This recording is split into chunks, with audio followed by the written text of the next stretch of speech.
Greetings and salutations from the home of champions, karting Genk in Belgium. It is Heat Day for the 2021 Rotax Max Challenge Euro Golden Trophy. Alex Goldschmidt in the commentary box, just overlooking turn at number 11. 24 heats will take place all the way through till around about 7 o'clock this evening local time.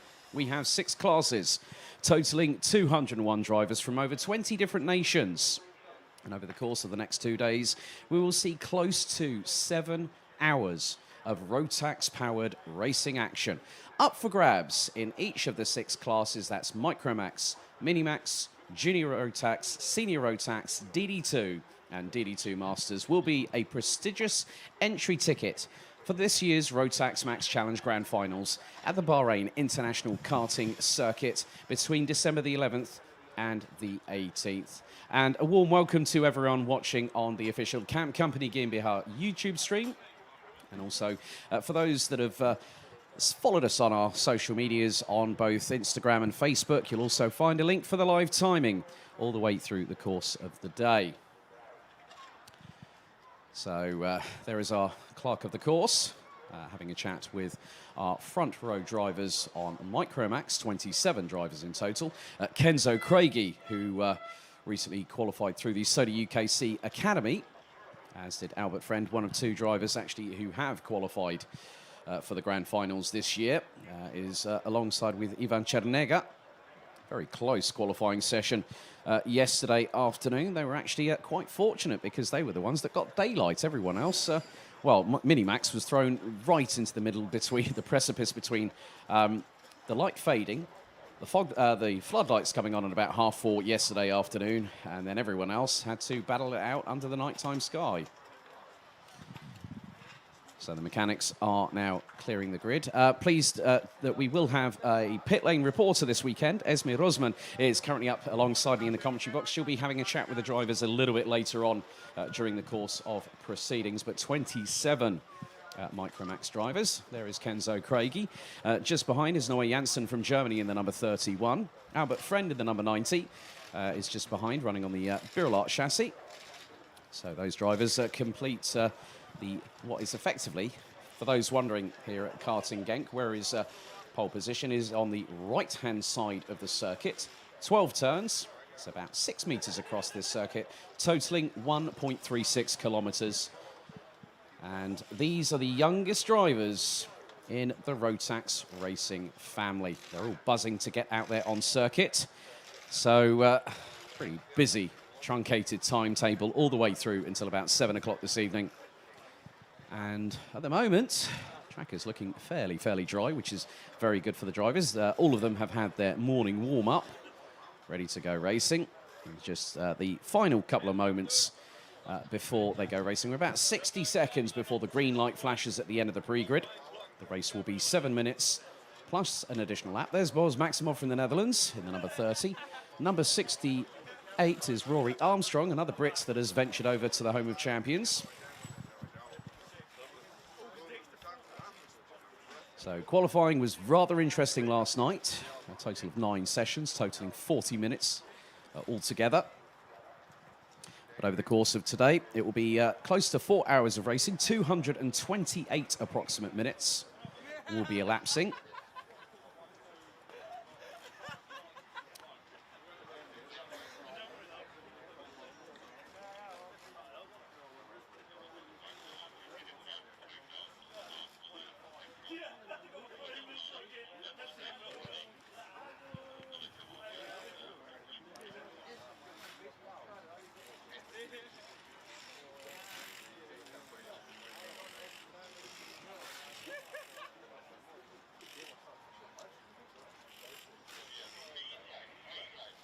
So, local time, 10:30 in the morning. Green light flashes at the end of the dummy grid, and the drivers make their way out onto the circuit. At the back of the field, Jack Freeman looks to have a bit of a problem in the 73. Father Simon, who's mechanicking him this weekend, going up there to help out.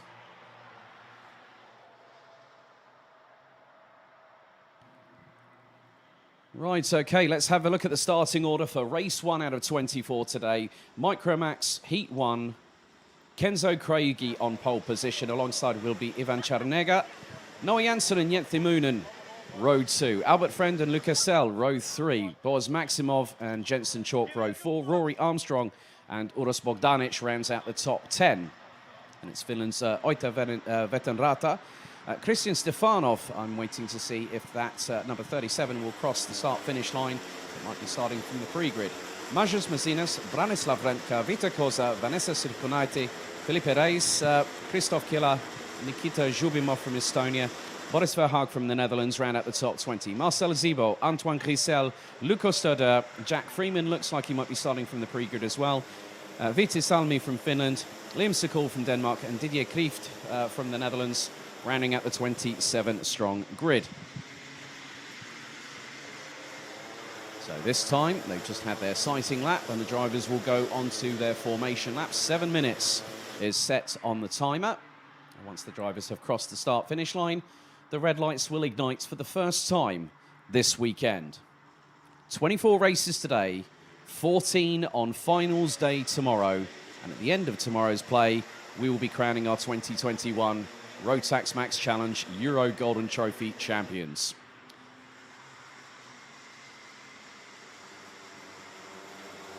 Been really good to speak to some of the young drivers this weekend so far, and a lot of them really enjoyed the circuit. Kenzo Craigie, when I said to him, what do you like about the track?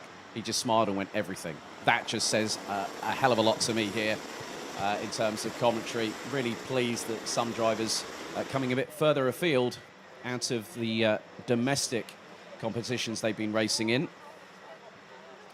As the sun has just decided at this moment to blast its way through the clouds up above over turns 8, 9 and 10 as the drivers get themselves into formation. Right, red lights are on the starting gantry. And now the wait is finally over. We've gone through qualifying, we've gone through free practice, and now the real journey to become 2021 Euro Golden Trophy champions starts now. The hum of the engines make their way through turn number 12. It's Kenzo Craigie on pole. Ivan Chernega alongside on the front row. Out of the final corner. Revs rise. Are we ready? We are off and away and racing. Good start by Kenzo Craigie as they all start making their way into turns 1 and 2 for the first time. Gets a little bit concertinaed through turn 2. They can use the runoff area. It's 3-4 abreast at the back end of the field. But already, Craigie has bolted. Jente Moonen's lost a couple of positions going through turn 4 in the meantime. And it's side by side between the 47 and the 8. That was one of them, which was Ivan Chernega, who has dropped down the order. But Lucas Sell from France up into P5. Kenzo Craigie is leading the way off of the Europlan. Noah Janssen from Germany just behind as they filter their way through. And Craigie really being put under pressure by the young German. Through into turn 9. So they've made a little bit of a gap, made some headway. Wondering if Boris Maximov from the Netherlands in the number 30 has made a bit of a start. Maximov was runner-up this year in the B&L karting series, and that is the case. He's already made it up to third, and we've had a little bit of a turnaround, and that is off of turn number 10. Didier Krieft from the Netherlands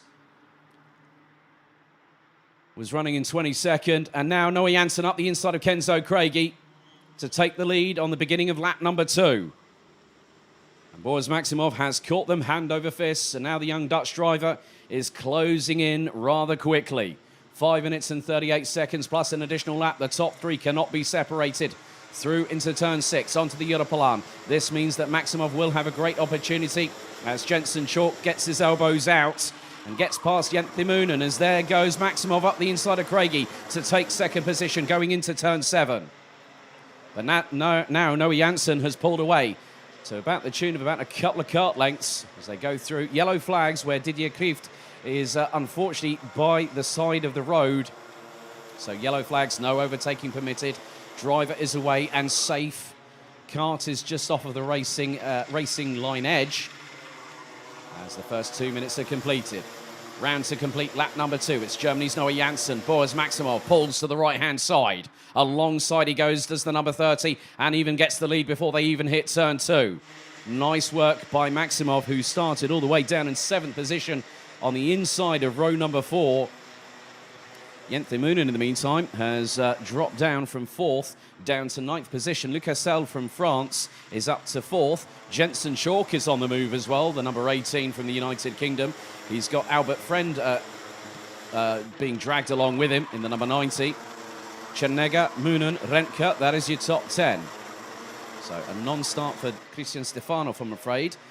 Didier Krieft out on the very first lap. Felipe Reis out in, down in 25th position, as Jack Freeman has made it out onto the circuit. And now here comes Jensen Chalk, as he's been overtaken by Albert Friend, and Chalk looking up the inside through turn 10. No gap there to try and make the move happen. They've got the likes of Chernega and Moonen closing in. But in the meantime, Boris Maximov has moved away from the field and is pulling a gap. And that gap now is 7/10 of a Noah Janssen. And it's nearly 3 abreast, a little bit further back. Jensen Chalk was on the outside as Moonen up the inside of Chernega going through into turn number 2. Nice move by the young Belgian. Number 20 goes up into what is now 8th position at a bit of a ding-dong battle here. That's Zhubimov from Estonia. Rory Armstrong looks to be in the mix of that one too, along with the 41 of Kila from the Czech Republic. Also with them looks to be the 66 of Oiva Veterata from Finland. So 4 minutes nearly completed, 3 to go plus an additional lap. And Maximov is putting the hammer down when it's very much needed. And it could be close to about 1.1 seconds at the end of lap number 4. So Maximov about to cross the stripe and does so. So on to lap number 5. The gap now is 1.153 seconds between the Dutchman and also the young German in second position, Kenzo Craigie, doing a great effort in his first international competition outside of the United Kingdom. However, there is still a battle to be had. Branislav Rentke is firing on all 125 cc's of that Rotax Max Evo engine on the right-hand side and has closed in on Mažas Mazinas from Lithuania and gets up the inside of Ivan Chernega through into turn number 6 onto the Europalan and puts the block on. A little bit further back, some overtakes happening up and down the order. So 24 out of the 27 drivers still circulating at the moment. But Boris Maximov continues to push the envelope of adhesion here at Karting Genk. The last lap around that the Dutch driver did a 1 minute 2.073. And that gap looks to be extending as the floodgates could be opening here, because Kenzo Craigie, I think, has lost out. Third position to Lucasel from France. And now is coming under pressure from Uros Bogdanic, who pulls to the inside through into turn number 2. And Albert Friend is just waiting in the wings to see if an opportunity presents itself with 90 seconds on the clock. So Maximov's lead now jumps to 1.8 seconds ahead of Noah Janssen. Lucasel, Kenzo Craigie, Uros Bogdanic, Albert Friend, Jensen Chalk rounds out the top 7. Mažas Mazinas and Branislav Rentke complete the top 10 behind Livetiming. Moonen, I think, has just gone for a move and got up the inside of somebody going through into turn number 7 off of the Europlan through the sweeper at 8. So 60 seconds on the clock plus an additional lap to go. And Maximov is not looking back, whereas everyone's trying to move up the order in the meantime. As Albert Friend has got past Kenzo Craigie. So Craigie started from pole position. It's now dropped down to what is effectively 6th place. As it's side by side. Oh, this is going to be close. Oh, a bit of pushing and shoving. But they both managed to get through there. And Lucasel loses out to Uros Bogdanic in the meantime. And Bogdanic up into what is now 3rd position again. Jensen Chalk in the midst of a 5-kart scrap. And has got ahead, looks like Mažas Mazinas, if memory serves me correctly. I did spot the number 77. Here we go again. Albert Friend using the toe down here at the Europalan. And he's got a move done. That's a perler. A nice one up the inside of Uros Bogdanic. And here comes back Kenzo Craigie in the 44. Right, 0 on the clock. We've got one more lap after this one. Maximov scarpered away up the order into the lead of the race. And with one more to go, the gap was 2.4 seconds as it's all flotsam and jetsam going through turn 12. Lucas Sell, Albert Friend, Uros Bogdanic battling away. You can see some of the drivers there just keeping their eyes on proceedings. Great to see that we've actually got a moving camera that's going to be venturing into the pit lane this weekend. But what a great bit of driving from some of our youngest competitors here. Kenzo Craigie also gets past Uros Bogdanic. But at the moment, Boris Maximov is down the Europalan at the moment. A little bit of a switch back here from Kenzo Craigie. Will he get the move done on Uros Bogdanic? He looks to his left-hand side, pulls back in behind the 81 down into turn number 7.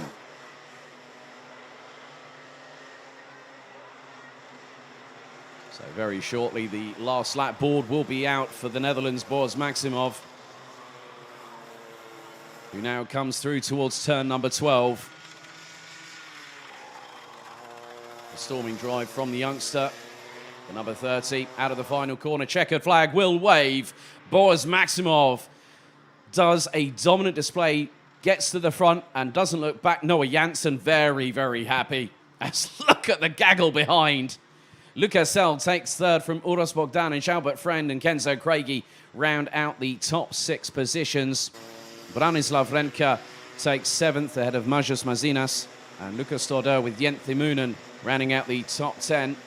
But there is your Heat 1 winner in Micromax. A good start to the day in the office for the Netherlands. Boris Maximov started 7th on the grid and quickly got up to 3rd on the very, very first lap. But what a drive from him. Noah Janssen, great start from the inside of row number 2. And managed to try and keep Boris Maximov honest, but Maximov just had the pace over everybody as now they filter their way into the pit lane and into scrutineering. All results called by myself here in commentary will be provisional, pending any technical and sporting checks. But what a way to kick-start the action here at the Golden Trophy at Karting Genk. Right, let's have a look at the results, shall we? So, Boris Maximov takes the victory by 3.5 seconds ahead of Noah Janssen from Germany. And it's Lucas Sell from France running out the top 3. Uros Bogdanic and Albert Friend ran out the top 5. Ahead of Kenzo Craigie, Branislav Renka, Mažas Mazinas, Lucas Torder, Jent Thimunen running out the top 10. Jensen Schock, Ivan Chernega, Vanessa Silkonaite, Boris Verhaag, then we've got Marcel Zibo, Vito Koza, Nikita Zhubimov, Rory Armstrong, Christoph Killer and Oiva Vetenrata from Finland running at the top 20. 21st, it was Antoine Grisel, Vitsi Salmi, Jack Freeman, and Liam Sokol completing the 24 that finished the race. Felipe Reis, unfortunately, out on lap number 2. Didier Krieft out on the very first lap, and Christian Stefanov did not make it to the grid.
Hello, good morning, everybody.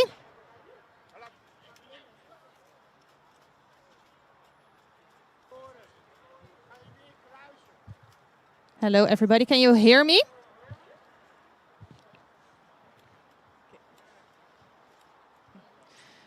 Good morning, everybody. I'm here with Boas. Boas is a young Dutch driver, Boas Maximov, in the class of Micro Max. En Boas, you became second. Jij bent tweede geworden, als ik me niet vergis. Je bent op de tweede positie gestart. Klopt dat? Nee, zevende. zevende positie gestart, tweede positie gefinished.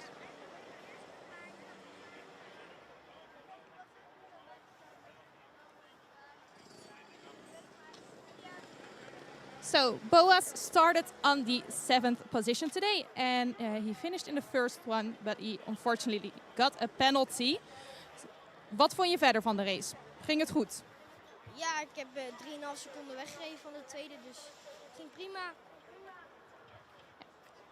Ik vond gelijk al P4, toen Europalaan P3 al, en toen P2 en toen P1. So at the start of the race, he already gained 3 positions. At the end of the Europalaan, he also overtook the other driver. So he won 4 positions in the first lap, which is of course really well. And of course, he finished with 3.5 seconds to the number 2 driver. So that's a really good result. Wat gaan we verder dit weekend doen? Ja, winnen. Winnen. You're going to win everything. There's going to be available for this weekend. Ik hoop het, maar deze dus niet. Volgende wel. Weet je wat ze zegt? Een slechte generale is een goede officiële voorstelling. Oké. Heel veel succes, Boas. Good luck, Boas. And thank you for your time. Alsjeblieft. Thank you, Boas.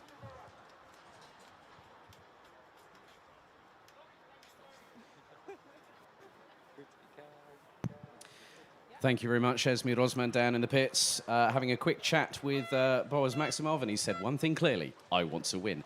Very much the case with every single one of the 201 drivers that are here this weekend in all 6 classes. So good to have Esme with us for the pit lane. She'll be hopping up and down between the commentary box, keeping an eye on the action as it happens, as the 3-minute board has been given for the mechanics to leave the pre-grid for Minimax. 19 drivers in this particular class, a whole host of talents, and yeah, good to see that. Well, it has been a little bit cold actually. There was a little bit of frost on some of the cars this morning.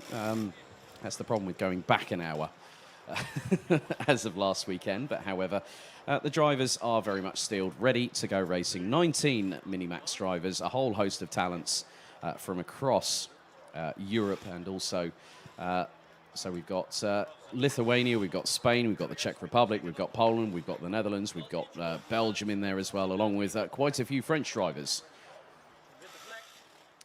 So the driver front and centre on your screens, the 108 from the Netherlands, Mies Huben. Very, very quick young driver in his own right. And alongside on the front row will be Markas Silkunas from Lithuania in the 159. Matej Radenkovic just behind Silkunas in the 196, actually running on a slightly different chassis. Of course, he's already qualified for the grand finals. So a few of these drivers looking to strike whilst the iron is hot. We have approximately, well, we're going to be getting ready very shortly, in about a minute or so, to get going.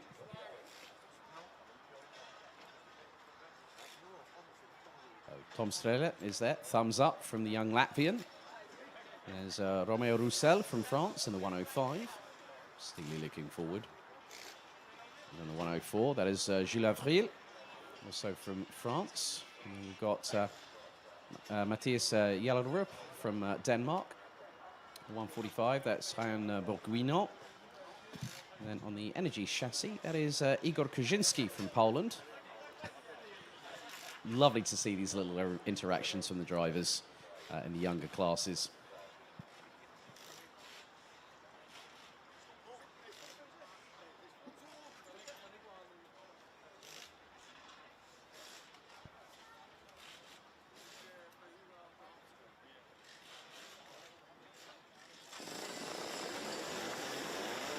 Okay. Green light flashes at the end of the pre-grid.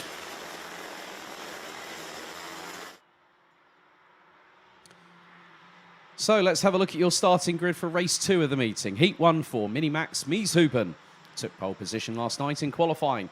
And alongside will be Markas Silkunas on the front row. Jakub Gasparovic and Matej Radenkovic. That is row number 2. Tom Strele from Latvia and Belgium's Laurence Herboz rounds out the top 3 rows. It's an all French row 4. Romain Roussel and Tom Langlois. Jules Avril and Nikita Nikishov from France and Spain, respectively, complete the top 10. Matthias Jalarup from Denmark and Paul Grisel, row 6. Brian Bourguignon and Mats van Rooyen at row 7. Igor Kaczynski and Jakub Kubera, followed by Aloysius Sekavicius, Jake Menton, and Mick Vandenberg. So it's your 19-strong grid. Once again, the timer is now set to 7 minutes, plus an additional lap.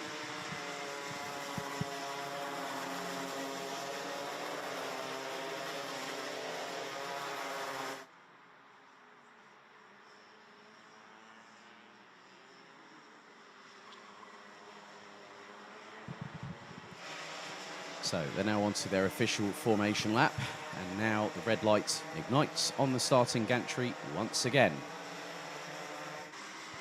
So for those wondering, with regards to the heats today, micro, mini and juniors, they will all be 7 minutes plus an additional lap.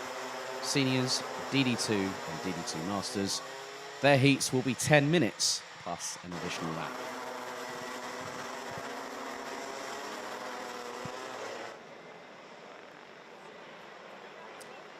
Mies Huben and Marcus Silkonas controlling the pace early as the exit of turn number 8.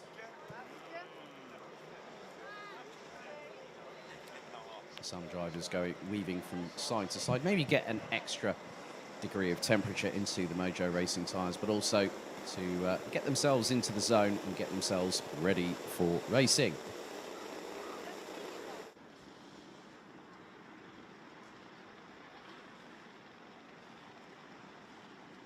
As they say, it's the calm before the storm.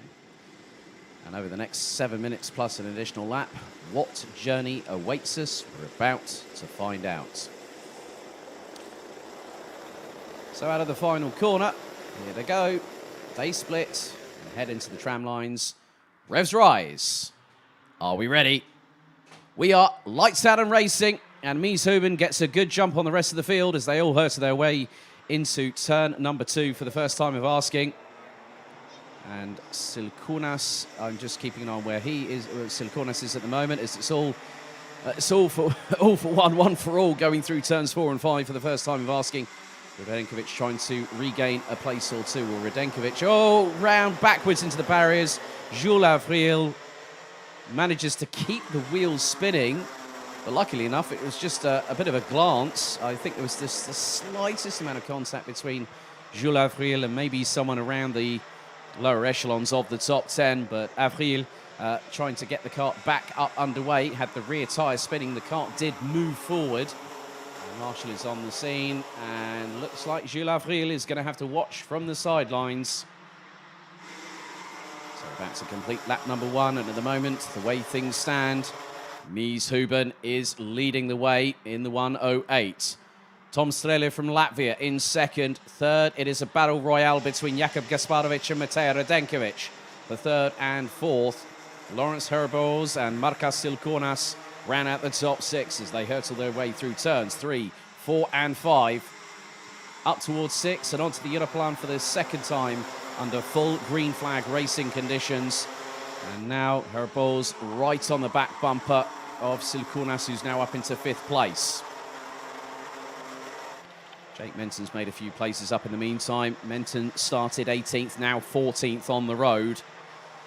As it's all for themselves, but Mies Huben just keeping his head down, carrying on with business as usual, looking forward, not looking back, as Radenkovic gets a bit of a good run coming out of turn number 11 on Gasparovic for 3rd place, heading into turn 12. Radenkovic to the inside, he makes the move stick. Nice and neatly done by the young Belgian. But Gasparovic right on the back bumper, going across the start-finish line to start lap number 3. And now here comes Silkonas up the inside of Gasparovic. That was an inspired move. And now the Lithuanian has just done the old think gesture tactic on the tapping on the right-hand side of the race helmet. And Last time around, the top 5 were covered by 1.2 seconds, but Mies Huben has a slender advantage as Latvia's Tom Strēle tries to close in on the young Dutchman as they hurtle their way through turn number 8. Some great racecraft is now up the inside. That's the 198 of Lawrence Herboz on the inside of Jakub Gasparovic. And Gasparovic losing another position. 4 minutes and 10 seconds still to go, plus an additional lap. And now Radenkovic has firmly got the bit between his teeth. The 196 running under Buvin power this weekend, as always, is closing in for second position. And he's got the slipstream. Will he go for the move into turn 2? Not on this particular occasion. But Tom Strēle looked for an opportunity and Mies Huben shut the door firmly. Through into turn number 4, Radenkovic could get a good run. Could I call drivers from Micromax, Liam Sekul and also Didier Krieft to the stewards immediately, please. That's drivers 9 and 71 plus entrants to the stewards immediately, please. Radenkovic trying to close in on that particular aspect. And he's getting things done. Oh, that was a cheeky little maneuver. Radenkovic right up the inside on Tom Strēle. That was an inspired move through turn 9. He knows this track like the back of his hand, does Radenkovic, and now he's got to start chasing after Mies Huben. However, the thing is, Radenkovic has already qualified for the grand finals. Huben hasn't done so this season. So this is going to be a real opportunity for him. As Silkunas closing in on Tom Strēle, looking for the inside opportunity to get through for third place.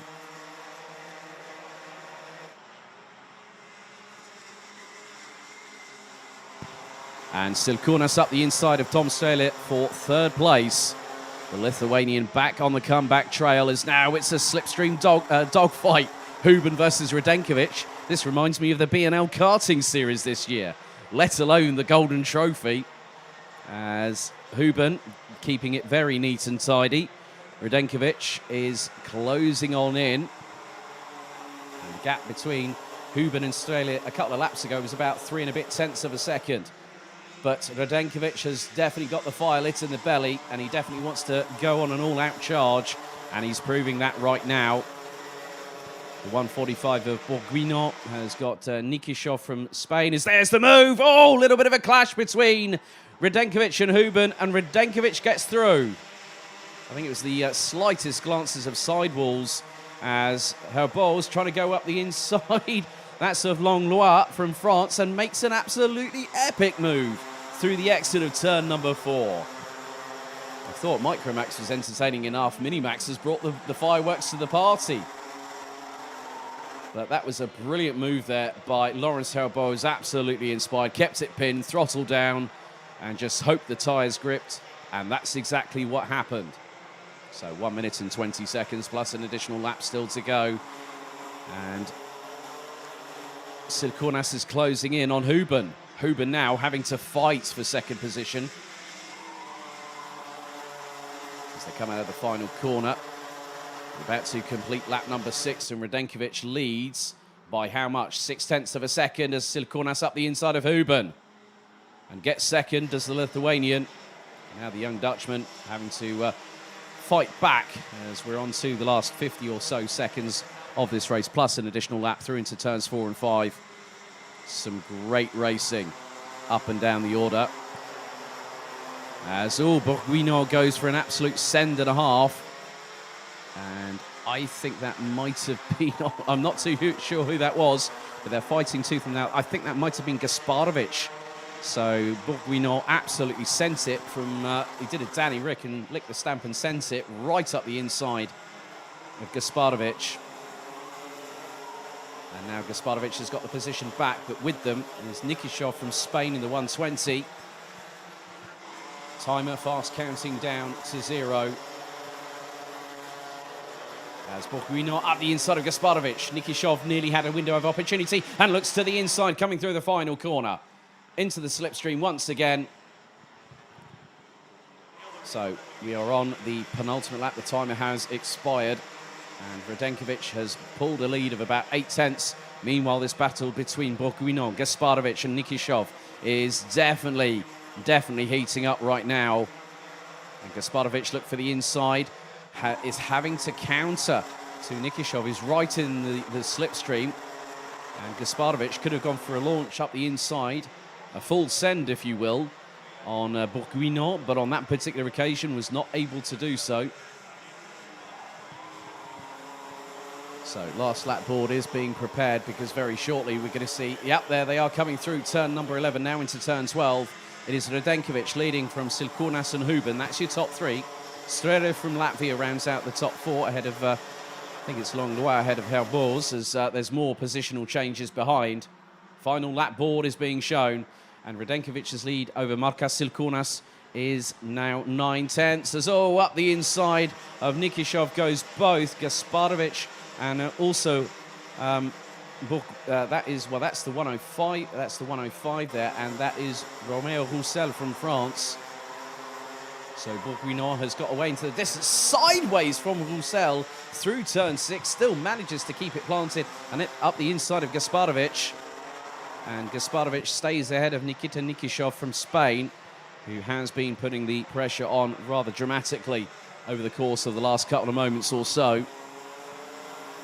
As the leaders now will be getting the checkered flag this time around, as Nikishov up the inside of Gasparovic through turn number 10 to take that position away. But out of the final corner, it is going to be Matej Radenkovic who takes the win ahead of Markas Silkunas and Mies Huben, who rounds out the top three. A little bit of frustration, and I can understand that with the young Dutch driver. Tom Strehler rounds out the top four ahead of Tom Langlois from France. Lawrence Herboz completes the top six. But Matej Radenkovic started from the outside of row number 2 to take the victory by 1.158 seconds.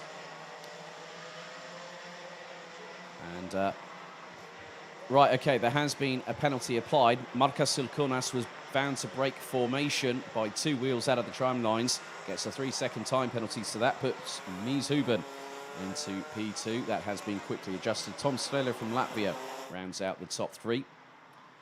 There's Jules Avril, unfortunately, having to walk away. Let's have a look at the results, shall we? So, Matej Radenkovic wins by 1.785 seconds ahead of Mies Huben. Tom Strehler rounds out the top 3 ahead of Tom Langlois. Markas Silkunas completing the top 5 ahead of Lawrence Herboz, Ryan Bourguignon, Romeo Roussel, Nikita Nikishov, and Jakub Gasparovic rounding out the top 10. Matthias Jellerup from Denmark ahead of Paul Grisel, Jakub Kubera, Mick Vandenberg, Igor Grzyzinski, Mats van Drooyen, Jake Menton, and Aloysius Sekavicius rounding out the 18 that finished all 9 laps of racing, with Jules Avril unfortunately not making it past the end of lap number 1.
Good morning, everybody. I'm standing next to our young driver, Tom, here. He's all the way from Latvia, so that's quite a bit to get here.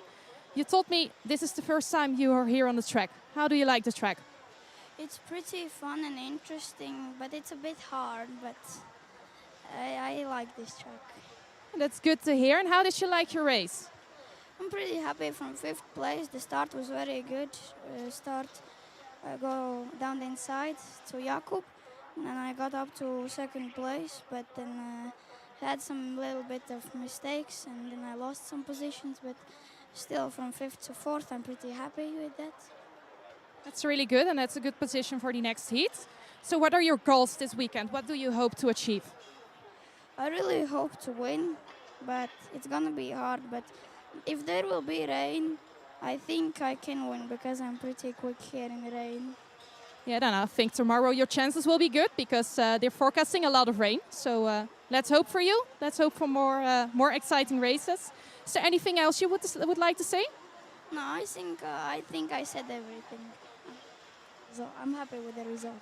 He's really happy. Really good race. Well, thank you, Tom, and I wish you all the luck for the rest of the weekend. And I'm hoping for you for some rain.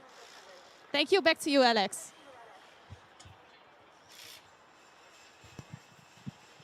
Thank you very much, Esme.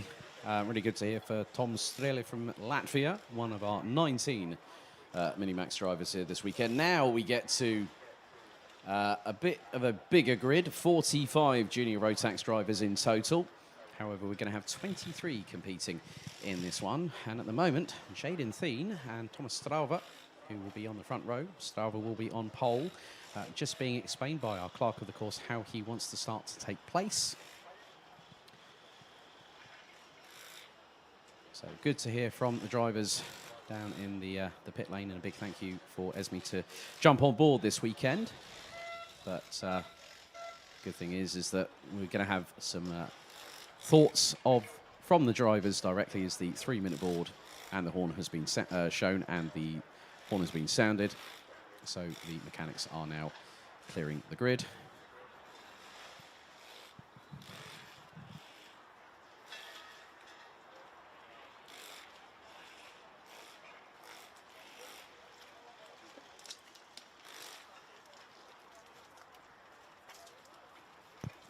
And a few waves from some of the mechanics. Actually, funny enough, Thomas Strauver. That's Max Timmermans that's just wishing him all the very best of luck and also giving a bit of a handshake to Jaden Thien.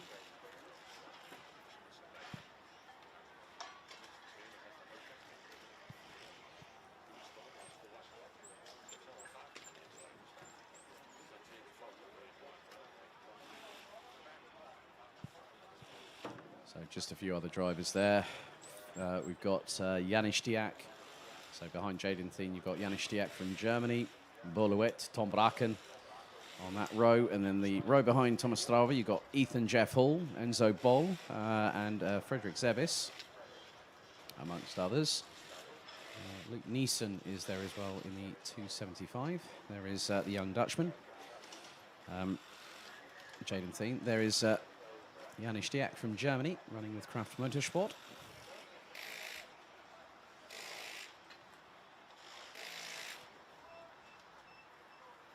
Oh, I spot a photographer. Hello, Rick van Mulke from FM Images.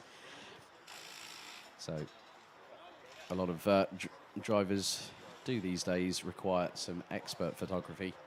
There's quite a few of them here this weekend.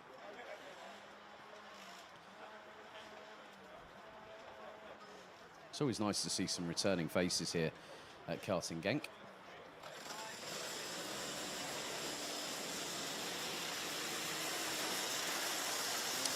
So the green light flashes at the end of the 3 grid. Let's have a look at the grid for race 3 of the meeting. It's Junior Rotax Heat 1, Groups A versus B. So Thomas Strauver starts from pole position. Alongside will be Jaden Thien from the Netherlands alongside. Then it's Ethan Jeff Hall, Janis Diak, Enzo Boll and Boluet. That's the top 6. Frederick Zevis, Tom Braken, Luke Neeson and William Helgstrand complete the top 10. Gustavs Yusakovs and Mikey Porter round out the top 6 rows ahead of Casper Schormans. Jeroen Klosman making it an all-Dutch row number 7. William Christensen and Thamen Huben. Austin Lee and Greta Rosen, that's row 9. Completing the top 20, it's Francis Nissabiard and Christopher Ornvold from Denmark. With Gudmar Aljaz, Danila Chernega and Lars Venink completing the 23-strong grid. And the sun has definitely graced us with its warmth presence here at the Home of Champions, bursting out of the cloud cover that we had a little bit earlier on. So there is some blue sky up ahead. That means great weather for racing. So it's all fun and games here at the Euro Golden Trophy. A big thank you to everyone that has made this event so popular. And obviously we know that people want to get those grand finals tickets this weekend to go to Bahrain in about 5 weeks' time. So the drivers now on their official formation lap. 7 minutes on the clock, plus 1 lap, and the red lights are ignited on the starting gantry. This is race 3 out of 24. We've got a total of 38. We've got junior second chance and senior second chance heats tomorrow morning. So for those that are new to how this system works, these are done under the current Euro Trophy regulations. The top 30 in juniors and seniors will progress to the finals tomorrow. However, there will be a second chance heat. So the remaining drivers, so it will be 15 drivers in junior Rotax and then 29 drivers in senior Rotax that will be battling for the final 6 places on those grids. So this is where it's going to get interesting, folks. Right. Thomas Strauver on pole position, Jaden Thien alongside. Right, here we go. Out of the final corner, they split. They head into the tram lines. The revs rise rapidly. Lights are not out. We are first full start of the day. Oh, well, clerk of the course not happy with that one. Well, it was only going to come to a head that was clean full starts were going to be one particular bone of contention, but they go on to another formation lap. So if the clerk of the course is happy with the start, then he'll give the lights to be extinguished on the starting gantry. However, we do know that if it is 2 full starts in a row, it is an immediate red flag, and then the clerk of the course will discuss it with the front row. So a big thank you to everyone watching on our live stream. This event was promoted and organised by Camp Company GmbH. Our live timing provided by MW Race Consulting. A big thank you for Karting Genk for allowing us to host this wonderful event here this weekend. So once again, we control, out, delete, we reset, refocus, and get ourselves ready.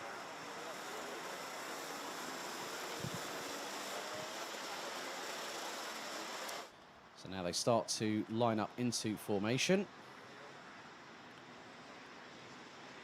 Better, well, there's a few stragglers at the back, but they've got to get into formation rather rapidly, and they do so now. It's looking a little bit tidier this time. Okay. Out of the final corner, back into the tram lines they go. They split. Revs start to build. Are we lights out? Yes, we're off and away and racing, and a great start by Strauver, but look up the inside. Ethan Jeff Hall absolutely mugged the lot of them. The young Brit from the United Kingdom got through and took the lead, but Jaden Thien is hanging on by a finger thread. As it's 2 by 2. Someone's nearly going grass tracking, going out of turns 4 and into 5. And that was a little bit further back down the order. That could have been Thamen Huben, and he's dropped down the order as the 232 from the Netherlands.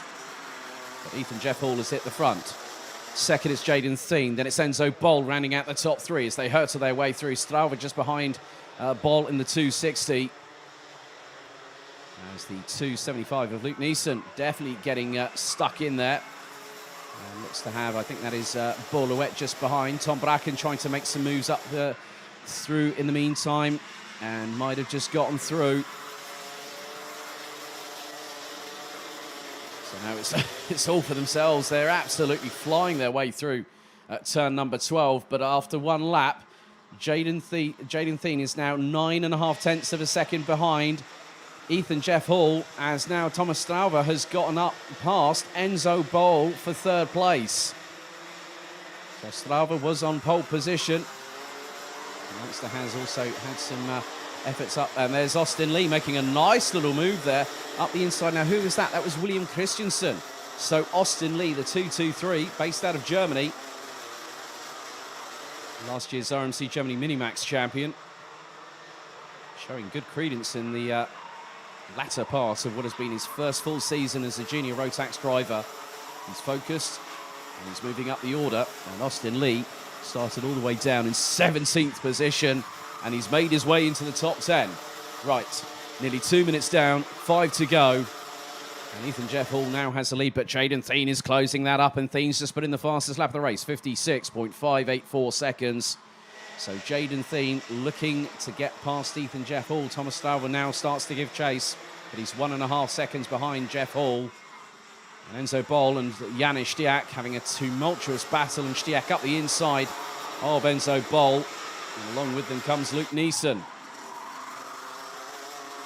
So Enzo Bol, having been passed by Janis Stiak for 4th place, now has the ultimate €64,000 question to answer. Do I attack or defend? But Luke Neeson decides otherwise, and Bol gets shoved a little bit wide. No contact there to speak of, as Bolowet is right with them. Austin Lee are now up from from what is now 17th up to 8th position. As you can see, Bruno Models is looking on quite eagerly. He's up next in the next race as Ethan Jeff Hall finds his lead truncated by another 2/10. Jaden Thien is on an absolute rip-roar at the moment.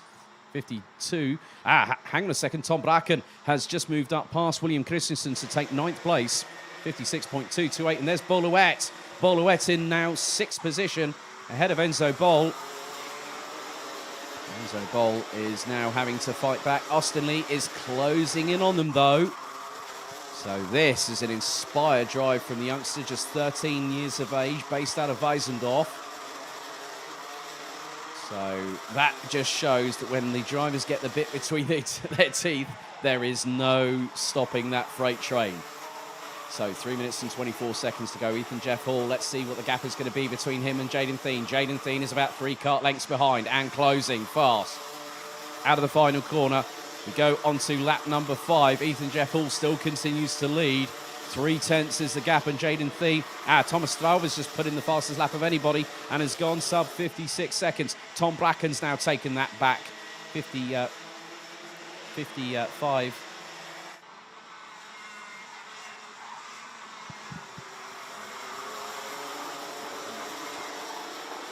So effectively, Tom Bracken's put in a 55.826, but Jaden Thien has put a certain Ethan Jeff Hall in his crosshairs, and he's ready to pull the trigger at a moment's notice. But there is Thomas Strauber. The gap was 1 second between the top 3 as we've got 2.5 minutes to go. And this is going to be rather close. I think Jaden Thien could have an opportunity maybe in the next lap or two, maybe even make it less than that if he gets a good amount of traction coming out of the final corner. Looks to be the case, and now he's going to get the slipstream. This is what he needs, does Jaden Thien. Gap now 2/10. Now on to lap number 6, and there's the move. Jaden Thien was in the window of opportunity. If you're about 2.5 tenths of a second behind the car in front, you get a really good pull down the main straightaway, and Thomas Strauber is now with them. Through into turn 6, onto the Europolon. It's an absolute dogfight between the top 3. Looking a bit further back, Enzo Bol is being closed in on by Austin Lee. That is for 7th position on the road as Ethan Jeff Hall is trying his absolute utmost, wrestling with the steering, modulating with the brake and the throttle to come out of turn number 9 to keep Jaden Thien rather honest. It's been a while since I've seen Jaden Thien in Rotax competition, but he's back with the bang as the young Dutchman from Susternen. Through into turn number 12, 90 seconds on the clock. What a send from Strauber. But Ethan Jeff Hall gets the capitalisation of the counter-attack, and it works to his favour. But here comes Strauber back up the inside. Oh, it's side by side between the two teammates, and Strauber gets through. Janis Stiak and Luke Neeson is closing in on this battle. It was nearly 1.5 seconds between the top 5. It's looking to be maybe just a fraction over a second. The biggest bone of contention is if you're battling for the lead of the race, or even... Oh, and there we see a little bit of a move between Austin Lee and his side-by-side with Tom Bracken. Enzo Bol is behind them. Oh, he's going to make it 3 wide. It's Enzo Bol, and he gets up the inside of the pair of them. Wow, from the 260. That was for 7th on the road, off of the Europolon through turn 7. Oh, my goodness. This Euro Golden Trophy, I did say on my own personal social medias, it is going to be epic. It's been epic already. I think the superlatives, I'm going to run out of them by the end of the day here. And we're only in race 3 out of 24. Wow, wow, wow. Here we go. This is the battle for the top 5 as Thien leads them. 1.25 seconds separates the top 5. Boluet is about 1.9 seconds adrift as we're into the last 15 or so seconds as Tom Bracken up the inside of Austin Lee. That is now for 7th position, and it's now the Tom Bracken train. You've got Austin Lee, Enzo Bol. You've got Julian Klausmann.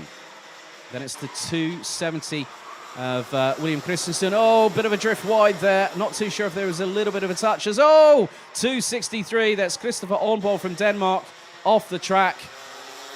As there was a little bit of a... I think Mikey Porter's made up a couple of positions in the meantime, the young Brit.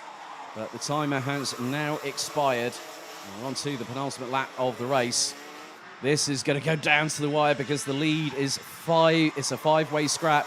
Jaden Thien leads it. Thomas Strauver, Ethan Jeff Hall, Janis Diak and Luke Neeson. That's your top 5. They come across the line to go onto the final lap.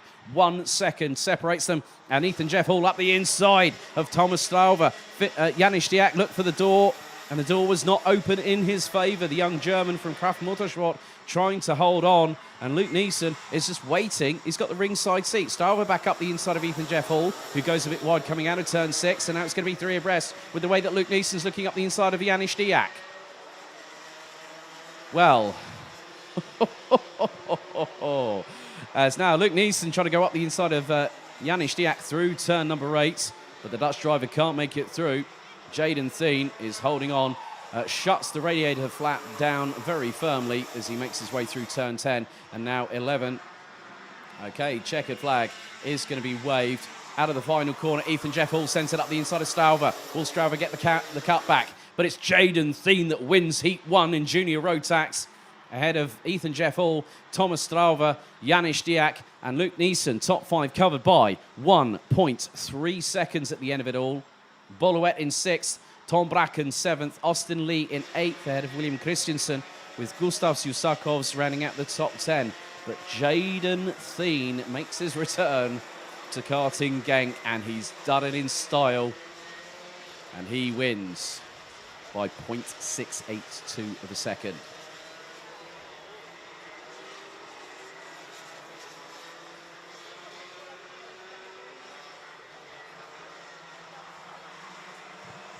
So Jaden Thien takes the victory in that one and wins ahead of Ethan Jeff Hall by 0.682 seconds. Thomas Strauver rounds out the top 3 ahead of Janis Diak and Luke Neeson.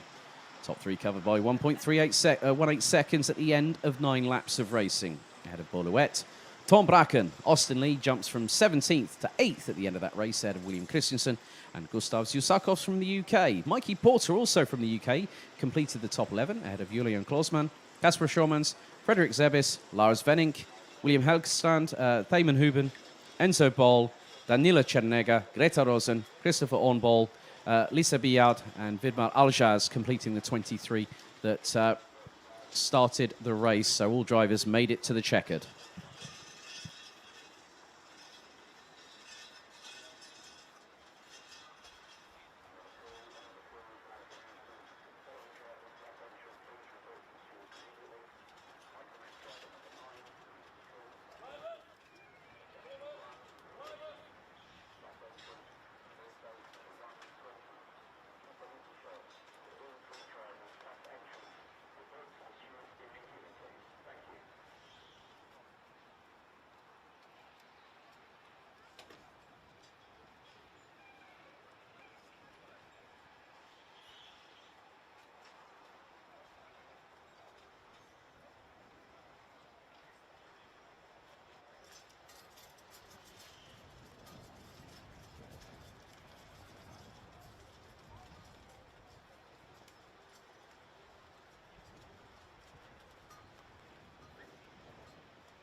Hello, everybody. I'm here with our young Belgium driver, Bo Loet.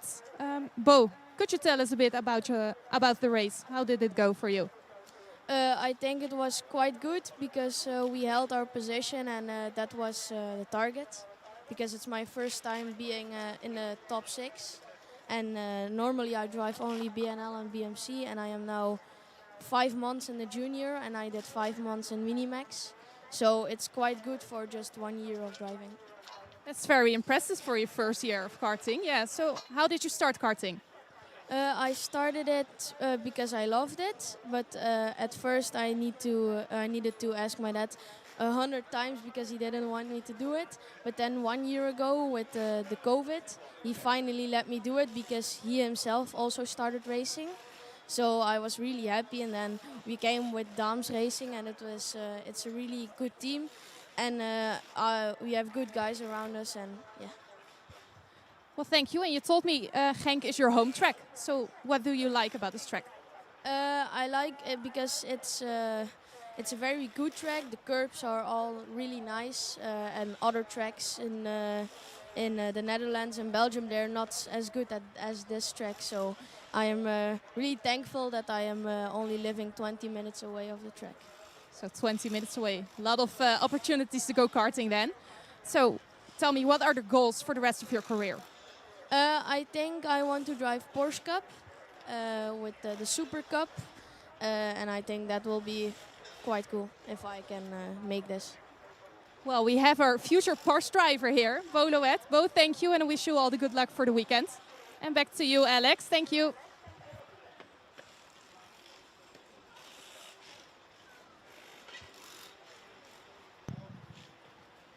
So really good to hear from Bo Loet from Daams Racing. So we're about to get things underway with another race here, ladies and gentlemen.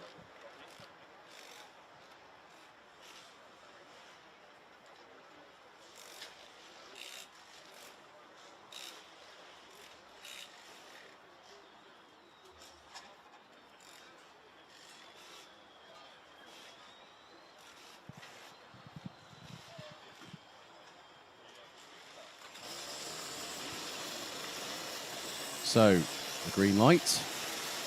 The green light flashes at the end of the pre-grid. And get ready for race number 4 out of 24 here today. Junior Rotax. Heat 2, Groups C versus D. Let's have a look at the starting order.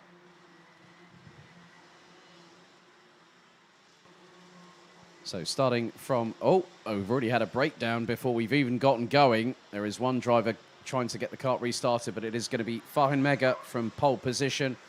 The UK's Vinnie Phillips alongside Rafael Renhofer and Charlie Hart. That is your top 2 rows. Bruno Modders and Mikkel Pedersen rounding out the top 6 ahead of Aaron Krepsik. And the Obser, Job Briefeld. Alas Lantos and Colin Vajny round out the top 10. Colin Vajny actually running under the KR Sport warning this weekend. Bit of a change for the young Polish driver. Based out of the United Kingdom. Leon Zelenko and Montego Masson, row 6. Valentin Hervas and Thomas Gans, that is row number 7. And then we have Tommy van der Stroys, Milo Kaskinen, Adrius Rimkevicius, Maximilian Schaier, Alfan the Favorite, Jimmy Kokalainen, Devian Rost, and Benjamin Van Hees. That is your 22-strong grid, 11 rows of drivers. As they go on to the official formation lap, 7 minutes reset on the timer for this race.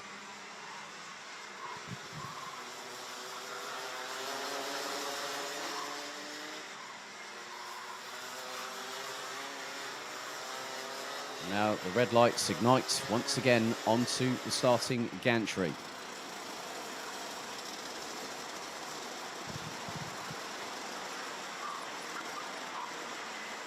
Looks like they're getting the formation underway rather rapidly indeed. So Farin Mega and Vinnie Phillips will be controlling the pace on the rolling start. Some struggles for the drivers. Tommy van der Stroys yesterday in qualifying. However, qualifying is one thing, racing is something completely different, as we all very well know.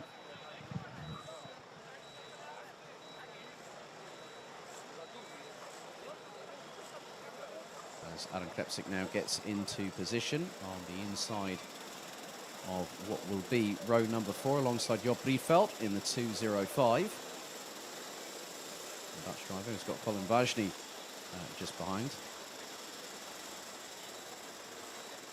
A very slow crawl as Mega and Phillips are the ones leading the way.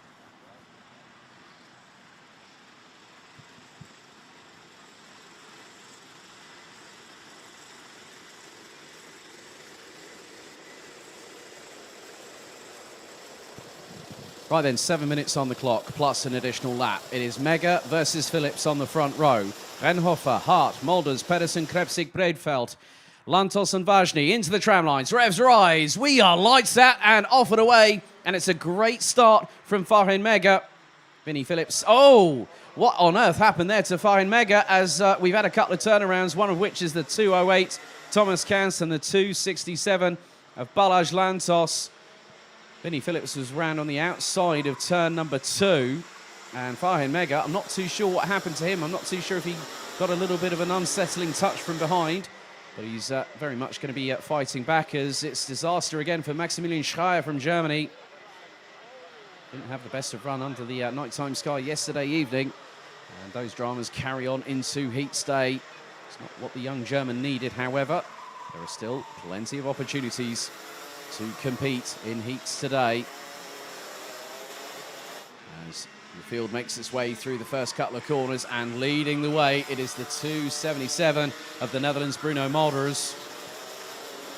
As Job Briefeld in an absolute skirmish and a half. Just behind is the 2:51 of Croatia's Leon Zelenko, who's made his way up to 6th position. As a little bit further behind, Montego Masson definitely getting the elbows out ahead of Aaron Krepsik in the 2:40. Tommy van der Stroijs up into P10. As the 2:51, Leon Zelenko up the inside of Briefeld, but Briefeld gets the counter-attack. So gets the switchback going through turn number 6 as Montego Masson battling away tooth and nail with another couple of drivers, and that is Mikkel Pedersen on the inside, and there is, oh my goodness me, that is Farin Mega. Dropped all the way down to 12th position. Not too sure if he had an issue with the kart, but Farin Mega is slightly out of position for our normally customarily see him. But the young German, this year's RMC Germany champion and vice champion in the B&O karting series this year, has already booked his place with Team Germany. But Bruno Molders leads Vinnie Phillips by 2.5 tenths of a second, but they're going through turn 3, and Phillips is definitely on the hunt. Is that Rafael Renhofer? Renhofer is there, and he's battling away with Breedveld and Zelenko. So Breedveld up into 3rd place as they make their way down. As Montego Masson spat out sideways on the mid part of turn 6 onto the Europolan, and the German has got a bumper that is slightly askew, but the main thing is at least it is not dragging on the floor on one side, because otherwise that would have been straight away a mechanical black flag, but race control will be keeping their eye on that. If that bumper was flailing, that would have been a mechanical black flag. However, 4 minutes and 10 still to go. Battles up and down the order. Tommy van der Stroijs strikes, and that is up the inside, I think, of the 2:78 from France, Valentin Hervas. Still, we're treated by this brilliant battle. This is between Charlie Hart from the United Kingdom, with who's running on the X-Prix chassis, battling away with Rafael Renhofer and Croatia's Leon Zelenko, going through turn 5 into the Europlan off of turn number 6. Oh, nice little move there by Charlie Hart to get up the inside of the German from FM Racing. As there's a few more moves, there was a little bit of a switch around a bit further down back the order off of the Europlan at turn number 6. But now Vinnie Phillips is keeping pace with Bruno Molders, and Bruno Molders is the fastest one out there, 56.127 seconds from the Dutchman. Going through into turn 12. And Vinnie Phillips has acclimatised to Rotax very, very well. This is the second meeting where I've actually seen him, and here he goes, up the inside of Molders. Through into turn 2 goes the Brit and takes the lead on lap number 5. As there's some scrap, there's like 3 kart trains, line astern going across the start-finish line, a little bit further down the order. But the battle at the front of the field is between Bruno Malders, who is actually running on a Sodi Kart chassis. He's not running on the usual X3, which says to me one thing: he's qualified for the grand finals. So this is a training exercise to see how he measures up with the Sodi Kart. Obviously, with the grand finals, there are certain specific chassis providers for the grand finals, and Sodi Kart is one of them. So through the go out of turn number 11, Vinnie Phillips being kept honest by Bruno Malders. There's Job Riedveld. There's Leon Zelenko. There's Charlie Hart. And Rafael Renhofer closing in on them is Tommy van der Stroys. And van der Stroys started 15th and now is in P7. As Renhofer looking up the inside of Charlie Hart through turn number 2. The German gets through, makes the switch. 4 position, that's for P5. And keeps the door shut firmly going through turns 3 into 4. Now into the left at 5. And Renhofer has had a pretty up and down season.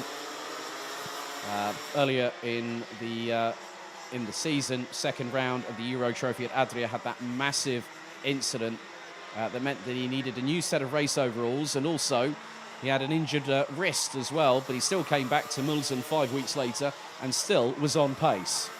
That just shows how much guts these drivers have. And now Tommy van der Stroys is closing on Charlie Hart, and here he goes. Is he looking for the inside through turn 12? Yes, the young Dutchman from Combi Kart Racing Team gets through. That's another position gained. He's up from, what was that, P15. He's up 9 places. So Tommy van der Stroys is the man on the move. And Bruno Malders, with about 60 seconds on the clock plus an additional lap, is keeping Vinnie Phillips very, very honest indeed. As the field makes its way through onto the Europalan, and a second and a half from Farin Mega. That's up the inside of Hervas from France, Valentin Hervas. So great work there by the German to now get himself back into what is now 8th position on the road. As the timer fast ticks away. But the 2 leaders making their way through turn number 11, as there is Rafael Renhofer being chased down by Tommy van der Stroys. Van der Stroys is looking for double figures of positions gained in just 1 race alone, and with 22 seconds away, plus an additional lap from finding out, is he going to get P5 by the checkered? Right, Phillips leads by 2/10 ahead of Malders. Van der Stroys is bringing along Charlie Hart for the ride, and now through turn 3. Van der Stroys gets the traction through 4 into 5. Is he going to get the switch going through turn 6? He does! Through goes Van der Stroys, up from 15th to 5th as now the timer expires. 1 more lap after this one, so Tommy van der Stroys, if he wants to have that 5th position at the checkered, he's going to have to fight for it, and Rafael Renhofer will fight him for it, as now Malders goes sideways into turn 10 up the inside of Vinnie Phillips to take the lead on the penultimate lap of the race. Who'd have thought of that one? That's another chapter to the storybook here at the Karting Genk. But out of the final corner, final lap board is out. Bruno Malders has now got daylight between himself and Vinnie Phillips. Job Riedveld in 3rd. Leon Zelenko in 4th, and Tommy van der Stroys. Does van der Stroys have enough in the tank to close in on Zelenko? It looks possible. And he's getting closer. That 254 chassis is hooked up like a good one, and van der Stroys is on a flyer. Farin Mega sets the fastest lap of the race. Down the Europalan, they go for the final time as van der Stroys looks to try and get past Leon Zelenko. He could get the run coming through, but now van der Stroys has got Renhofer breathing down his neck, but van der Stroys up the inside, through into 4th from 15th at the start, but Zelenko will not relinquish it. And now van der Stroys slots in behind. So there is Renhofer, there's Charlie Hart, there's Mikkel Pedersen, and with them is also now Farin Mega. Now the checkered flag flies, and Bruno Malders takes the heat victory ahead of Vinnie Phillips. Job Riedveld, as it's all flotsam and jetsam. Everyone's scrubbling. Oh, Mikkel Pedersen off the grass through the final corner. Oh my goodness me. It all went pear-shaped at the end for several drivers, but Leon Zelenko came out on top on that one. So the 251 takes 4th, but Bruno Malders takes the victory in the 277 by 1.5 seconds ahead of Vinnie Phillips, having taken the lead on the penultimate lap of the race. So Vinnie Phillips takes second. Job Breedveld makes it 2 Dutch drivers in the top 3, ahead of Leon Zelenko. Charlie Hart makes it 2 Brits in the top 5, in the 295 entry ahead of Rafael Renhofer. So we're going to have a look at the rest of the results. And Rafael Renhofer takes 6th place, ahead of Tommy van der Stroys, who was on course for maybe getting 4th at the end of it, and ends up 7th ahead of Farin Mega. Mikkel Pedersen did a bit of a rallycross special, coming out of turn number 12 whilst everyone was tripping all over their own Mojo Racing tyres.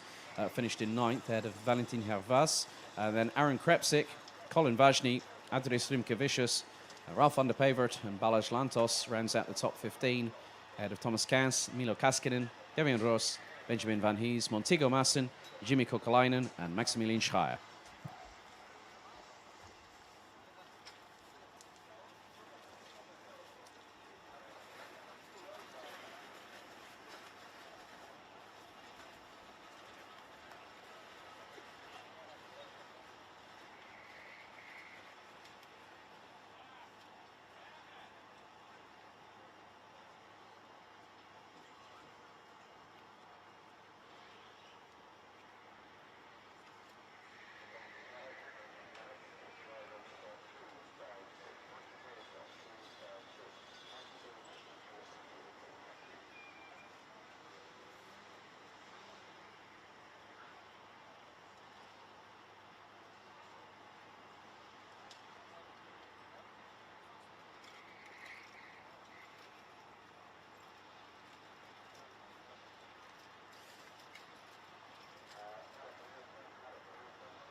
Yes, perfect.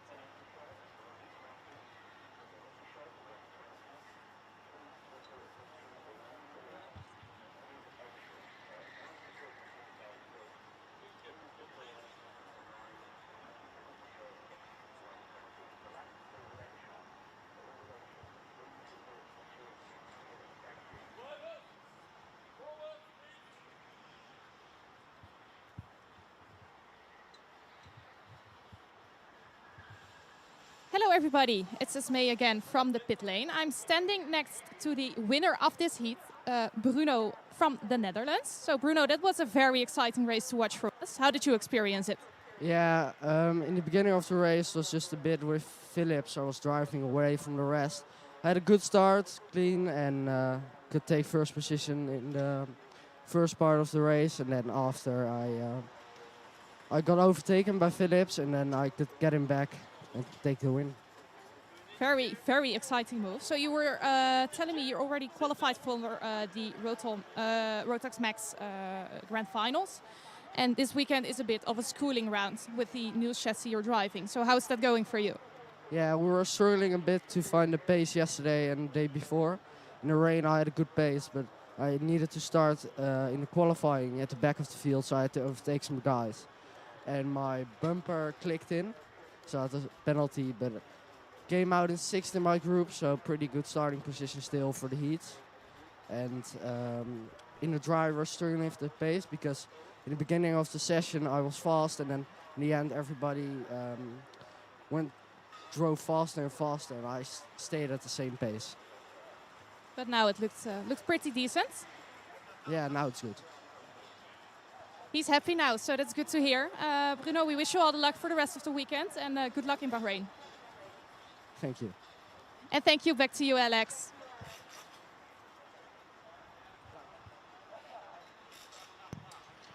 Thank you very much, Esme. She was just speaking to Bruno Molders, who just picked up the win in Heat 2 for Junior Rotax, Groups C versus D. Now we get on to Senior Rotax, a total of 59 drivers here this weekend, and all of them vying for the opportunity to go to Bahrain. I know that some of the drivers have actually qualified, which includes the driver on pole position for this race. As the mechanics have been asked at the 3-minute marker to now clear the pre-grid, and the drivers getting their last bits of well wishes, good luck, and go out there and do your level best. That's all that they can be asked to do.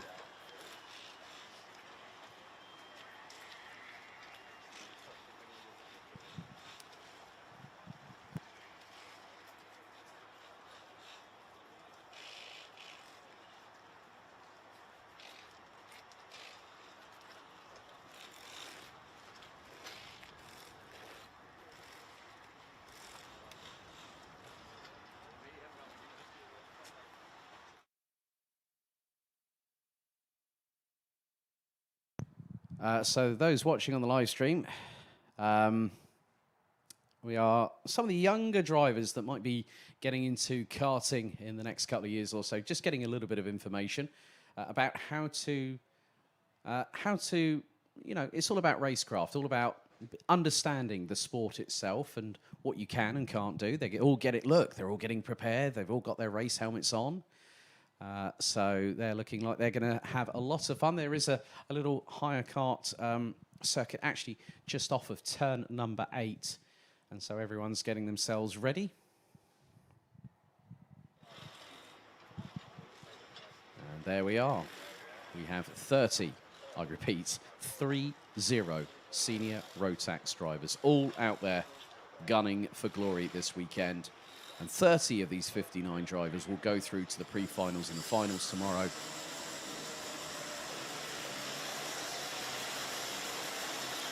So the green light flashes at the end of the dummy grid. And here we go. It's Senior Rotax. It's race 5 of the meeting. Heat 1, Groups A versus B. Let's have a look at the starting grid. So, following on from yesterday's qualifying, it was Reese Hunter from the UK that put it on pole position. He has alongside him Zsombor Kovac from Hungary. The returning Lars van Vark and Nicolas Picot now make their way onto row 2. Flint Schuring and Dylan LaHaye, row 3. It's an all-British row number 4. Matthew Higgins and James Johnson. Christian de Klein and Ruben Volt ran at the top 10. Artur Hosch and Mads Ries, row 6. Linus Hansen and Andrej Petrovic. That's row 7. Lewis Gilbert and Mario Sidler, row 8. Emily de Hoys and Ilian Brunsils ran at the top 9 rows ahead of Zino Kovac and Vincent Bouteille running at the top 20. Completing the 30 strong, it's Max Stemedik, Sam Bergstein, Tim Prinsler, Miska Kaskinen, Bendit Sabo, Jere Kokalainen, Lester Ellenkamp, Robbie Stodder, Mats Johan Overhoff and Adrian Dobrich.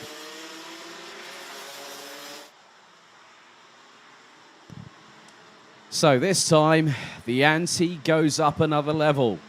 10 minutes plus an additional lap on the clock. Red lights on the starting gantry. Now, the 5th of November in the UK is bonfire night. It's always Guy Fawkes night. We have a lot of fireworks, that kind of stuff. Well, the fireworks are here in clear abundance, especially with Senior Rotax. And having commentated at this circuit for quite a few hundred races, I know what to expect and I know what's coming. Because all I'm going to say is, grab your popcorn, grab your soft drink of choice, and hold on for the ride because it's going to be a good one.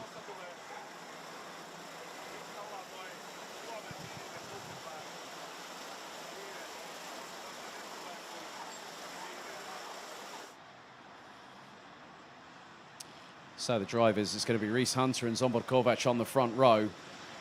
Reese Hunter dominated proceedings at the International Trophy this year. Also picked up the Motorsport UK British Kart Championship Senior Rotax title. So So he is one of many drivers that could be a favourite here this weekend. Out of the final corner, into the tram lines. That's a full start. So another formation lap.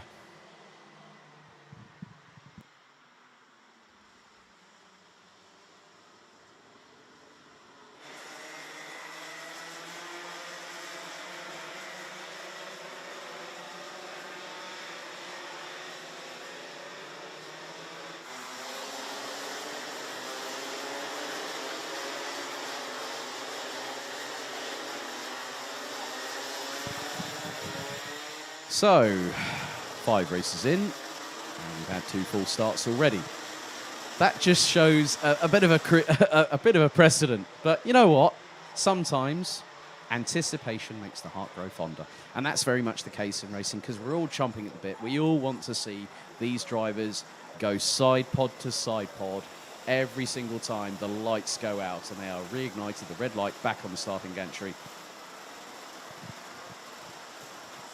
And I know that myself and Esme are very much looking forward to the action.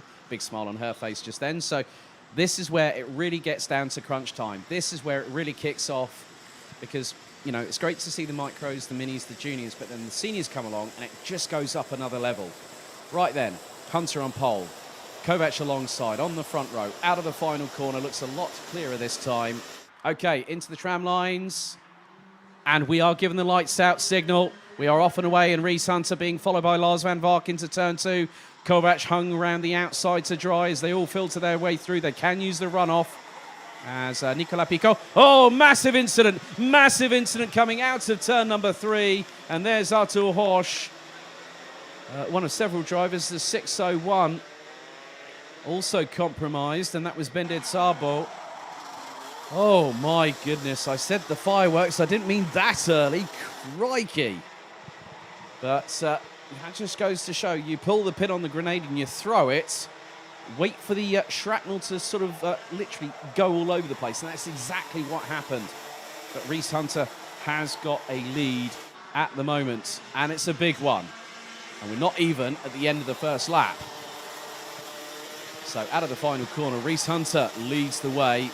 Lars van Vark is down in 4th place as Zsombor Kovac and Nicolas Picot. Van Vark does a great move on Picot to get through into 3rd place. There is Flint Schuring. His brother Morris has just had a win in Bahrain just recently, so congratulations to him. There's a nice little move. That was from the 646 of the returning Mads Ries. He's been running in Danish Formula 5 this year, along with Janetta GT5s, as Flint Schuring really giving Lars van Vark the hurry up here. And Van Vark doing a great job just keeping it planted in that position at the moment. So Van Vark drops behind Picot to stay in 4th place. Mads Ries 7th, Matthew Higgins in 8th, Zino Kovac, Ruben Volt and Dylan LaHaye round out the top 10. Then it's followed by James Johnson and Lewis Gilbert, as up the inside goes Flint Schuring past Lars van Vark through into turn number 2.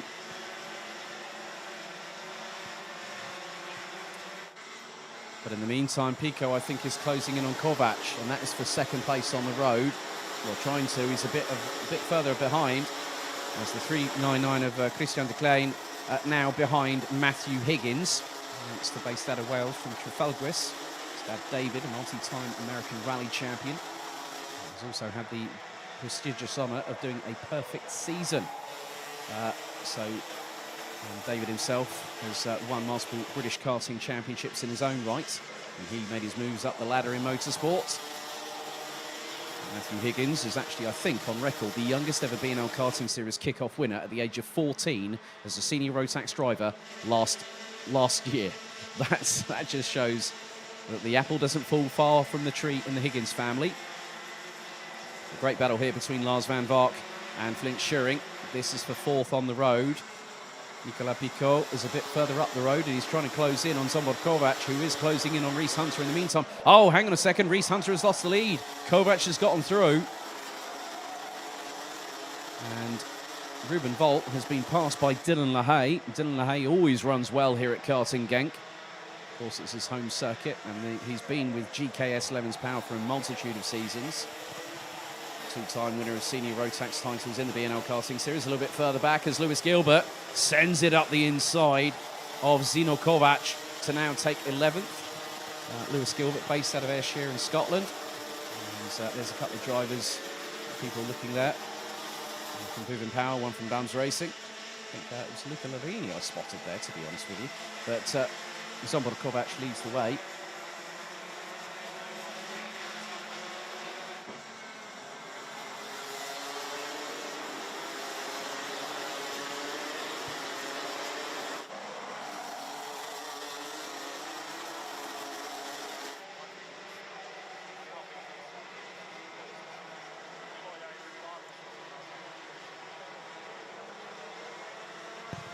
So at the moment,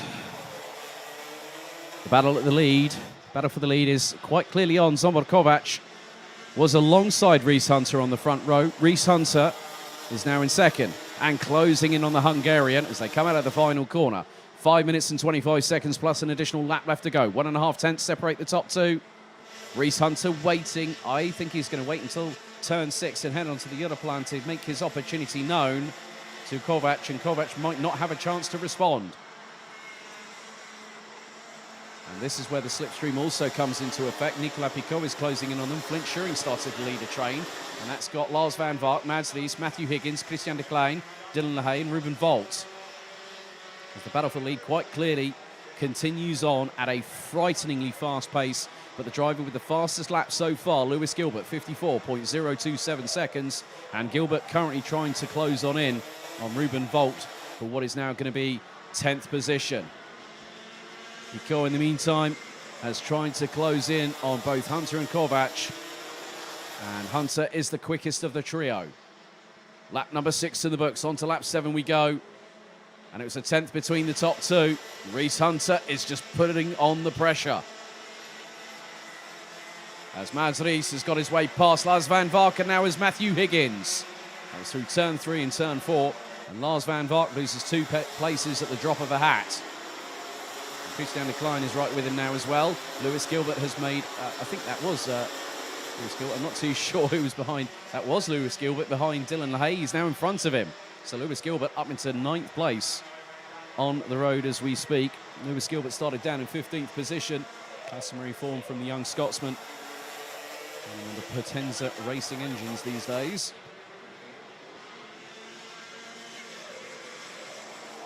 The race carries on at a frighteningly quick pace, as always here in Senior Rotax. We've got another heat up after this one. All drivers on the limit of adhesion. We've had 2 retirements already. Bendit Sabo and Linus Hensen. Bendit Sabo out on lap 3. Hensen out on the first lap alone, so I think he got caught up in that turn 3 skirmish where everything just went horribly wrong. 3 minutes and 10 seconds plus an additional lap. Reese Hunter still applying the pressure. Top 2 coming through the exit of turn number 8. There is Mads Ries, and he is ahead of Flint Schuring, and here goes Matthew Higgins up the inside. The 375, based out of Wales, now gets through, so Flint Schuring has lost a couple of positions, and that drops him from 4th to 6th place. Good pace showing from Christian de Klein in the 399. Last year ran as a junior, now in his first full season as a senior Rotax driver, and at the end of the season, things look to be coming a bit better for the Dutchman. So there we go, lead has changed as Reese Hunter waited, and he managed to get through. That would have been through turn 2 on Zombor Kovac. And Nicolas Picot makes it a top 3 at the minute. They were covered by just a fraction under a second last time around. 2.25 minutes to go. Reese Hunter now back where he started this race and led it before Zombor Kovac decided to get past. Everyone else seems to be getting on with business, and they're running in the 54s, a lot of them. So the pace has increased a little bit further down in the top 10. And that has been shown by the likes of Mads Ries, Matthew Higgins, Christian de Klein. Lewis Gilbert is right on the back of the 399. So Lewis Gilbert up from 15th, now gunning for possibly at least a top 6, I would even reckon, as there goes Christian de Klein up the inside of Flint Schuring. Lewis Gilbert just closes on in, waits and bides his time. And will more than likely try and get down past Flint Schuring going into the Europlan, but he's going to make the move now. Neatly done by the Scotsman. Gets the run on Schuring. And that has a little bit of a gap between himself and Christian de Klein from the Netherlands. And that is a battle for what is going to be 6th place now. So Lewis Gilbert also making some moves up and down the order. He can lead from the front and can fight his way up the order. He's not the only one in this field. 60 seconds on the clock remains, plus an additional lap. As the leaders make their way through turn number 12. A cavalcade of colour here in senior Rotax as always. And Dylan LaHaye, I think, is being pressurised by Ruben Volt. Lars van Vark has dropped down to 11th and is being closed in on by Ilian Brunsils of all people. And Brunsils started all the way down in 18th place. The Belgian now up into 12th. Leaders now coming down the Europlan. As Reese Hunter leading Zombor Kovac. Nicolas Picot, Mads Rees, Matthew Higgins, Christian de Klein, Lewis Gilbert. Flint Schuring drops to 8th. LaHaye and Ruben Volt ran out the top 10. 28 of the 30 drivers still circulating.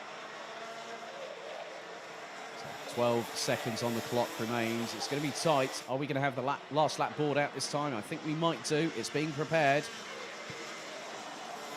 As they exit out of turn number 12. Timer has struck 0, so the last lap board is out. Reese Hunter takes a quick glance over his right shoulder. Zombor Kovac is about less than 0.3 of a second behind. Flint Schuring drops out of the top 10, now into 12th place. As LaHaye, Volt, Van Vark and Brunsils have gotten past. So final lap is underway, and it's halfway through for the top 2. Reese Hunter leading Zombor Kovac. Nicolas Picot, Mads Rees has been closing in on the Frenchman over the past few laps. In terms of pure pace, Mads Rees was nearly 3/10, well, he's about over 3/10 quicker last time around, and he could get third by the checkered if he plays his cards right. But through turn 11 come the leaders. What is going to be the 12th and final time? Reese Hunter constantly looking over his right shoulder to see where Zombor Kovac is, but out of the final corner, Reese Hunter wins Heat 1 in Senior Rotax Groups A versus B by 0.23 of a second ahead of Zombor Kovac. Nicolas Picot rounds out the top 3. The top 3 covered by 1.941 seconds. Mads Rees made his way up from 12th on the grid to finish in 4th position at the flag. Matthew Higgins, another mover up the order. He started 7th and he finished 5th. Lewis Gilbert, 15th to 6th. That's 9 positions gained. Christian de Klein in 7th at the end of that, ahead of Dylan LaHaye, with Ruben Volt and the Netherlands' Lars van Vark completing the top 10.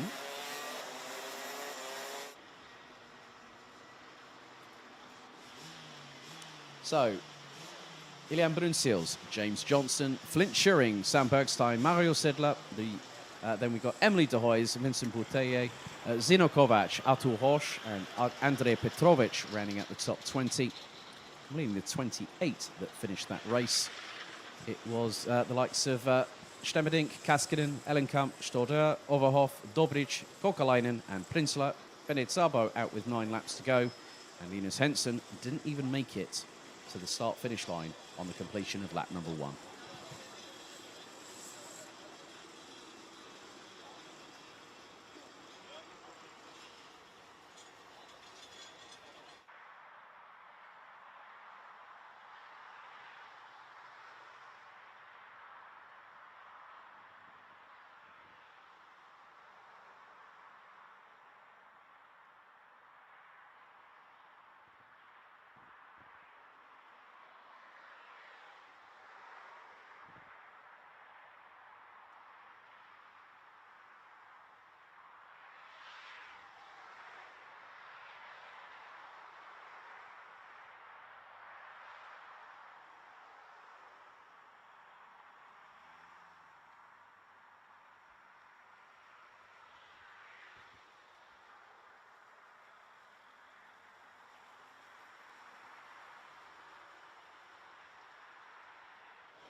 Hello, everybody. I'm standing next to one of our ladies on track this weekend. This is Emily de Heus.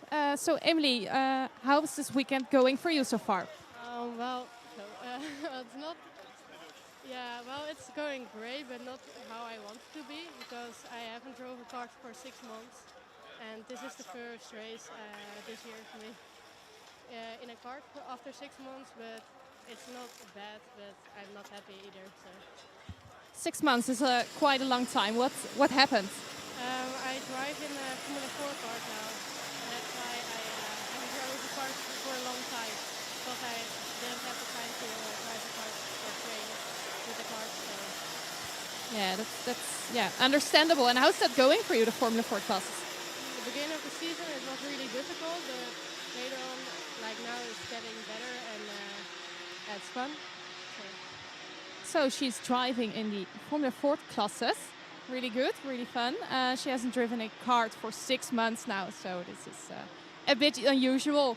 Any wishes for this weekend? Hopes, your goals for this weekend? Yeah, well, I wanted to win, of course, but I don't think that would happen now. But for the top 10, I think so. So Emily is going for the top 10 this weekend, and of course we wish her all the luck. Emily, thank you for your time and good luck. And back to you, Alex. Thank you.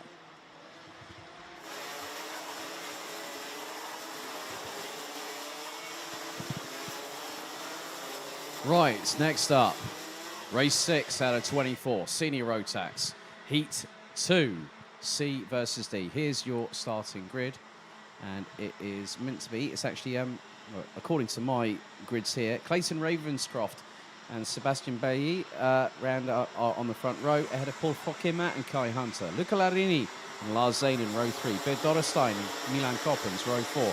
Noah Hipp and Ansel Kadahas complete the top 10. And it's Kai Gielets and Bennett Arons, row 6. Nick Coppens, Luca Costa, row 7. Kevin Kremers, Zen Van Til, Louis Jouin, Arnold Domingo, Justin Pullman and Jens van der Heyden. Nathan Schaefer, David Lackner, Mathis Berlant, Philip Keskik, Alexander Abkazava, Corentin Franchi, Zen Rudenberg, Mitch Haynert and Axel Goes. That is your grid for this race. 29 drivers in total.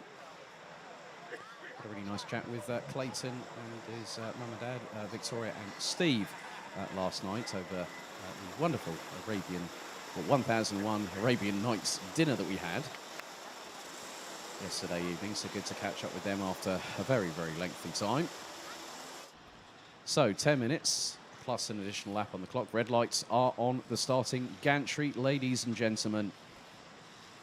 Still plenty more races after this one.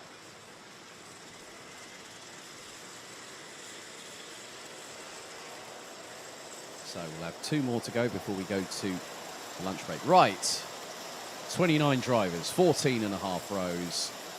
Into the tram lines, they split, revs rise. Are we ready? We are lights out and away. And let's see who gets the best start. Clayton Ravenscroft gets all elbows out and stays ahead as Kai Hunter forces his way through into second as it's 3 abreast. Some drivers using the runoff area. And oh, someone's gone spinning backwards. That is the 6:47 and Philip Keskik from Germany. Yellow flags wave, but Keskik back on the road. Oh, another turnaround. And this time it's the 6:35. And that is Milan Coppens. What on earth is going on here this weekend? And there's another problem. We've got the 6:27 and the 6:47. That's Philip Keskik and Louis Jouin both off. But now Ravenscroft versus Kai Hunter. So Kai's brother Reese picked up the victory in the first one. Ravenscroft looking, and he's really, when I had a chat with him last night, really, really good to have him back in Rotax circles. He's really enjoying it. But now Kai Hunter up the inside, looks for the lead. Through on the start of lap number 2, gets through, but Ravenscroft knows this circuit well, has raced here many a time as a junior and a senior, particularly in the B&L karting series. And a little bit further up the order, Lars Zanen battling away with Sebastian Bailly, both Belgians. Sebastian normally works, well, I normally see him in the Dams Racing awning. And that's who he's racing is with this weekend. Kai Gielets battling his way at the bottom part of the top 10. The 15-year-old, based not too far from these parts, running as a senior for the very first time. And he's got Beard Dotterstein, Bennett Arons, and a whole host of others. Sen Rudenberg, I think, has just made a move through. Amongst others, Mathis Parlant, being run by Nicolas Picot this weekend. Has also made a couple of moves. Is now up the inside, Paul Fokema in the 651. Makes the move up the inside of Clayton Ravenscroft to now take second position. So Fokema, also still running with PKS Competition. Just behind them is Luca Larini from Belgium. Lara Zainen rounds out the top 5. And we've got the very interesting livery on Nick Cubbins' car, the 389. Something I've not seen. He normally has the Dames Racing livery on there as well. So at the moment, Louis Juin, Philip Keskik, and Bendit Sabo look like they have all retired from the race. I'm just waiting for the crosses to show on the live timing, which you can find at motorsport-events.se/Rotax Euro Trophy. There's now Larini up the inside of Ravenscroft, but Ravenscroft had the switchback and made it count through turn 12. And Lara Zainen in the 397 from GKS, looking up the inside through turn 3. Nearly had that happen, but Noah Hip managed to close in on the Belgian because Lara Zainen hit the curbs going through turn 3, and that can cause you a lot of momentum loss as Wheelert's really getting his elbows out alongside. Oh my goodness, Sebastian Bay had Kai Gielitz to his inside going down the Europalan, and Gielitz gets through. So Juin, Keskik, Prinsloo and Szabo all out of the race. We're down to, well, it looks like I'm just keeping my eyes on this because Bendit Szabo was on, I'm not too sure if Szabo was actually in the previous race, but it's getting a bit close for comfort. One of the drivers there, Kevin Kramer's in the 393, having a big old battle royale at the moment with quite a few drivers, as there goes Luca Larini up the inside of Clayton Ravenscroft to now take back third position. Noah Hip is closing in on them, and Noah Hip is pulling away from Lara Zainen. Enzo Caldejas, third in this year's International Trophy, up to P7. Kai Gielitz in 8th and is trying to get past Sebastian Bay. And then Sem Van Thiel, Beard Dotterstein, Nick Cubbins, Bennett Arons, Nathan Schaefer, and Kevin Kramers ran at the top 15 as Larini looks to pull away from Ravenscroft.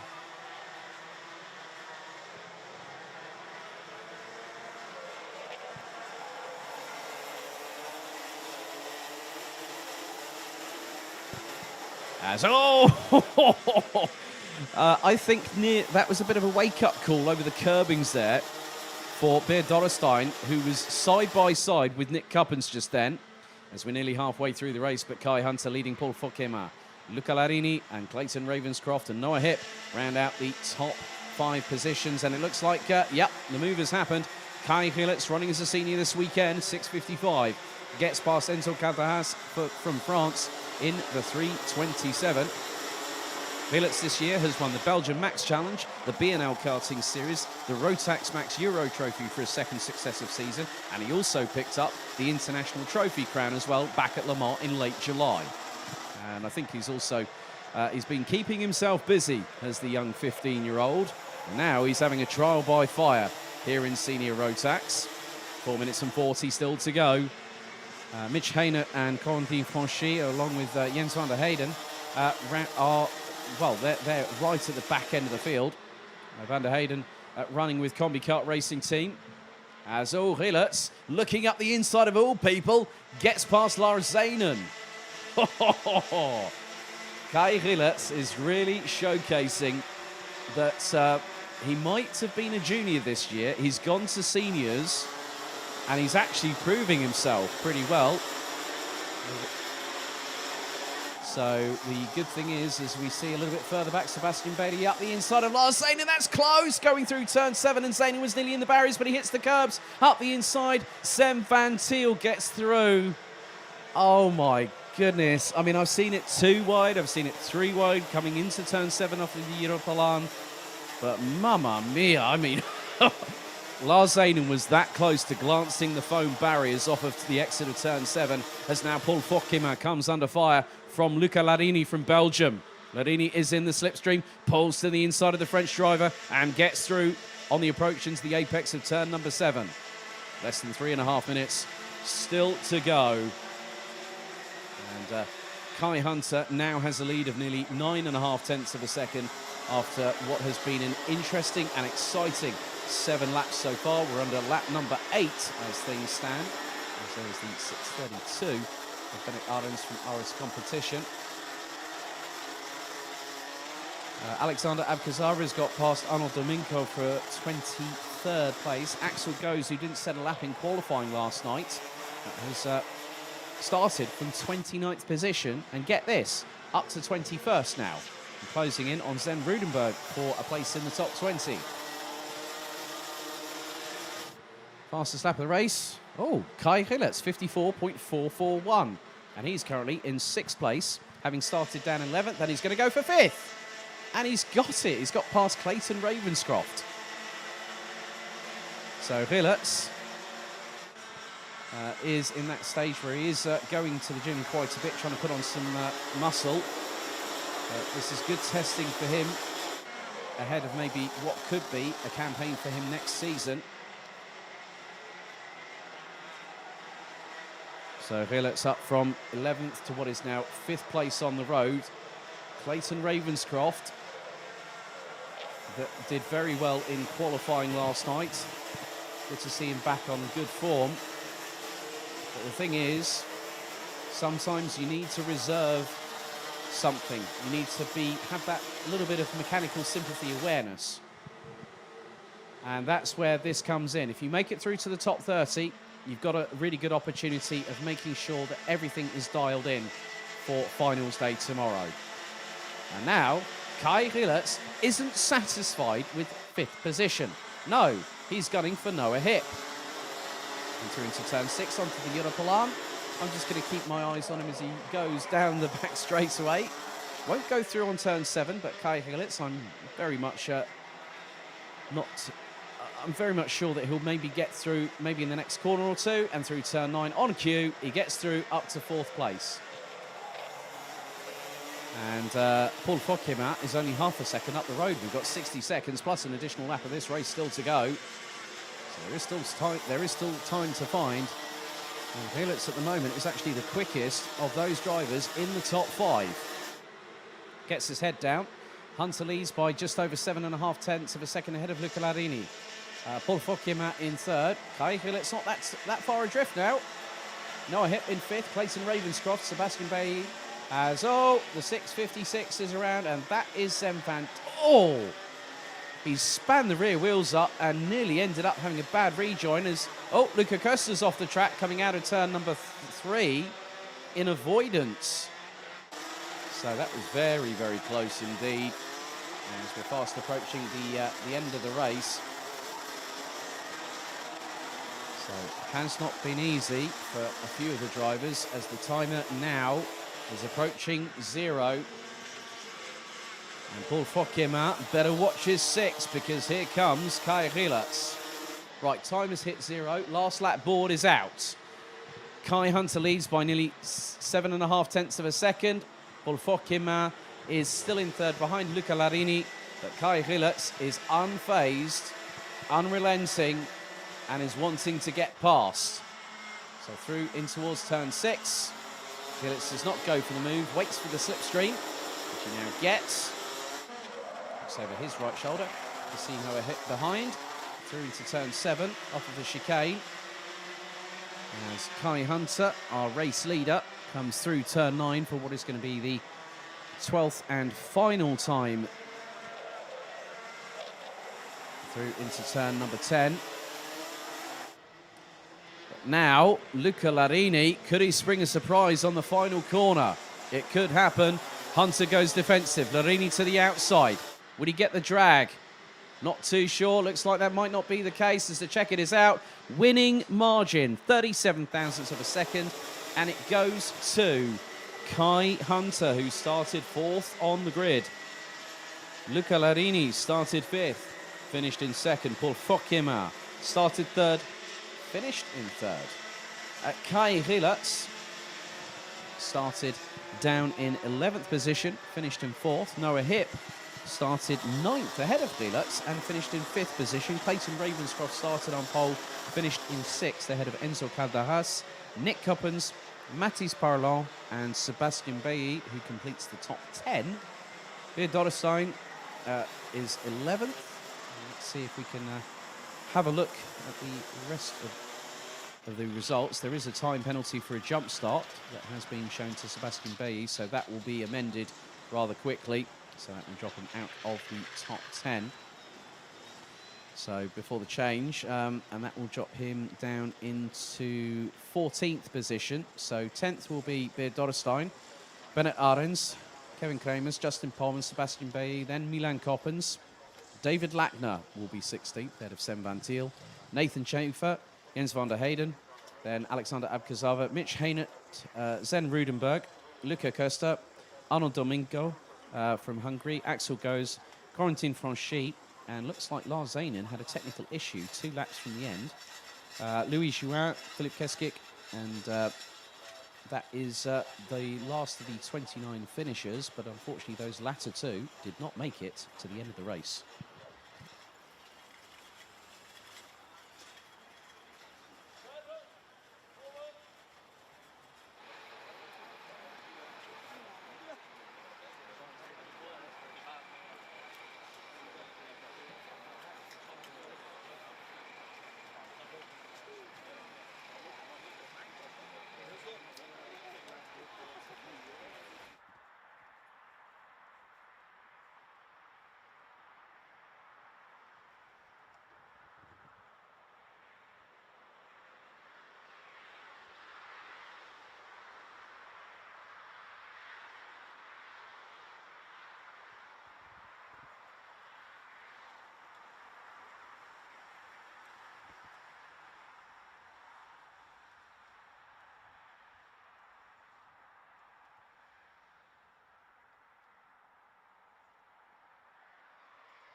Hello everybody, I'm here with Kai Rillards from Belgium. Kai, very impressive drive, started 11th, finishing 4th, just missing out on the 3rd spot. Tell me, how do you feel? Yeah, really happy. It was a really hard race to come back from so far. And yeah, the last lap I was closing on 3, but the 3rd guy was really fast. But there was quite oil on track, so it was really slippery. And then I couldn't take him. But for the rest, it was a really good race.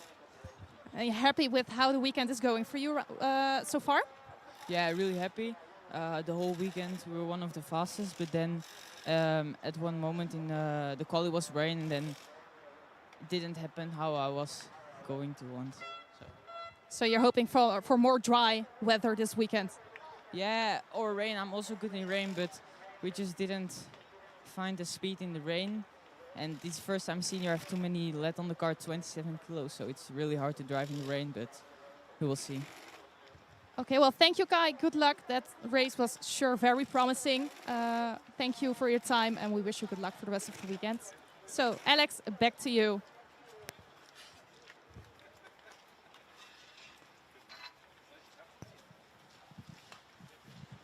Big thank you to Esme down in the pit lane, having a quick chat with Kai Rillards on that particular occasion. Right, 2 more races to go before the official lunch break. And first up, it will be a total amount of 30 DD2 drivers. DD2 Masters will close out the morning's action. So our lunch break will be from around about 10 past 1 until 20 to 2 this afternoon, where we kickstart with the remainder of the races. And there will be It will be fast and furious, and there's no pun intended with that at all, because we'll have another 16 races after the lunch break. So we are going right into the depths of the evening, and the nighttime sky and the floodlights will be surrounding this circuit.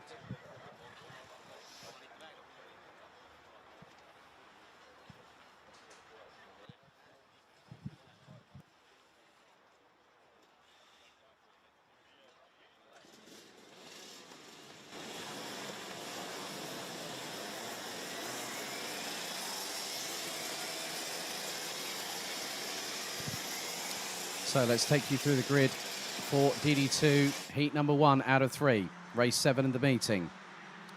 So Patrick Snows, Locke Mellis and Kasper Bielecki are on the front row. Zana Shriblak and Glenn Van Perez, that is row 2. David Maslakovic and Mika Metz, row 3. Lasse Andreasen, Christopher Zaxa, row 4. Josh Price and Lucas Thompson, row 5. Kilian Gerhard, Jordi Kleber, Max Fleischmann, Florian Breitenbach, Matthias Lund, Karl Borgard, Maxim Dirks, Hannes Border, Robert Schopian and Andreas Birkbach ran at the top 20. Jule Jungdahl, Jaro Dekkers, Lawrence Seifried, Fabian Bock, Charlie Anderson, Martin van Leuven, Dennis Thiem, Mario Saban and Amaré Gerhard ran at the 29. Hannes Morin, unfortunately due to a technical infringement, was disqualified post-qualifying and put to the back of the grid, and he starts 30th. The Kudsini Rotax drivers 646, that's 646. Mads Ries, Philip Keskik 647 and 656 Sem Van Til to the stewards immediately. That's Senior Rotax drivers 646, 647 and 656 to the stewards immediately, please. Thank you.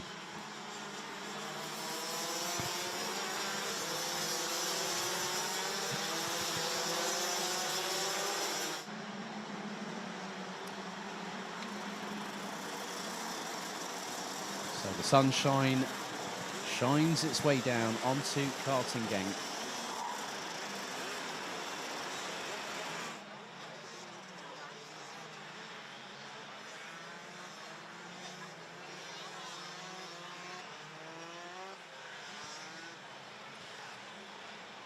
Patrick Snows, Locke Mellis and Kasper Bielecki from Latvia and Poland, they will control the pace, and then Zana Shriblak and Glenn Van Perez, that is your top 2 rows. Van Perez, a month ago, secured his 3rd B&L Karting Series title. He's won a DD2 title in 2020, 2021, and a few years ago, he picked up a senior Rotax title. He's also vice champion of this year's Porsche Carrera Cup Benelux Championship. So he always comes back to karting. Says it's always great to be back in this kind of atmosphere. Right then, 10 minutes on the clock plus an additional lap. Red lights on the gantry. So into the tram lines. The revs start to build. Are we ready? Full start called straight away. So another formation lap is underway. So our race director not happy with that one, and has basically told them you need to go round. That needs to be a lot cleaner.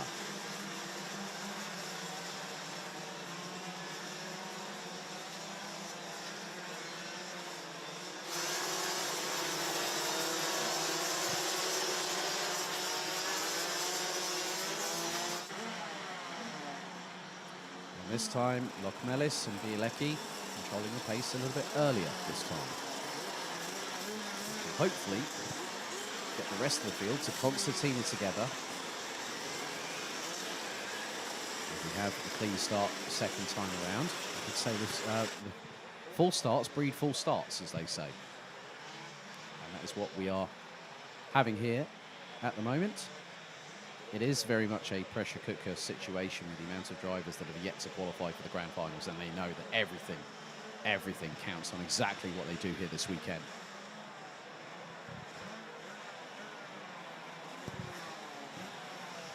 So the field now making its way through turn number 10. So top 10, Locke Mellis, Bielecki, Shriblak, Van Perez, Maslakovic, Metz, Andresen, Zaxa, Price and Thompson. That is your top 10.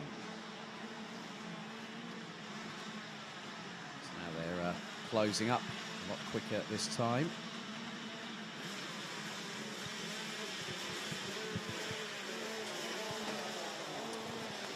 Okay, 10 minutes plus an additional lap. We try again. It's seconds out. Okay, let's see what happens on this particular occasion. Through into the tram lines. Revs rise. We are lights out and racing. And Lokmelis gets a great start. Shriblak needs to have a good start as well, but it's side by side between him and Van Parijs. Van Parijs managing to stay in 4th position as Maslakovic's up into 5th, and there's a skirmish. Oh, that's close. Oh, turfed out sideways, and that is Hannes Morin. Hannes Morin went for an all-day. He went round the outside. He had room to do the manoeuvre, and all of a sudden, the Swede gets turned around and backwards onto the grass, and that is not going to do his Mojo tyres any favours, because that grass is absolutely wet as anything. And now, Shriblak and Van Parijs get past Lokmelis as Bielecki is now in the lead of the race. Through out of the final corner, lap 1, almost in the books, and it is now. Bielecki leads by 0.22 ahead of Shriblak. Van Parijs rounds out the top 3. Lokmelis, Maslakovic, Andreasen. As the 460, Jordi Klebo, son of Carl, who runs in DD2 Masters, is up a little bit further towards the sharper end of the grid. As it all concertinas going through turn 6 onto the Europalan. And at the back of that, that's Martijn van Leuven, who's right at the back end of that field, and Hannes Morin. I'm not too sure, has he parked the cart, is the big question, and that is going to really cause him problems. Shriblak gets through, takes the lead through turn 10 on Bielecki. Van Parijs waiting in the wings, looking to strike. Won't do it through turn 12, but he'll know he's got the slipstream now. Coming through across the start-finish line. On to lap number 3. Shriblak leads. Bielecki, Van Parijs, Andreasen now up into 5th past Lokmelis. There is the 486. That's Josh Price from the UK. I think has just gotten ahead of Maslakovic, possibly. It's all kicking off behind. So, yeah, Hannes Morin will be retiring after that incident. It would have compromised the drivetrain in the back axle of the kart, the way he got spat out. Exit stage right, unfortunately. So Mika Metz up to 11th. Breitenbach up to 13th. Chopin up to 16th, ahead of Seifried. Seifried has jumped up 6 places in the opening 2 laps alone, up from 23rd to 17th, and he's looking to make further moves up the order. As I think he's just got I'm just wondering who he's got past just quickly. There might have been Dedix. But Shriblak leads by nearly 6/10, and Van Parijs now in 2nd. Bielecki coming under fire from the Dane that is Lasse Andreasen. Lokmelis now all on his own, rounding out the top 5. Josh Price started down in 9th. He's up into 6th as the 486 from the United Kingdom past Maslakovic. More changes happening a little bit further back. Maybe the likes of Mika Metz might have just got past Kilian Gerhardt for 10th position. And Andreasen is putting the pressure on Bielecki for what is 3rd on the road.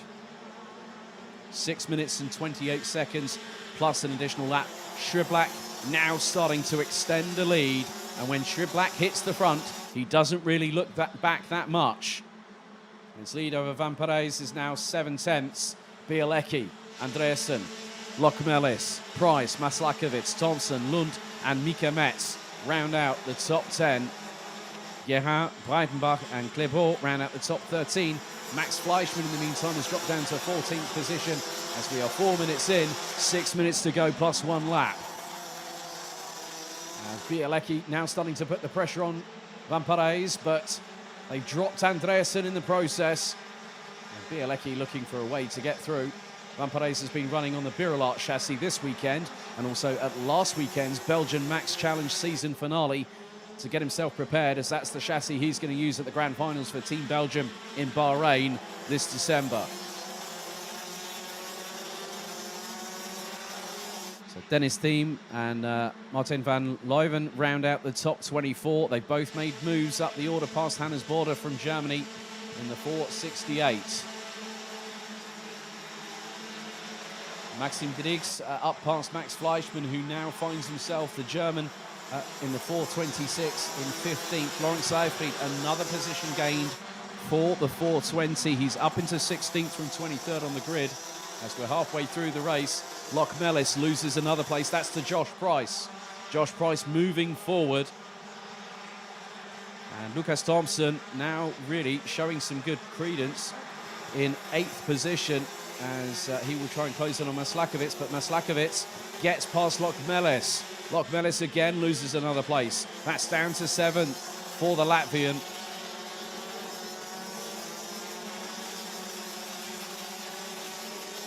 And Shriblack's lead over Van Parijs now stretches to nearly a second. Bielecki still putting pressure on Van Parijs, but Van Parijs is very well experienced.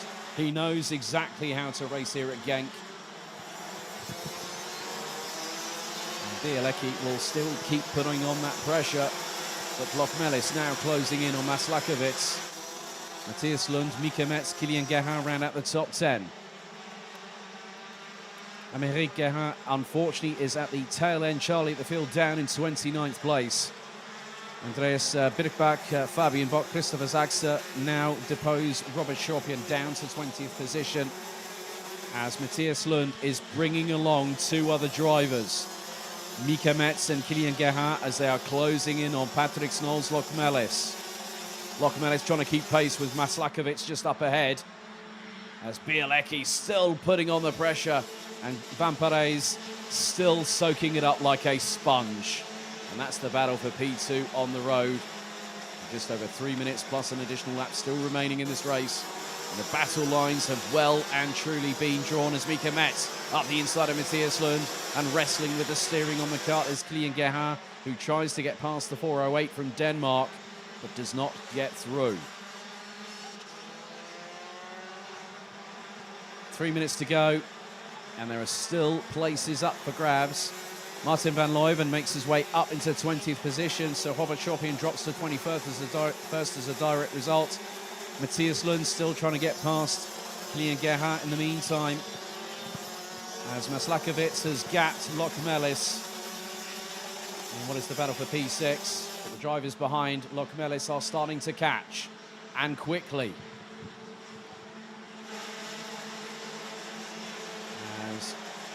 That is Florian Breitenbach, who's just gone up the inside of Lucas Thompson for 11th position through turn 2. Thompson, up until quite recently, was running in senior Rotax and fancied a change and is getting a very steep learning curve in the process. As there's been a change between, that is, Jordi Klebor and Maxim Griggs, and Griggs has just gotten ahead up into P13. Carl Borgard gets up into 21st. Hannes Border up past Dennis Thiem for 24th. As we head into the final 5th of the race. Just under 2 minutes to go. And Shriblack has been pulling a gap. Shriblack is the fastest one out there. 54.130 is his fastest lap time. His lead between him and Glenn Van Parijs is now 1.245 seconds. Kasper Bielecki in third. Lasse Andreasen, Josh Price, David Maslakovic, Patrick Knowles, Loch Mellis, rounding out the top 7, and I've just seen a glimpse of, I've seen a bit of fluorescent yellow and blue, and that's Lawrence Seyfried. He's sandwiched in the middle of Fabian Bock and Martin van Leuven, so Seyfried has dropped down to 18th position as a result of that exchange. And still 29 out of the 30 runners and riders are still circulating. Unfortunately, we lost Hannes Morin after that incident going into turn 4 on the very first lap of the race. I'm sure he will be backfiring on heat number 2 and heat 3 a bit later on. Less than 60 on the clock remains, as now Glenn Van Parijs has started pulling in Zana Shriblack. The gap now is just under 1.2 seconds as we've gone into double digits. We've completed lap 10, we're on to lap number 11 as Mika Metz is closing in, and that is on Loch Mellis. That is for 7th position. So Mika Metz, this year's Rotax Max Challenge Germany champion, goes up the inside of the Latvian, through into turn number 7, neatly as you do. And Mika Metz knew that the move was on. So down to the final few seconds of this race, plus an additional lap, and Zana Shriblak, once he hit the front, as I said earlier, he has not looked back. Going to be tight. Is it going to be last lap board? No, it isn't. We're going to have 2 more laps, including this one. Lap number 12 out of 13 underway, and Shriblak has pulled a gap, a further 2 tenths ahead of Glenn van Parijs in the 400. Martin van Leuven, who started all the way down in 26th, has now got himself up into 16th position, a gain of 10 places in the meantime. But now the timer hits 0, and this time around Zana Shriblak will see the last lap board first.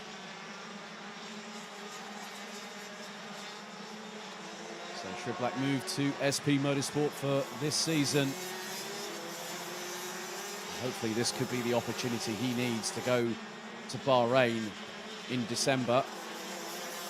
Now the final lap board being shown on the start-finish straight. One more tour, 1,360 metres remain, and his gap between him and Van Parijs is now nearly 1.5 seconds. Bielecki in third, Andreasen, Price, Maslakovic, Metz, Gerhard, Lokmelis, Lund, Reichenbach, Thompson, Didix, Clerbourg, Van Leuven up 11 places to 15th. As Shriblak makes his way down the Europolon for what is the 13th and final time in this race.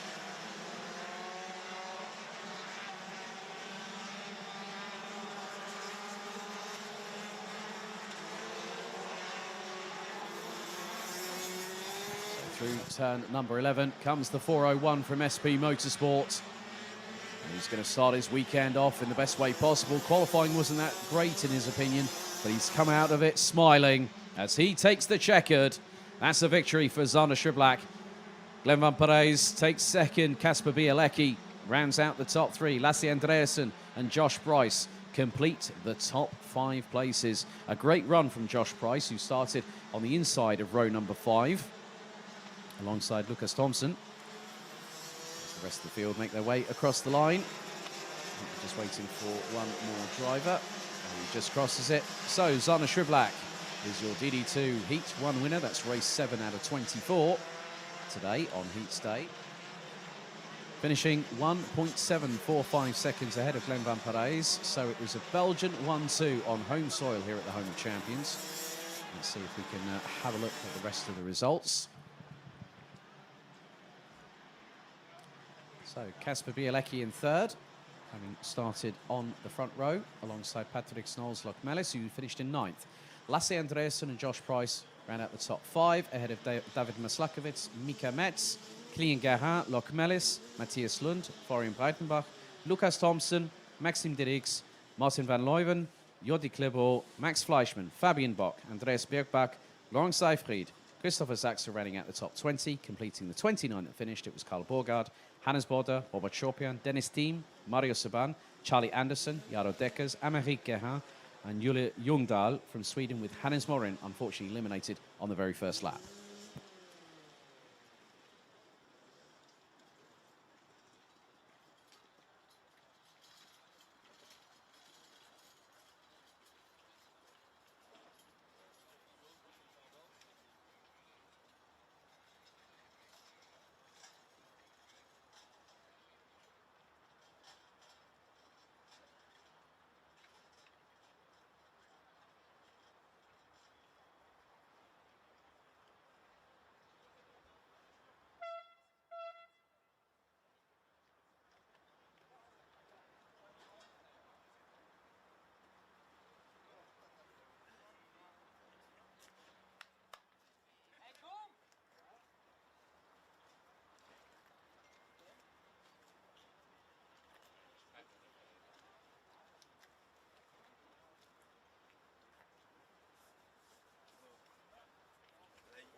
So our final race before the lunch break, DD2 Masters.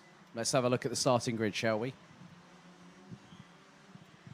So James Beecroft with an absolute howitzer of a pole position last night starts on pole. Ahead of Dennis Thum from Cyprus, Alessandro Glauser and Karl Klebort rounds out the top 2 rows. Tom Dessert and Jörg Müller alongside each other on row number 3. Morgan Riesch, Sebastian Rumpelhardt, Slavomir Miransky and Thomas Piet round out the top 10. Christophe Capitain, Christophe Adams, Pritz Sai, Bruno Dos Santos, Ian Getz, Robert Schlunsen down in 16th, ahead of Michael Becker, Thierry Dion, Peter Gyurtai, Maxim Shaposhnikov and Nicolas Mazinis rounding out the 21-strong grid. And just like that, we're at our 8th race out of 24. The afternoon's going to be a long one, so you're going to have to get all your popcorn, all your snacks, all your fizzy drinks, and if you're wanting to have a chill out on a Saturday afternoon, maybe have an alcoholic beverage of your choice, not mine, because I'm here in the commentary box. I'm here to give you that added bit of cadence to the story. But obviously, we're going to hear from a lot of the drivers this afternoon because there's going to be 16 flat-out, action-packed races here at Karting Genk. So 10 minutes set on the timer, plus an additional lap. And the red lights are on the gantry. So 21 drivers, that's 10.5 rows.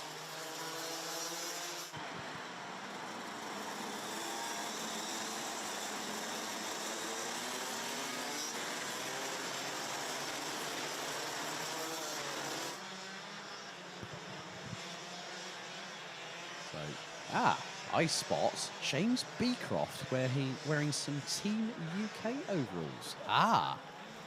It's good to see. He's not the only one doing that this weekend. James Johnson in Senior Rotax is doing that too. And we've got the Dragon Ball Z fan, that is Dennis Valentis Thum, representing Cyprus.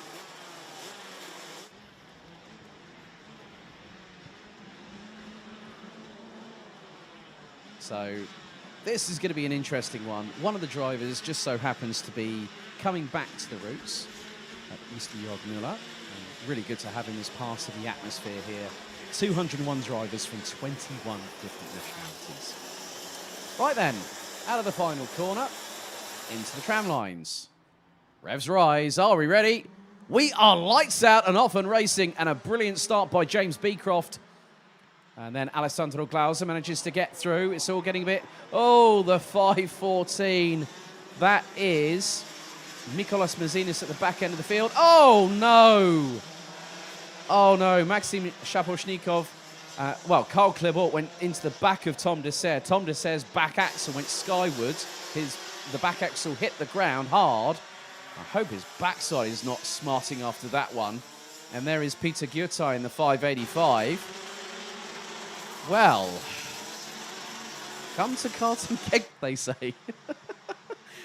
It just goes to show how passionate, how motivated these drivers are, and sometimes this does happen. However, we still have a race to concentrate on, and at the front of the field, it is James Beecroft leading Alessandro Glauser.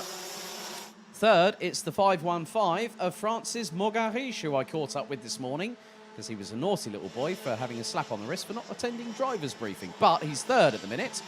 Jörg Müller is finding himself at the bottom end of the top 10. He's being chased down by France's Bruno Dos Santos, who was third in this year's B&L Karting Series Championship, as Thomas Piet is looking rather racy as well. Just behind Poland's Slavomir Miransky as they head their way down the Europolan. And the 526 of Michael Becker looking up the inside of Christophe Adams. The most successful driver when it comes to qualifying for grand finals, and he's done it again this year as well. So 8 minutes and 20 plus an additional lap still to go, which will bring us nicely into the lunch break, and I definitely know I need to sit down after this. It's been on the feet all day so far, but here we go. Right, Beecroft leads. Second, it's Glauser by just under 2/10. Then it's Valentin Thum. Oh, here comes a move from Morgan Riesch. That was a lovely one. Fantastique, monsieur, as they say.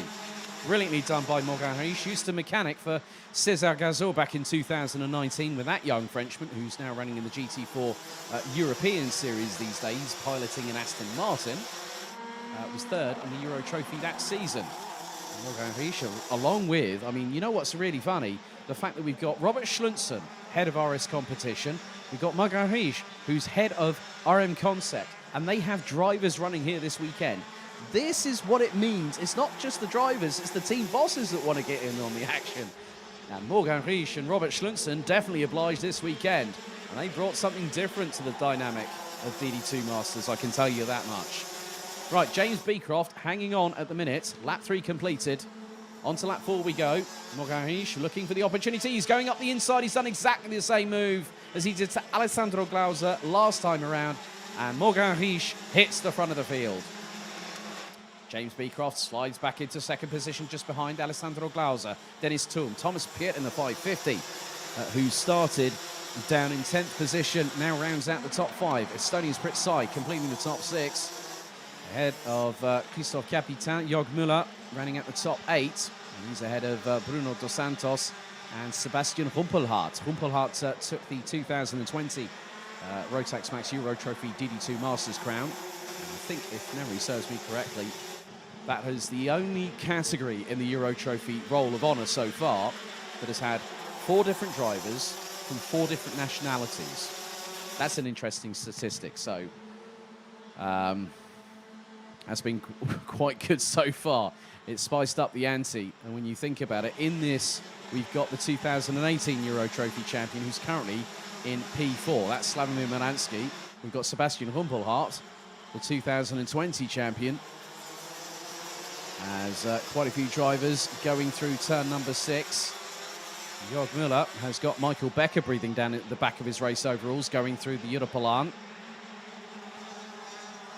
And from judging by his social media, Jörg Müller was actually quite early here at the track. He even got here before me. That just shows how keen they are. Maxim Shaposhnikov has unfortunately retired from the race as well, so we're down to 19 out of 21 drivers. 5.5 minutes to go, plus an additional lap. So Morgan Riche leads by a comfortable, actually a 6 to 8 car lead, length lead. And that equates to just under 4.5 tenths of a second ahead of James Beecroft. Someone else is pulling in the pits now. I'm wondering if that's Tom Dessert. He's got a real big hit from behind because Carl Clebol literally retired on the spot. And that is the case, so we're going to be down to 18 very shortly. But in the meantime, Alessandro Glauser closing in, and there is Tom Dessert out of the car. I'm not too sure whether that back axle might be a little bit bent after that contretemps earlier on.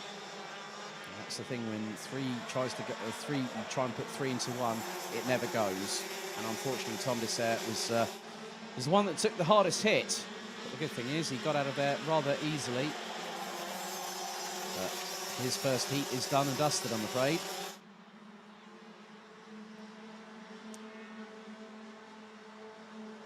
And Robert Schlunzen has been making some inroads. The Dane now up into 9th from 16th. Oh!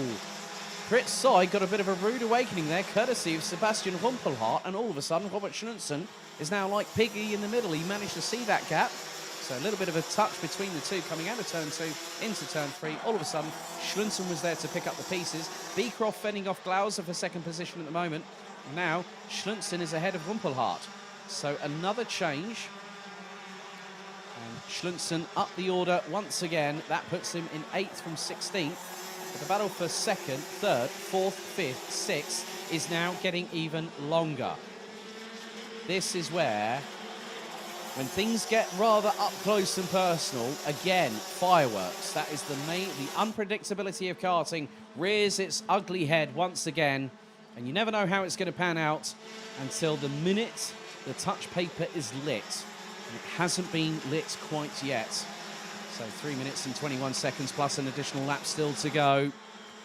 Morgan Riche leads by just under 1.1 seconds. Up the inside of Slavomir Miransky goes both Thomas Piet, and with that is Bruno Dos Santos from France. So Miransky drops down to 6th position, and he's got Robert Schlunzen behind him. Schlunzen is looking for another position. So that is going to possibly put the Dane up into what is 6th place, up from 16th. Sebastian Rumpelhardt is not too far behind either. It's getting rather close. And it's fast becoming the Beecroft train. Pritzai is not too far behind either. Neither is Christoph Adams, nor is Michael Becker. Dennis Thum is down in, what is it, 12th position at the minute?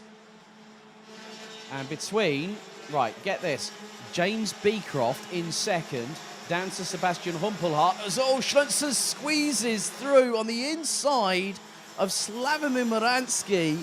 Oh, that's racecraft right there. He got through on Moransky through turn 4, and all of a sudden, Humpelhardt followed in quick succession. Well, that was one for the books there. So this is getting to crunch time, last fifth of the race, plus an additional lap, and no one can predict the outcome. And if you ask me for predictions every single time, I will tell you I'll wait to see it unfold before my very eyes, and this is exactly what we've got going on here. So Mogarish leads by nearly 2 seconds ahead of James Beecroft, who's done a great defensive job ahead of Alessandro Glauser.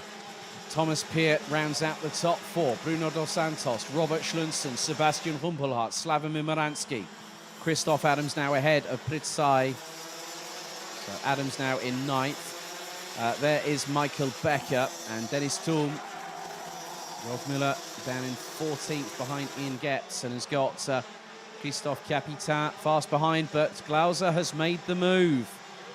I think it wasn't a case of if, it was just a mere case of when will Alessandro Glauser get past James Beecroft, and it's happened, as there goes Robert Schlunzen up the inside of Bruno Dos Santos, so the Dane now up from 16th to 5th, and Humpelhardt gets through on the next corner. So Dos Santos drops another couple of positions. He's going to be at the mercy of Slavomir Moransky across the line into turn 2. And Schlunzen has been putting in the fast laps.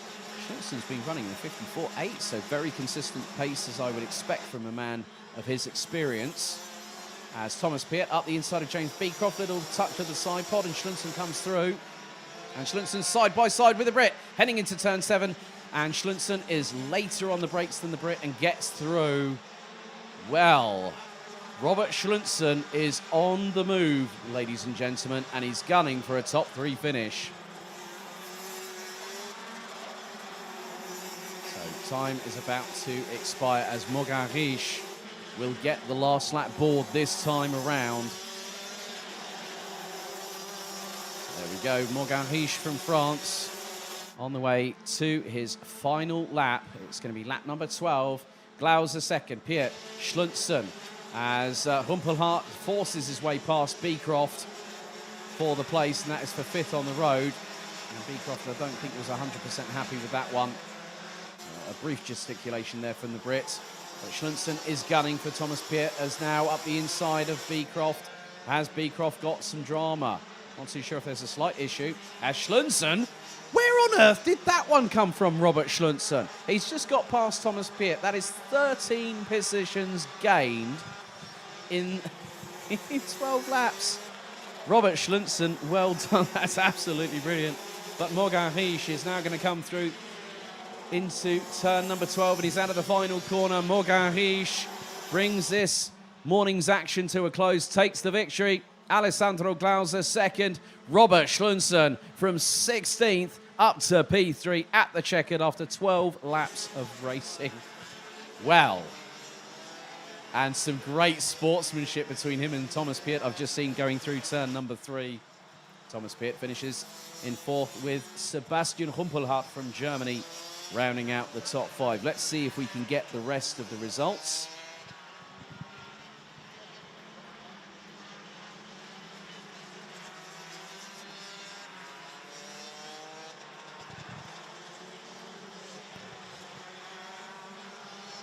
But good to see Mogarish taking a victory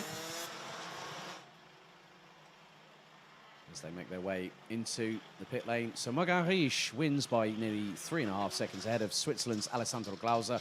Robert Schlunzen from Denmark rounds out the top 3 ahead of Thomas Piet. Sebastian Humpelhardt takes 5th ahead of Bruno Dos Santos.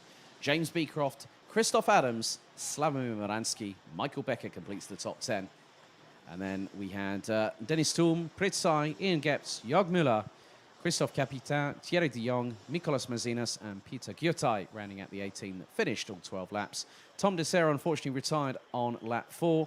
Maxim Shaposhnikov, lap 2, and Karl Klebot, after that incident with him, Shaposhnikov and Dessert eliminated on the very first lap.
Going to start in a few seconds.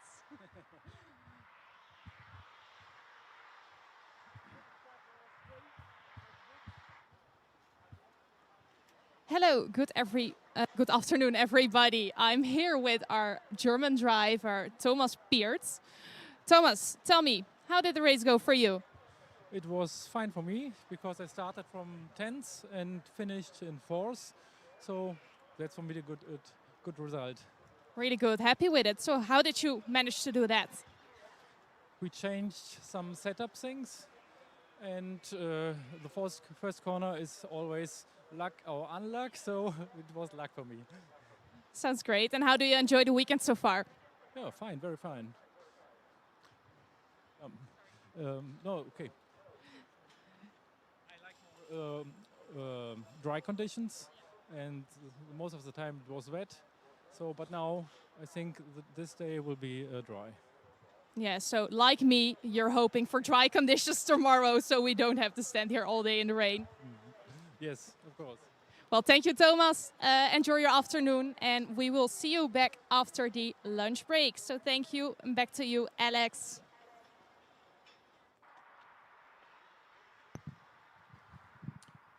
Thank you very much, Esme. Well, that's it. We're going to go to a lunch break, and just before 20 to 2 this afternoon, we're going to be back for another 16 races that is going to take us into the night time here at Karting Genk, the home of champions. So we'll be back in, what is it, just under half an hour. We'll see you very soon. Thank you for watching this morning, and join us as we resume Heat Stay for the Rotax Max Euro Golden Trophy here at Karting Genk, the home of champions.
Welcome back, ladies and gentlemen. We now return to the action. After 8 races, we now have another 16 to go for the Rotax Max Challenge. Euro Golden Trophy here at Karting Genk. Alex Goldschmidt in the commentary box. Esme Rosman will be our pit lane reporter all the way through the course of the day to speak to some of the drivers immediately after the races. And we turn our attention back again to Micromax.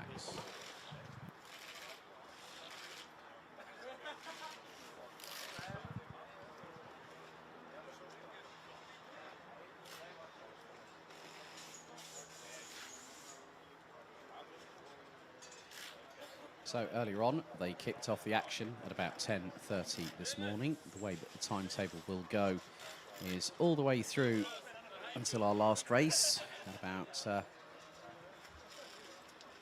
probably just before 7 o'clock this evening. We will complete Heats Day, and then the last day of the events will see us go into Finals Day tomorrow. With regards to qualifying for Micromax, Minimax, DD2 and DD2 Masters, their qualifying positions decided their starting positions for all 3 heats. So we have reset for race 2. So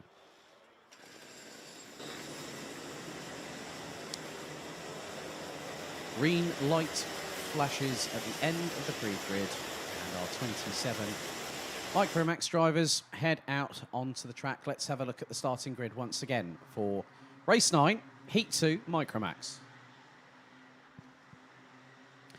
Kenzo Craigie and Ivan Czernega start on the front row. Noah Janssen and Jenthe Moonen, row 2. Albert Friend and Lucas L, that is row 3. Boris Maximov and Jensen Chalk. Row 4, completing the top 10, it's Rory Armstrong and Uros Bogdanic.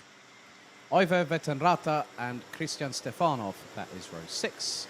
Majus Mazinas and Branislav Renka, row 7. Vito Koza and Vanessa Silkonati, row 8. Felipe Reis and Christoph Kilar round out row 9. Completing the top 20, it's Nikita Zhubimov and Boris Verhaag.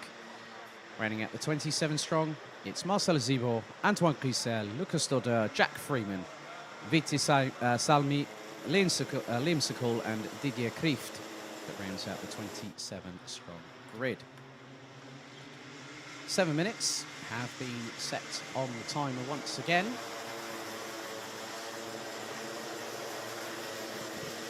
As we steel ourselves for battle once more.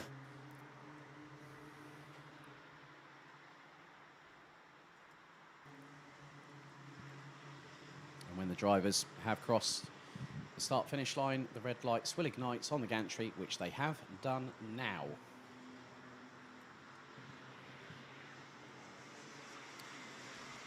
So, current air temperature, 10 degrees Celsius. And sunset is predicted for 3 minutes past 5 this afternoon.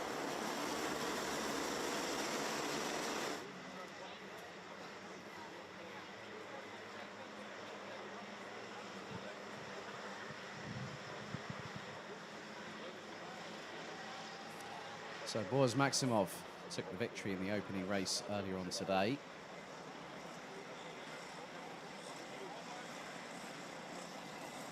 As the drivers get themselves into formation. Kenzo Craigie and Ivan Czernega leading the way. They will control the pace on the front row of the grid as they come out of turn number 11.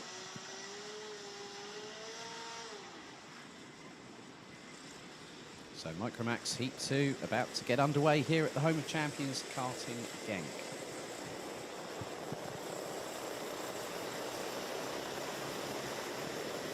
Out of the final corner, into the tram lines, revs rise, and we are given the light out to go racing, and Kenzo Craigie leads the field into turn number 1, Noah Janssen and Boris Maximov. Boris Maximov again getting a brilliant start as we've had. A bit of a multitude of issues, one of which is the number 77, and that is Majus Mazinas, and that is the number 1 of Viti Salmi from Finland. And we've also got dramas here for the number 12, That is Zhubimov, and then also the number 78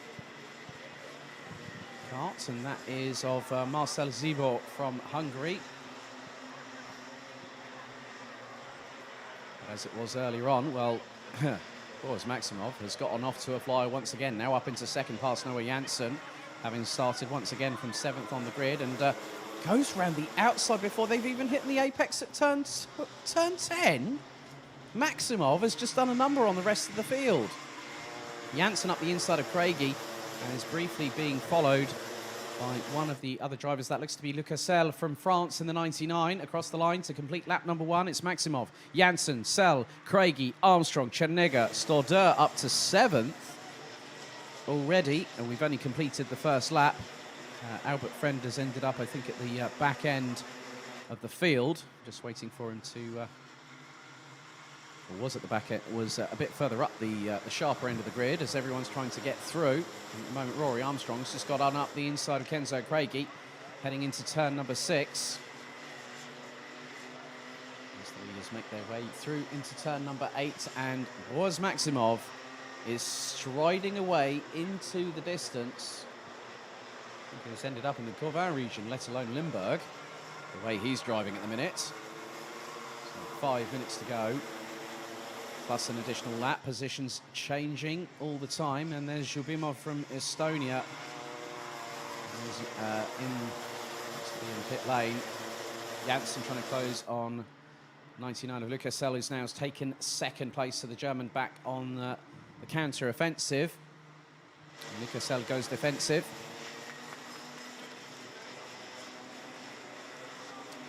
And here is a battle between Jensen Chalk, Jack Freeman, who didn't have a great qualifying session yesterday, up from 24th tonight. There's Noah Janssen up the inside of Lucas Selle through turn 6. Not too far behind them is Rory Armstrong, and the number 68. Just trying to remember from memory, I think Rory Armstrong has done really well this season in the Soda UKC Academy.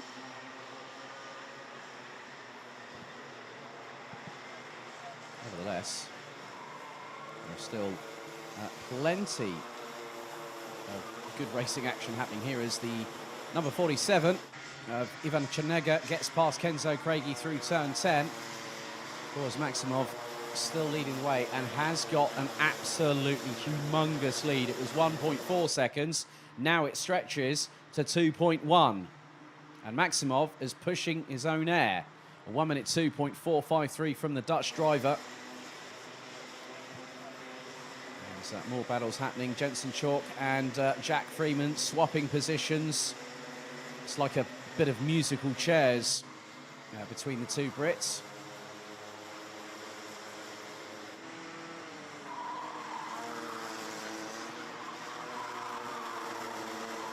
And Rory Armstrong actually was the Saudi Academy Ultimate Karting Champion this year, so he has got pace and he's showing it quite now. As there is the 81 of Uros Bogdanic, followed by Branislav Rentka. Behind Jack Freeman is good move there by Antoine Grisel. He's up the inside of, I think, possibly Vanessa Sukonaite. There's the number 7, Felipe Reis from the Netherlands. Getting past, I think that looks to be Didier Krieft from the Netherlands. Going through. But Noah Janssen is about 2.8 seconds behind Boaz Maximov. Lucas Selle, Rory Armstrong, Lucas Stordeur, Ivan Chernega, Kenzo Craigie, Vito Koza, Jensen Chalk and Jack Freeman round out the top 10 after 4 laps of racing around this circuit. And Bogdanic and Rentka embroiled in a battle for 11th position. That's the train for second, being led by Noah Janssen from Germany, Lucas Selle, Rory Armstrong, Lucas Stordeur rounding out that train.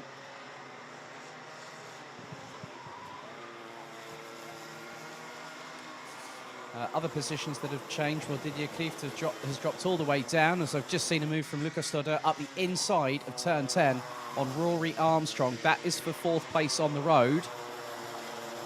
Armstrong will want to get that position back as he wrestles with the steering coming through the entrance and also the exit of turn number 12. We've got just over 90 seconds to go, And Maximov is away and has gotten away quite considerably as Vita Koza brought in a battle with Jensen Chalk and also Kenzo Craigie. So Kenzo Craigie fighting for position. He's already, and there's the signal from the of the number 17 of Vito Koza, and Kenzo Craigie didn't want to follow Vito Koza's lead as don't tell me you're going to make it 3 wide. And that is Uros Bogdanic and has sent it up the inside of Koza and Chalk through turn 7. Here comes Branislav Rentka as we've got 60 seconds on the clock to go. Oh my goodness. They started early. They're carrying on as they left off here in Micromax. As Rentka tried to move up the inside of Vita Koza going through turn 10, but nothing was happening there, I'm afraid. Maximov continues to lead. His lead now is nearly 4.1 seconds. Ahead of Noah Janssen. Lucas Todder rounds out the top 3. Lucas L in 4th. Rory Armstrong, Ivan Chernega, Kenzo Craigie, Uros Bogdanic, Jensen Chalk, Vito Koza, Branislav Rentka, Jack Freeman, Vanessa Silkonaite, Oiva Vetenrata. That is also Boris Verhaag that rounds out the top 15 positions out of 26 that still circulate.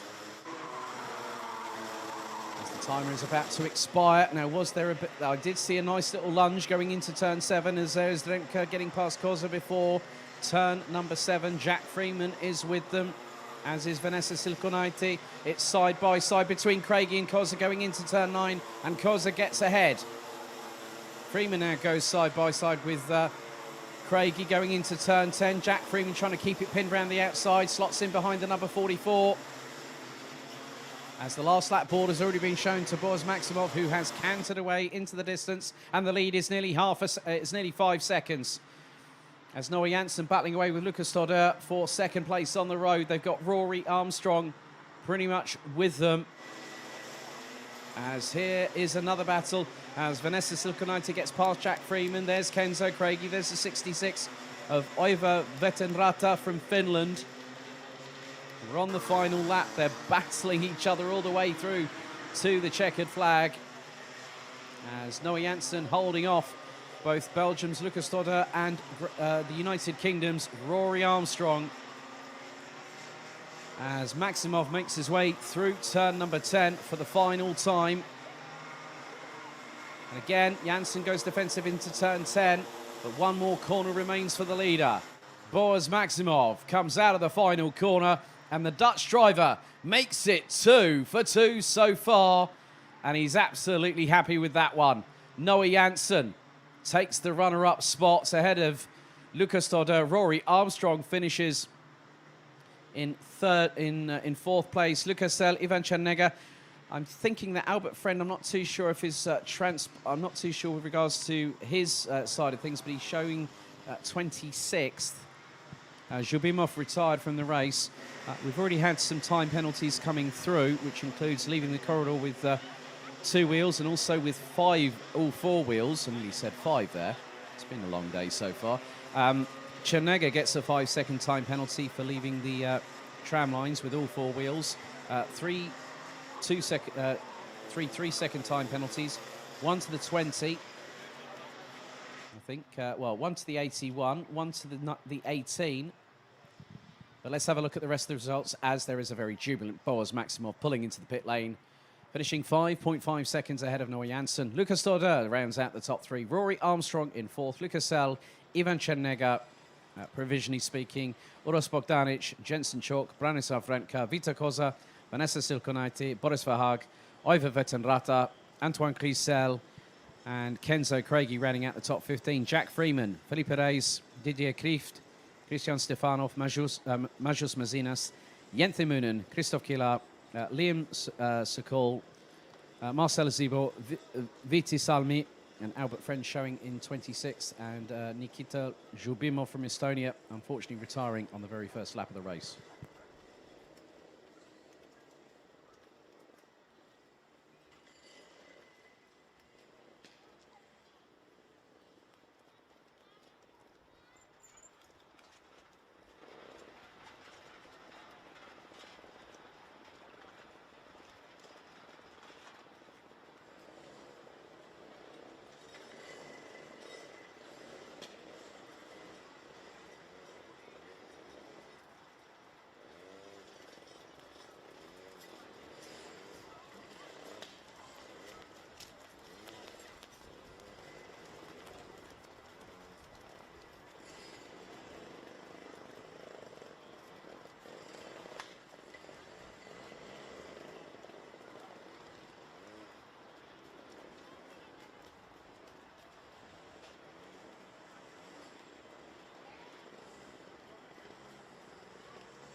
a little wave to the cameras from Lithuania's Markas Silkunas, the 159.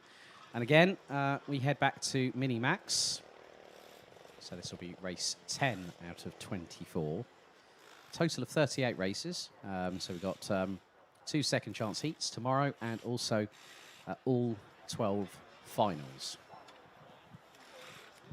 Big thank you very much for everyone that has been tuning in all the way through at the course of yesterday's qualifying practice and also throughout today's coverage. And I can see by the magic of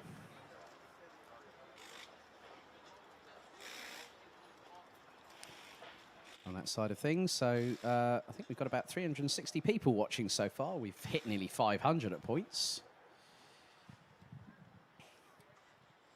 But just under 60 seconds to go.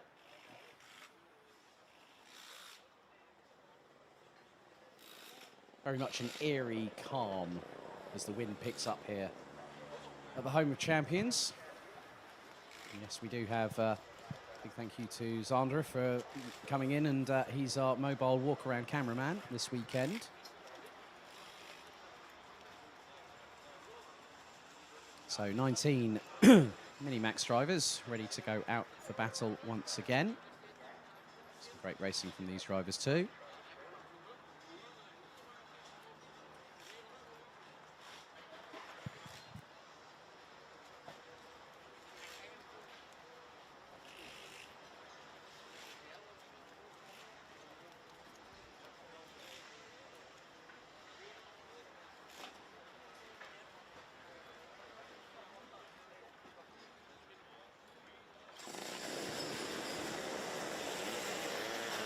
So the green light flashes at the end of the dummy grid. Here we go. Race 10, Mini-Max Heat 2. Here's your starting grid. So once again, it's as it was in Heat 1. Mies Huben and Markas Silkunas at the front row of the grid, with Huben on pole, Gasparovic and Radenkovic on row 2, Tom Streli and Lawrence Herboz, row 3. Romeo Roussel and Tom Langlois, that's row 4. Jules Avril and Nikita Nikishov round out the top 10, completing the 19-strong grid. There's Matthias Jalarup, Paul Grisel, Ryan Bourguignon, Mats van Rooyen, Igor Kuzinski, Jakub Kabera, Aloysius Sekavicius, Jake Menton, and Mick Vandenberg. Once again, the timer is reset to 7 minutes on the clock, plus additional lap, and then when the drivers come through to complete their sighting lap, they will then go on to their official formation lap. Air temperature at the moment still 10 degrees Celsius. It will drop as we, in about 3 hours' time, we will hit sunset here at Genk. And we'll be racing all the way through till about 5 to 7 this evening. It's a long old day at the office. But the thing is, we have got some great international talent from across Eastern Europe, continental Europe, United Kingdom, and so much more. It's a real pleasure to have them here with us. We really can't thank people enough for their support of this event.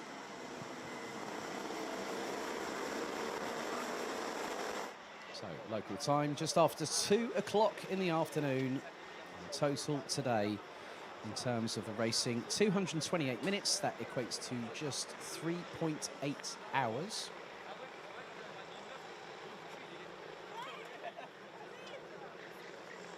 Some of the drivers deciding to weave from side to side, just get an extra little bit of temperature in those Mojo Racing tyres.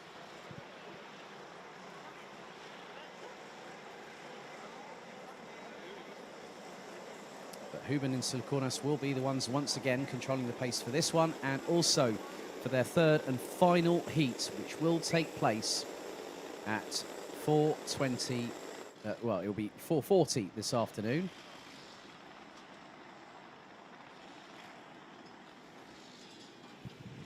So top 10, it is Huben, Silkunas, Gasparovic, Radenkovic, Strele, Herboz, Roussel, Langlois, Avril and Nikishov. That is your top 10.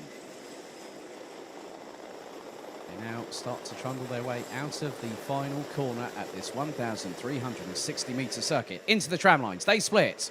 Revs rise. And it is a false start.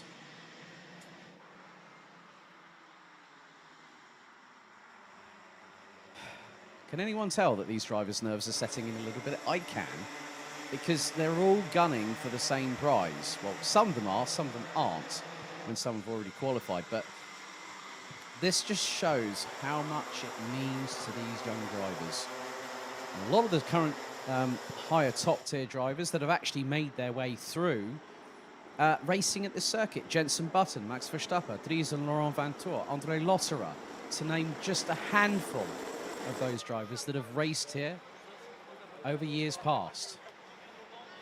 And who knows, maybe one of these drivers on this grid in Micro, Mini, Junior could be a future superstar racing in the top echelons of motorsport.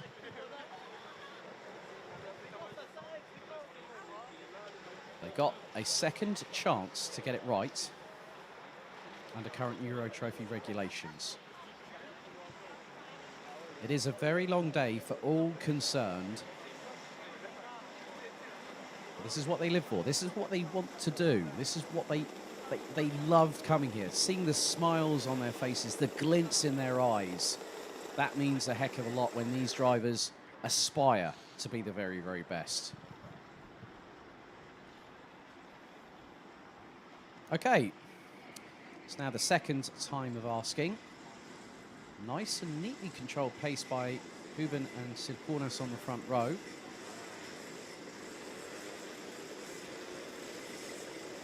Estrella accelerates and then hits the brakes hard just to make sure that the brake pressure is there. Right then, second time, shall we? Into the tram lines. Revs rise, are we ready?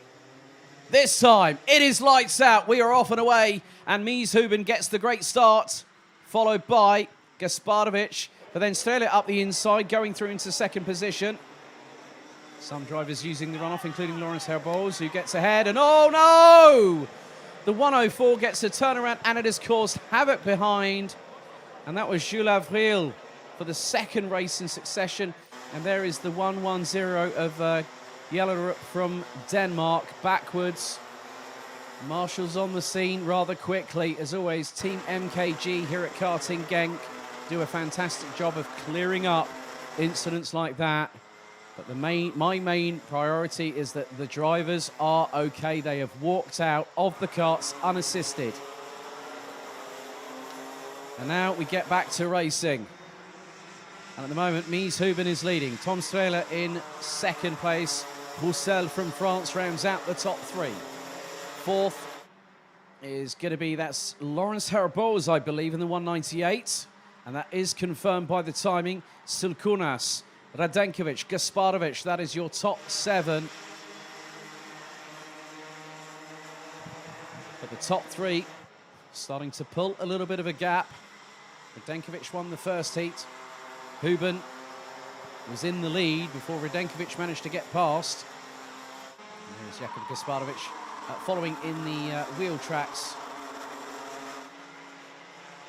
of Matej Radenkovic, who rounds out the top six.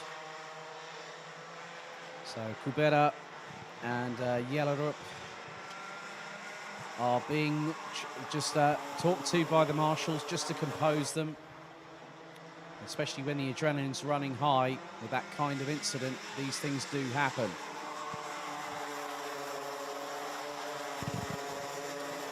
But we're now into the last 5 minutes of the race, out of 7, plus a lap. Tom Strela looking for the inside move on Mies Huben through turn 2, gets it done. So we're down from 19 to 17 drivers. And that's a wonderful sight to see. A wonderful sight to see, where the driver's able to walk unassisted on their own power onto a marshal post and actually have a decent conversation, if they can understand each other, at marshal post number 2. But Rudok, I think that was Silkunas was making a little bit of a lunge there for position. Maybe on, as Radenkovic has actually made it up into 4th place. So that would have been, Silkunas on more than likely, I think Herboz. And that was the case because Herboz is now in 5th. 3 minutes completed, 4 to go plus a lap, as now Roussel has got the bit firmly between the teeth. Mies Huben has now got a lead of just under 3.5 tenths. Estrella coming under pressure from Roussel. Roussel, along with the likes of Mies Huben and Matej Radenkovic, were competing at the International Trophy back at Le Mans, which was won by Lebanon's Christopher El Faghali. The battle between Lawrence Herboz and Marka Silkunas, it has changed in terms of the positioning. The Lithuanian now ahead of the Belgian as Radenkovic closes on Roussel. So they make their way through into turn number 9, and Matej Radenkovic is the first driver to go sub 60 seconds in this race. 59.387 from the 196.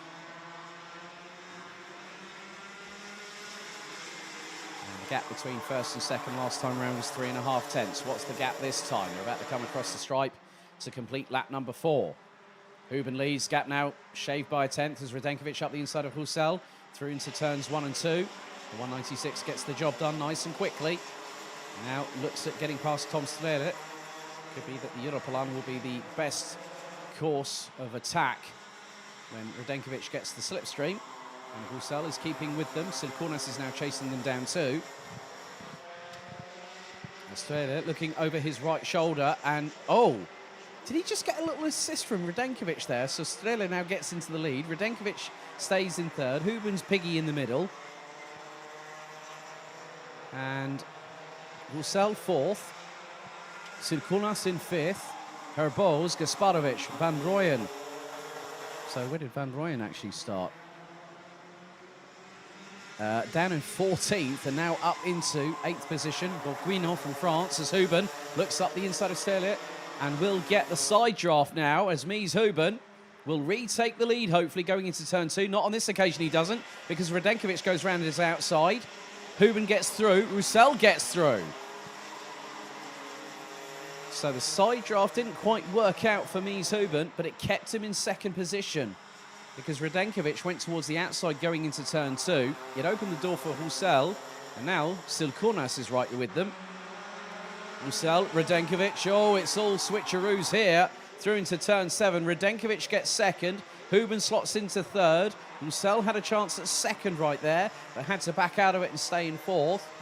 But the biggest thing here, as now Lawrence Herboz joins the party, is Tom Strele is not getting away. We're into the last 70 seconds, plus 1 additional lap. And these drivers now are really doing an epic job at the front of the field. It has been close door, wheel-to-wheel action. Top 6 as we cross the line, 1.3 seconds. Huben goes defensive over Roussel, and that's for P3. So 45 seconds on the clock.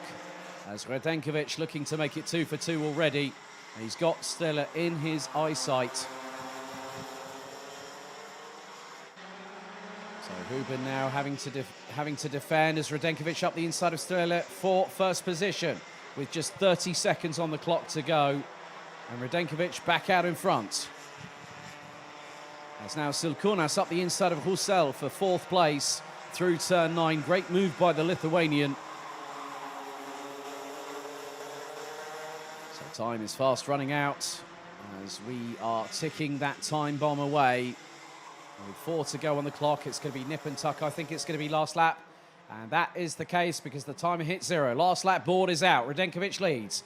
Nearly half a second ahead of Tom Strele, who is being chased down by Mies Huben as Marka Silkunas is trying to get past the Dutchman for 3rd place. Through 4, into 5. Roussel has languished a little bit away as Silkunas sideways up the inside of Huben. Huben tries to get the switch back but can't get it done. Through into turn 7 off of the Europlan they go, and Radenkovic is just a handful of corners away. It'll be 3 after this one as they now come through turn number 9.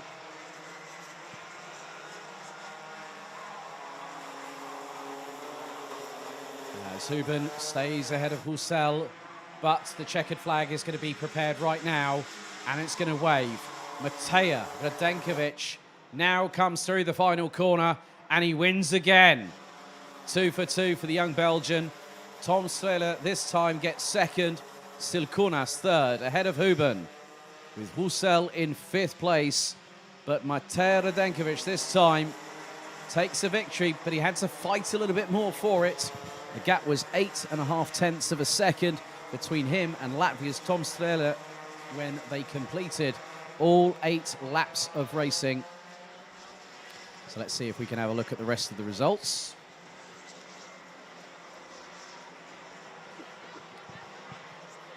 So Mateja Radenkovic takes the victory by nearly 8.5 tenths of a second.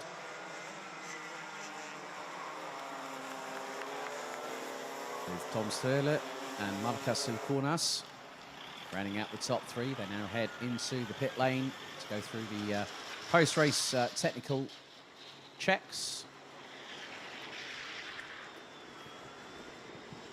As the clean-up operation is underway. So Radenkovic wins by nearly 8.5 tenths of a second ahead of Tom Strehler, Marcus Silkunas, Mies Huben and Romeo Husel rounding out the top 5.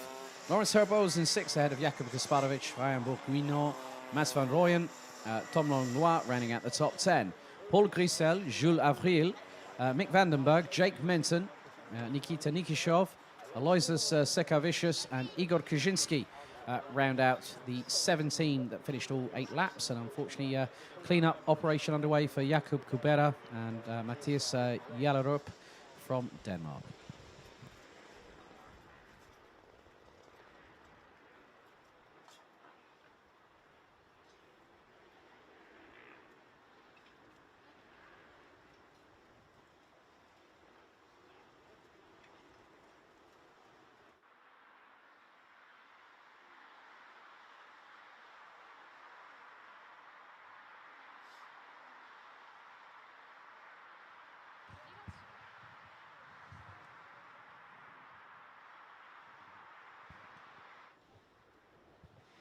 Hello everybody, I'm standing next to the winner of this race, Belgium's driver Mateja Radenkovic. Mateja, spannende race, veel gevechten, maar je hebt gewonnen. Wat vond je ervan? Ik vond het eigenlijk heel spannend. In het begin dacht ik was dan blij met top 3, maar toen dacht ik, nee, top 3 wat, top 1 gaan. En toen heb ik op het einde van de Europalaan 2 man in 1 gepakt. Dat was Mies en Romeo Roussel. En dat was eigenlijk mijn reddingsactie. Daarom kon ik naar 1. So Mateja telling us at the start of the race he was content if he would finish in the top 3, but when he was driving was like, no, that's not enough for me. I want to win. So he overtook 2 drivers at the end of the Europalaan, and that's what saved him, as he says. En jij bent al gekwalificeerd voor de Grand Finals, geloof ik, hè? Ja. Ja. Voor Mees Hoebe, dat hij niet naar de Bahrein gaat. Dat hij mijn concurrent niet meer is. Dus dat is je doel voor dit weekend? Dat hij niet tweede wordt. Als ik eerste word, dan krijg ik nog een ticket. Maar ja, ik heb al een ticket, dus dan gaat hij naar de tweede. En als Mees tweede is, dan gaat hij ook naar Bahrein. En Mees is een hele goede concurrent van jou, begrijp ik. Ja. So Mateja is already qualified for the World Finals in Bahrain. And his goal for the weekend is to not let Mees Huben finish second. Because Mees, of course, is also a very strong driver. Did a very good job this race. And I think Mateja feels like he will have a better chance to win in Bahrain if Mees will not be there. That right? Anything else you would like to say? No, thank you. Okay, well, thank you, Mateja. Good luck. And good luck in Bahrain. Thank you. Back to you, Alex.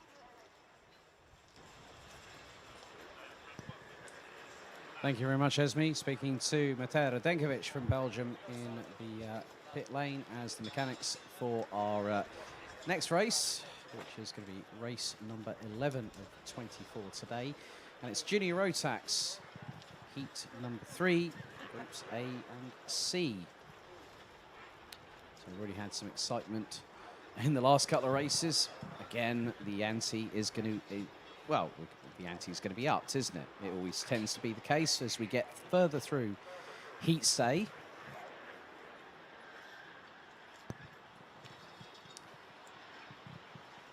There are 23 drivers competing in this race. Still another, after this one, another 13 races still to go. But it is always a pleasure to be here at this circuit. There's Farin Mega. Just behind him is Rafael Renhofer and then Bruno Mollers. So 276, 233 and 277. Aaron Krepsik is just behind them along with the 267 of Balazs Lantos. There's Thomas Strauve in the 227, followed by the 297 of Ethan Jeff Hall.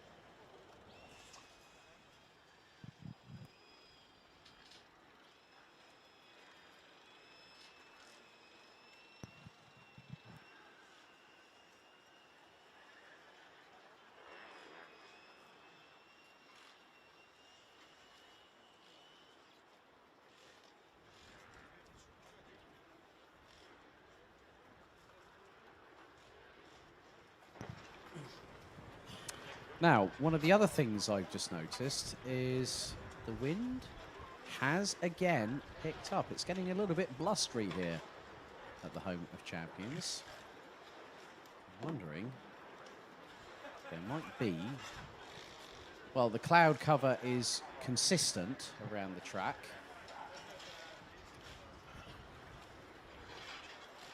But the drivers are probably about 25 seconds away from going out onto the circuit itself.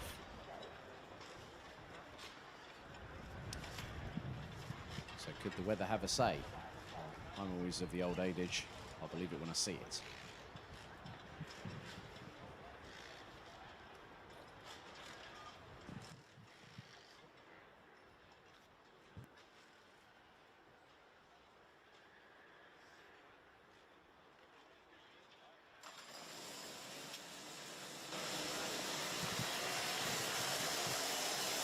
Green light flashes at the end of the pre-grid as our 23 junior Rotax drivers go out. It's race 11, heat 3, junior Rotax, groups A and C. Let's have a look at the starting grid.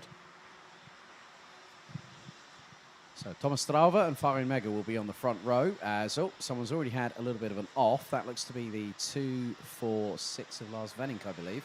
Ethan Jeff Hall and Rafael Renhofer on row 2. Enzo Bol and Bruno Mollers ran at the top 3 rows ahead of Frederick Zevis, Aaron Krepsik, as the wind has really picked up off of the Europolan. That's big time change in atmospherics here at karting Genk. Luke Neeson and Balazs Lantos ran at the top 10. Gustav Zusakovs, Leon Zelenko, Kasper Schomans, Valentin Hervas. We've then got William Christensen, Tommy van der Stroys, Austin Lee, Adrius Rimkevicius, Lisa Villard, Ralph van der Pevert, Vidmar Aljaz, Devin Rost, and Lars Venink.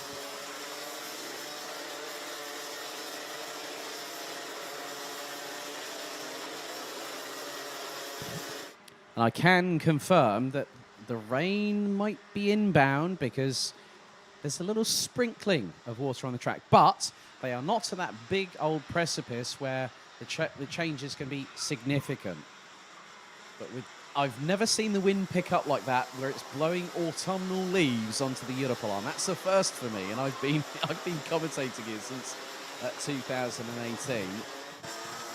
But the main thing is the drivers are on slicks, the track is dry, and that means there's heat in the tyres, and any surface water that hits it will pretty much evaporate. But with the weather conditions as they are, 9 degrees Celsius is the temperature. 7 minutes on the clock, plus an additional lap. Red light is ignited on the starting gantry. Twists and turns, they keep on coming. But we roll with the punches here in karting.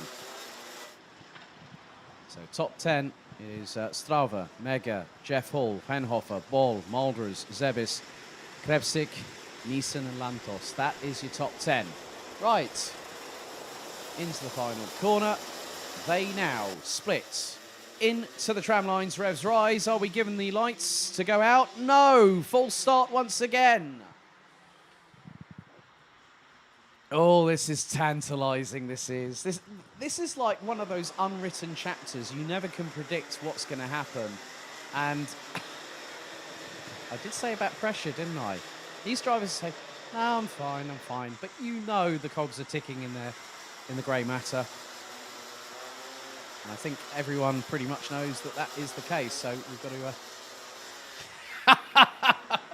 Esme Rosman has just said something, necessarily something brilliant. I will explain to some of the people after the broadcast. I'm not going to say that now.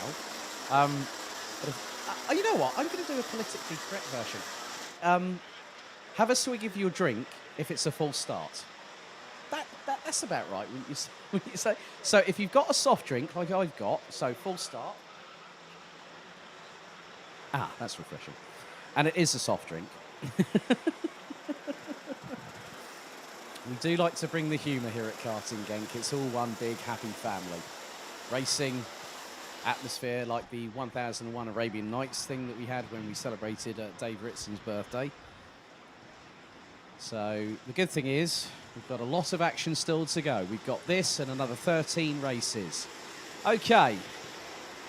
Second time of asking. See if we can get things going this time. Right. Into the tram lines. Revs, rise. Are we ready? We are off and racing this time. Let's see who gets the first corner first, and it could be Ethan Jeff Hall. No, he bumps over the curbs. Oh, he mats the back of Thomas Strauver. Compromises everybody. And who's got through into the lead of the race? That is Enzo Boll on the Sodi Kart chassis, the 260. Well, that's one for the books, isn't it? Strauver has Ethan Jeff Hall, and Strauver gets a tag from behind courtesy of Rafael Henhofer. That allows Bruno Malders. There's Farin Mega. There's Aaron Krepsik fighting for traction. As they have all started to make their way through. Kasper Schurman stuck in the middle of all of this. The youngster just 11 years of age. Very quick as a Minimax driver and also as a Micromax driver. He's now made the jump to seniors. And there have been flashes of brilliance from the young Dutchman. Now Van der Stroys is on the move up the order in the meantime. So the good thing is, Van der Stroys did show good credence in the first heat. As Renhofer elbows out with Luke Neeson. That's over fourth place. Ethan Jeff Hall in sixth. Frederick Zebis. Tommy Van der Stroys already up into eighth place.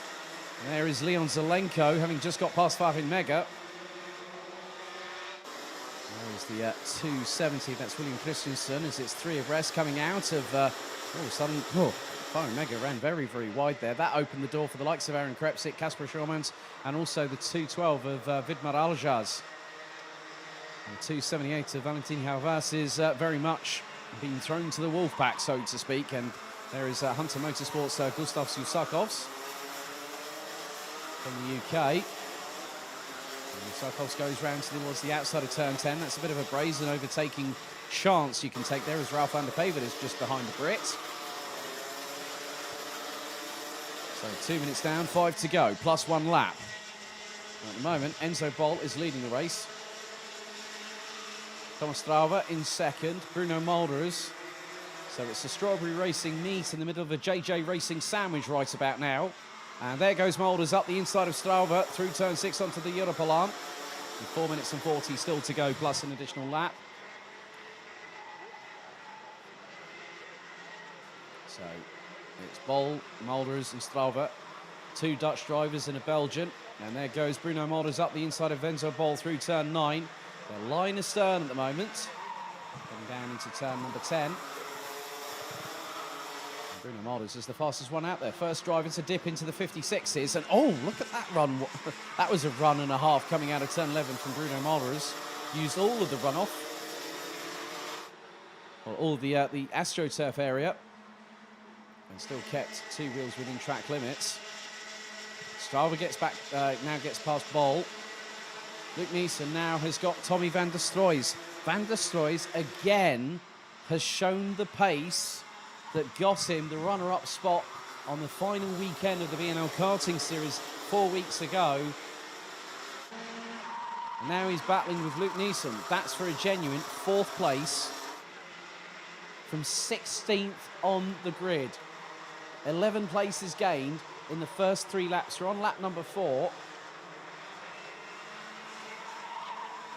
And Van der Stroys looking for that opportunity. Will it present itself or not? If Luke Neeson has anything to say about it, I can tell you that much.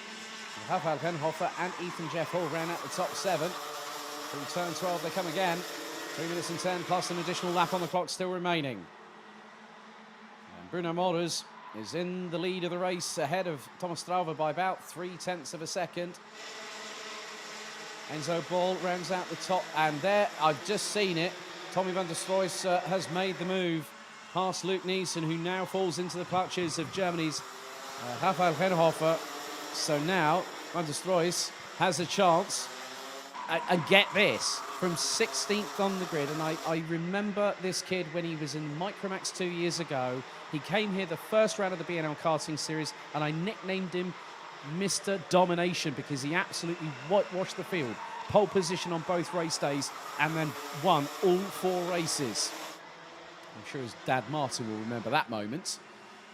And, oh, we've got a 3-second time penalty coming in. That is for the 2:44 kart. That is Casper Schormans from the Netherlands. He's currently running in about P13 at the moment, as Strauver up the inside of Mulders to now take the lead. And here comes Van der Stroys. Top 4 were covered by less than 0.8 of a second.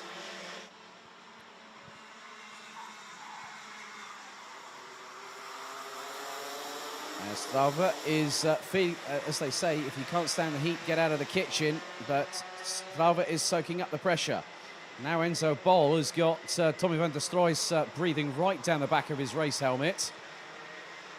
Enzo Bol just going defensive into turn 9, but van der Stroys showcasing real good pace at the moment. Through into turn number 10, 90 seconds on the clock plus an additional lap to go. And Strauver leads the way. Mulders, Bol, Van der Stroys, that's your top 4. Venhofer is now still trying to get past Luke Neeson, and Luke Neeson has actually dropped the German. And now Ethan Jeff Hall is up into P6. Van der Stroys up the inside of Enzo Bol through into turn 2, now gets up to 3rd place. 13 positions gained by the number 254 from the Netherlands. And he still has time. He honestly does still have time, does Tommy van der Stroys. Because we've got 54 seconds on the clock. They're running at a pace of about, well, Van der Stroys has just gone sub 56 seconds. 55.975, and now the 2 in front, I think, realise, hang on a second. Well, we did think this might happen, but not at this early stage, and Van der Stroys is absolutely hell-bent on getting a potential victory to his cards, and that will help him after his 7th place finish in his first heat earlier on today. So after this, we're going to have 2, including this one, to go. We're going to have 2 more laps remaining. And Van der Stroys, oh, Mulders goes defensive heading into turn 2. Strauver stays in first. Bowler's got the ringside seat. They head into turn 3. Now into 4. Through into turn 5. Into 6 onto the Europalan as the timer now hits 0. One more lap after this one as Ethan Jeff Hall battles away with Rafael Venhofer. Tommy van der Stroys right on the back bumper of Bruno Mulders. Van der Stroys looking one way, trying to use a bit more of a momentum carry, swinging wide going into the corners as opposed to just using the traditional racing line. And that, from my money, says that Tommy van der Stroys is the danger driver right now. Strauver is leading, Mulders in second, Van der Stroys, Bol, Neeson, Jeff Hall, Venhofer. Last lap board is out, top 3 covered by just over 4 and 4 and a bit tenths. And now this is going to get down to the wire as Van der Stroy's got a good run going through turn 3 on Bruno Mulders. Strauver's looking left and then right. He doesn't know which way to look, does the 227 from Belgium. Van der Stroy's looking up the inside. He's going to pull alongside Bruno Mulders, gets his head down, but Mulders could have the run going into turn 7, and he does. And oh, there's a little bit of a touch between him and Strauver. This could open the floodgates at a moment's notice, and Van der Stroy's looking up the inside of Mulders going through turn number 8. Strauver's holding on with the lead. And Enzo Bol and Luke Neeson now come into play, as does Ethan Jeff Hall. We head down to turn number 10 for the final time, lap 9 out of 9. And what's going to happen here? Because Van der Stroys looks over his left shoulder. Strauver goes defensive. Mulders tries to cut through on the inside, but it's going to be Thomas Strauver that takes the victory. by 73 thousandths of a second. Bruno Mars takes second place ahead of Tommy van der Stroy's top three, covered by 2.18 tenths of a second after that one. But what a fight that was, right up until the checkered flag. Some great racecraft from some of these drivers. And Tommy van der Stroy's, that puts him at, so 9 positions gained in the first race. That's 13 gained in that one. That's 22 in total, provisionally speaking. But Tommy van der Stroy's definitely had a brilliant race and managed to get his way through. Literally picked off his opponents like they were nothing. As the drivers now make their way into the pre-grid. And there is your race winner coming through. Thomas Strauver just behind Bruno Mars. Tommy van der Stroy rounds out the top three, covered by just over 2 tenths. Enzo Bol, Luke Neeson, Ethan Jeff Hall, Rafael Renhofer, Leon Zelenko, Balazs Lantos, and Frederick Zebis rounding out the top 10. Farin Mega in 11th ahead of Hungary's Aaron Krepsik.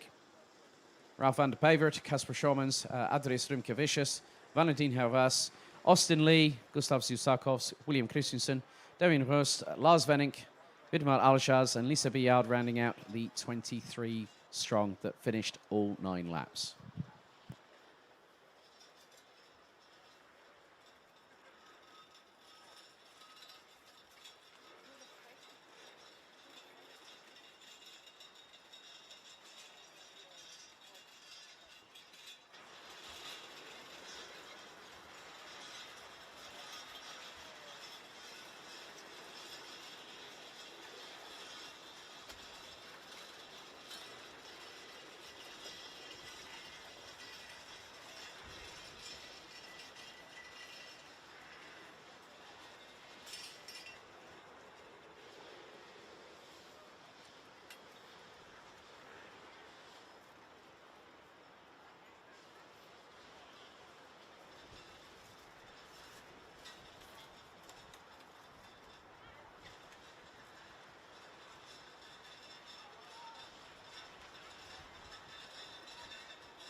Yes, well, hello again, everybody. I'm here with the Dutch star of the race, the young Tommy.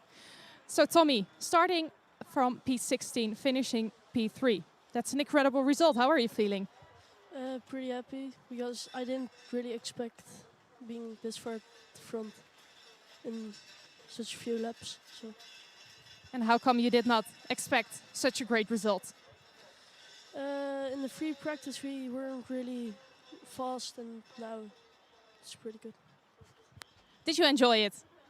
Yeah. Yeah, I saw some great battles, and after I saw you just very, very great with the other guys. Everybody was happy. So do you like them battling with them? Yeah. What are your hopes for this weekend? P1. P1, yes. Well, good luck. Thank you, Tommy. Really great drive, and we look forward to seeing you again later. And thank you. Back to you, Alex.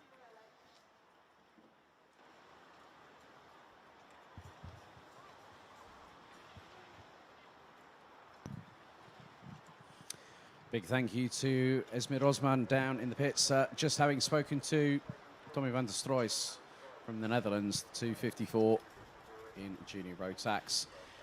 Good effort from him again.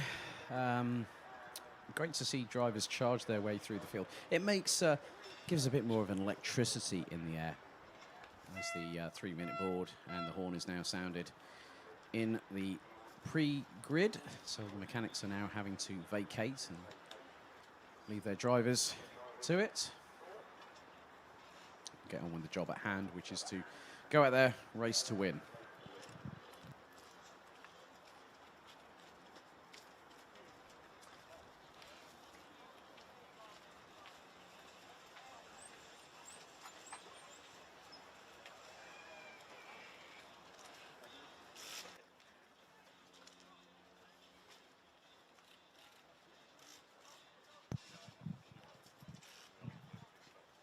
So, as you can see, there's our bird's eye view onto the pre-grid. There's Jaden Thien on the left-hand side of your screen, followed by Janis Diak. There's Charlie Haas in the number 295 from the UK. And just up ahead of him is Vinnie Phillips. There's Mikkel Pedersen in the 255 and Job Briefeld.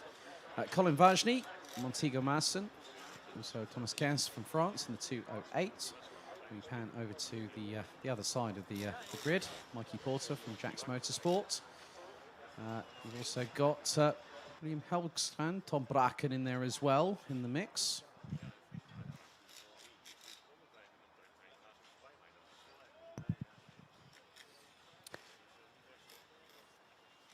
So this is the halfway point of the stages of the heats.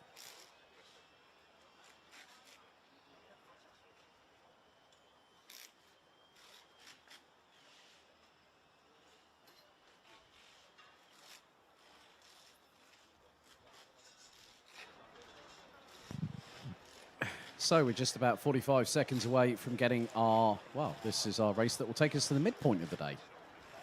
Feels like time is, they say that time's flying when you're having fun. Well, we are having fun watching a lot of racing. And we still have another 12 after this one to go. But thank you to everyone. I see that there's north of 400 viewers on the official YouTube stream that is being broadcasted live and direct from the circuit, as we are seconds away from getting race 12 out of 24 underway.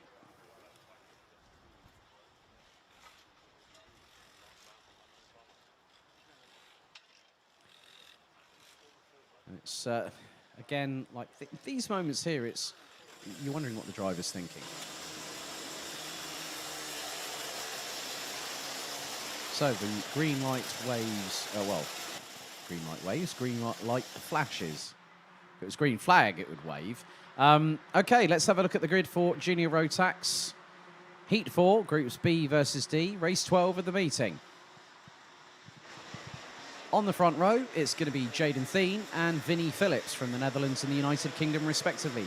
Janis Diak and Charlie Hart, representing Germany and the UK, on row 2. Boluet from Belgium and Mikkel Pedersen from Denmark. Tom Bracken from Belgium and Job Briefeld from the Netherlands in row 4. Denmark's William Helgstrand and Poland's Colin Vajny ran at the top 10. Mikey Porter from Great Britain and Montego Masson from Germany ran at the top 12 positions on the grid. It's Netherlands and France on row 7 with Julian Klausman and Thomas Cass, Thamen Huben and Milo Kaskinen. That is row 8 for the Netherlands and Finland, respectively. Greta Rosen from Sweden in 17th is due to have Maximilian Schreier from Germany alongside. Not too sure if Schreier is going to start from the pre-grid. And it's Christopher Ornborg from Denmark, Jimmy Kokolainen from Finland, Danila Chernega from Belarus, and Benjamin Van Hees from the Netherlands. So once again, 7 minutes on the timer.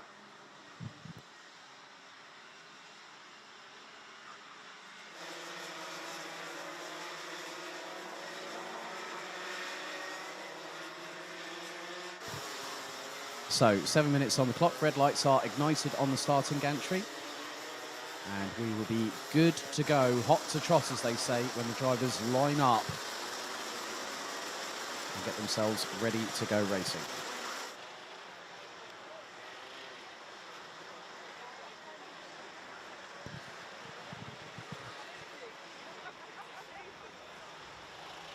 So Jaden Thien back after a lengthy spell. Tom Bracken, this is his first Rotax event in a year. When I spoke to him and his mum Anne-Marie earlier on this weekend. And Maximilian Schreier is a confirmed non-starter, I'm afraid. So 22 becomes 21. So the drivers steel themselves. They get ready as we brace ourselves for the following onslaught that's going to unfold before our very eyes. Out of the final corner they come. They split. They head into the tram lines. Revs rise. Are we ready? We are. Lights out straight away in racing. And Thien gets a good hole shot. And Janis Diak trying to go up the inside of him. As it's 2 by 2. Hurrah a little bit further back. I think One of the other drivers was trying to get through for second position, but it's all for themselves. But Jaden Theen's got the run through. Vinnie Phillips dropped down to fourth position behind Janis Diak, but has got back up into third place. And it looks like, I think Charlie Hart is up into second. The Brit is, and he's being followed by Phillips. Into turn 7 off of the Europolans, so Charlie Hart has gotten ahead of Vinnie Phillips. And now these two Brits, followed by the likes of Janis Diak, as Phillips sends it up the inside of Hart going through turn 10. Nice change of position between the pair of them through turn number 10 for second place. Janis Diak has got the ringside seat at the moment. Mikkel Pedersen, Boluet, Job Breedveld in the mix too. And Breedveld's got ahead of Louet. As you can see, the mechanics anxiously looking on from the gantry just off of the exit of the final corner. Move a little bit further back. Julian Kloosman from the Netherlands, I think, got ahead of Thomas Kans. That will be for 12th place on the road. As now the lead changes, Vinnie Phillips ahead of Jaden Theen. But Theen, I know very, very well indeed, will not give that up. And the Dutchman goes back up the inside through into turn 7. Neatly done. But Vinnie Phillips back on the counter-attack through turn 8. And now this is bringing back Charlie Hart into the mix. And along with this, there will be Janis Diak and Mikkel Pedersen. Vinnie Phillips again retakes, now goes through. He's done the move like he did on Charlie Hart a lap ago. And now gets back into the lead ahead of Jaden Theen. Theen now reasserts himself, counter-attacks, and Charlie Hart gets up the inside of Vinnie Phillips and gets through. Janis Diak's got through as well, and now Charlie Hart trying to go for the lead, and Jaden Theen not letting him go through, but Hart forces the issue. Theen runs wide, Phillips runs wide, Stiak round the outside of Vinnie Phillips, going through turn number 4. Is he going to get through for third? He does! Brilliant move by Janis Diak, just carried the momentum through, and here comes Colin Vajny of all people. He's just got past Montego Masson. And also, in the process, Job Breedveld, Charlie Hart hits the front. Is he going to start flying away into the distance? We'll see about that one. We've still got 4.5 minutes still to go. And look at the train of carts. It's first, second, third, fourth, fifth, sixth, seventh, eighth, ninth. Make that the top 10, because here is Tom Bracken. You could even factor in Julian Kloosman, Mikey Porter actually. Imagine that. Mikey Porter's going to be an 11-cart scrap for the lead of the race and also ultimately the victory. Lap 3, Charlie Hart leads from Jaden Theen. Third is Vinnie Phillips, as now Theen goes back up the inside to retake the lead on lap number 4 through turn 2. Phillips looks up the inside of Hart, gets through on turn 3. Janis Diak trying to bump on the curbs, can't get through on turn 4. And now Vinnie Phillips and Charlie Hart. Oh, tangle between Hart and Phillips. And Theen has got absolutely nowhere to go. He's been pinned in. It's like a pit box maneuver in the United States. As Stiak bumps over the curbs. Hart trying to get past. Mikkel Pedersen's there. So is Job Breedveld. Colin Vajny waiting to pick up the pieces. And Bracken and Marson are side by side through the exit of turn number 8. And Mikey Porter has jumped in the fray as well. Vajny up the inside of Breedveld through turn 10. And, bit of a touch. I think that was between Jaden Theen and Job Breedveld coming out of turn 10 into 11. The fireworks have been set off, and they're not the regular ones. They're the Chinese variety, where they literally multiple bangs in a matter of seconds. That's exactly what we've got going on here. Boluet fending off the likes of Jaden Theen, Tom Bracken, Mikey Porter, amongst others. And then you've also got the 208. Thomas Kans from France is also in the mix there too. Mikey Porter up the inside of Jaden Theen. Tom Bracken's not too far behind. And here comes the cavalry. Christopher Ornball and Thaman Huben up with them as well. Huben's made an overtake.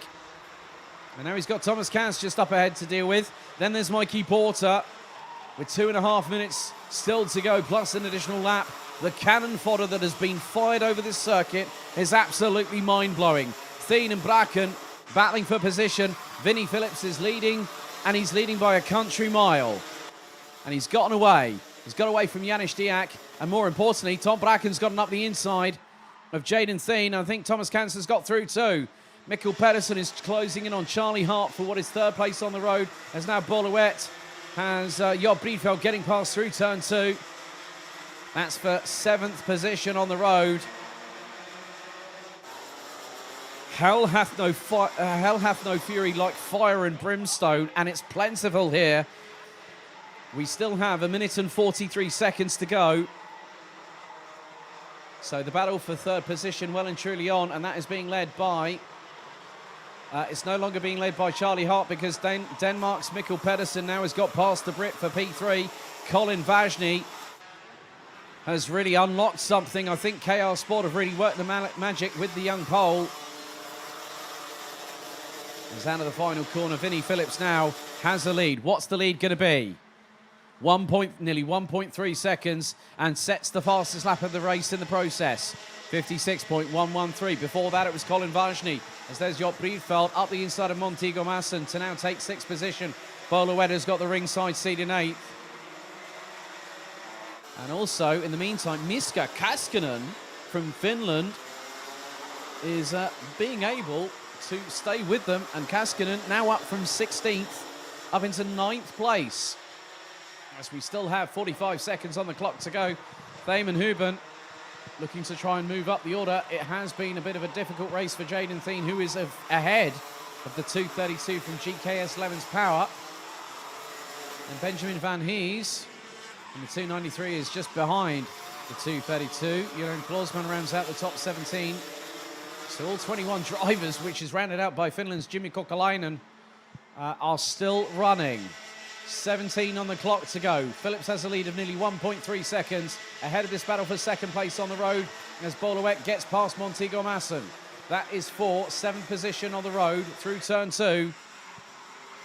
As the timer now hits 0. Pedersen up the inside of Stiak through turn 6. There's Charlie Hart waiting in the wings, waiting to pick up the pieces.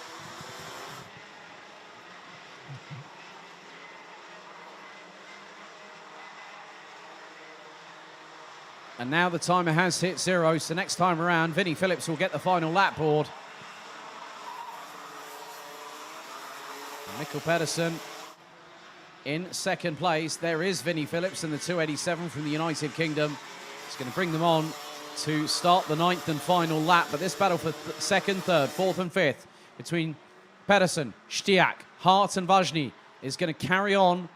Job Briefeld, unfortunately, is not close enough to be part of it as Charlie Hart, gets the old elbows out there. Well, there we go. Got through on Janis Stiak going through turn number 2, and now Colin Vajny waiting for his chance to strike. And Vajny up the inside through turn 6. Sideways goes the Polish driver, and he gets through. So Janis Stiak drops from 2nd to 3rd, 4th, now 5th place. As Vinnie Phillips making his way through into turn 9 for the last time of this race. 2 more heats for Ginny Rotax after this one. And on the final lap, here we go. Vinnie Phillips, the 287 from the United Kingdom with Strawberry Racing out of the final corner. Vinnie Phillips wins here at Karting Genk. Looks over his right shoulder and sees that Mikkel Pedersen is a cool 1.2 seconds behind in 2nd position. Charlie Hart and Colin Vajny managed to round out the top 4 with Janis Stiak from Germany completing the top 5 at the end of that one.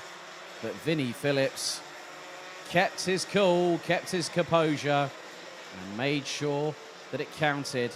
And what's more, that makes it 2 Brits in the top 3 in that race. Absolutely brilliant work there by Vinnie Phillips, but also credit where credit is due.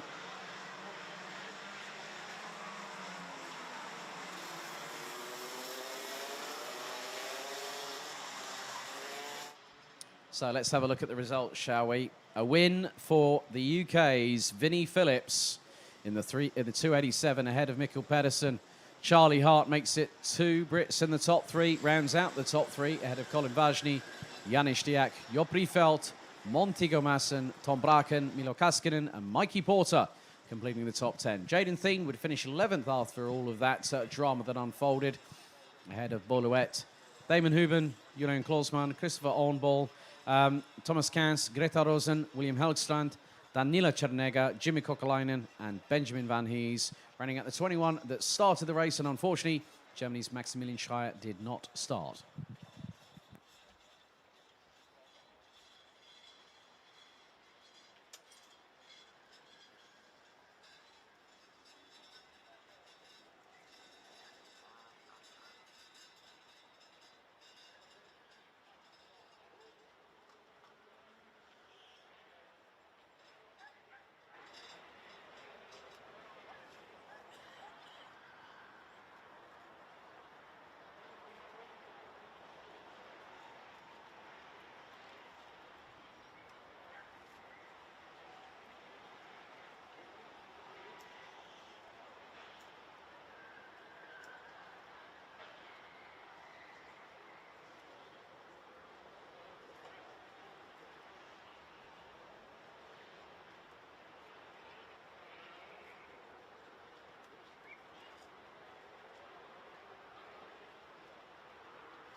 Well, hello back again, everybody. I'm here with winner of this heat, with our Vinny from Great Britain. So, Vinny, congratulations. How did you like the race? Yeah, it was a good race. Just went down to third at the start and just picked my way through it to get back to the front, and then managed to get a gap, and then just got my head down and then managed to get the win. That sounds great. Lot of battles. Did you enjoy them? Yeah, it was a good battle. Like I said, I went down a few positions, then worked my way to get back up. That's great. So, have you been here many times in Genk? Yeah, I've been here a few times for the I Am a Euro Series from here for the last round, and it was good. Yeah, so you know the track. Do you enjoy being here? Yeah, I like the track. It's a good track. Great. And what are your goals for this weekend? I'm gonna try and just get consistent finishes for the heat, so I can get a good starting position for the pre-final, and then hopefully get top 3 in that, and then have my head up for the final. Well, I think this will make a great start for that. Do you have anything else to say? No, not really. Well, thank you, Vinny. Good luck this weekend, and well, enjoy. And that was it. Thank you. Back to Alex.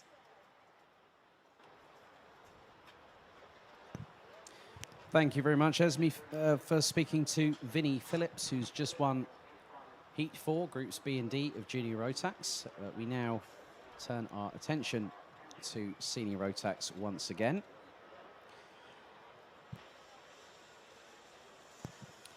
So we're past the halfway point of the racing. We still have another 12 laps to go, including this one. And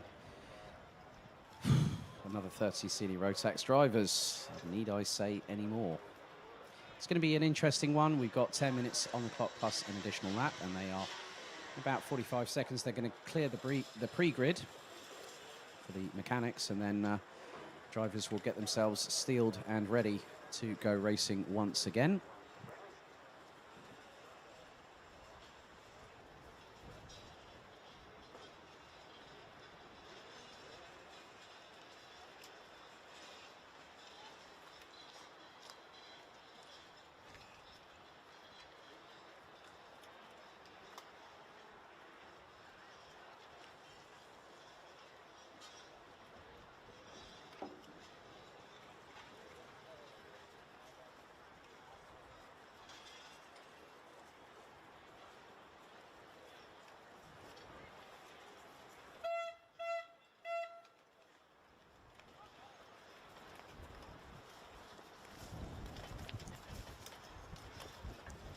Three-minute board is out and the horn is blown, so that means the mechanics have to clear the pre-grid as drivers are getting themselves ready and steeled for battle once again. There's Christian Decline and Matthew Higgins standing up by their carts, and I think at the back, I think it's Bendit Sabo jumping up and down on the spots before getting into the cart, ready to race.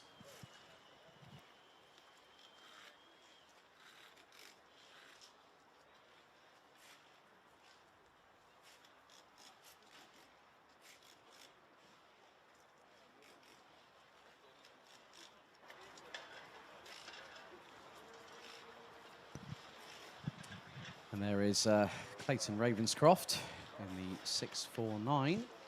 Just behind, that's Paul Fokima from France, then the 356 of Luca Larini, and 304 of Beer Dorrestein. 325 there, that's Noah Hit from France. Along with Kai Gillets in the 655 from Belgium.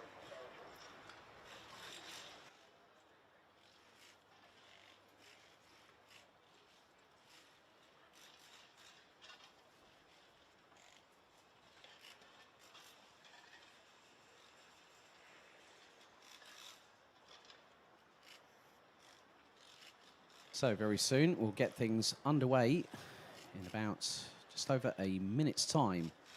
What is going to be race number 13 of the meeting.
So the green light flashes at the end of the pre-grid. Here we go, race 13. We're past the halfway point and it's senior Rotax. Heat 3, groups A versus C. Let's have a look at your starting grid.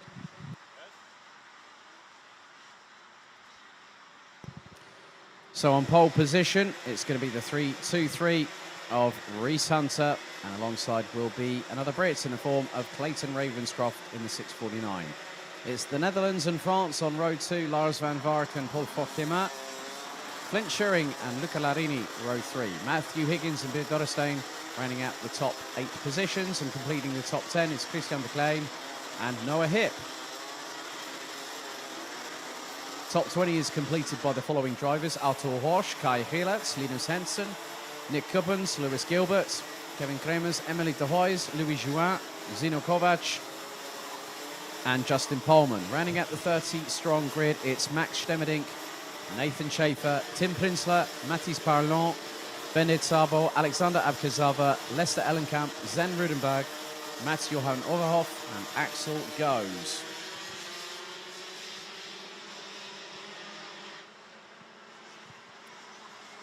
So 10 minutes on the clock, set on the timer, plus an additional lap, and the red lights are on the gantry once again.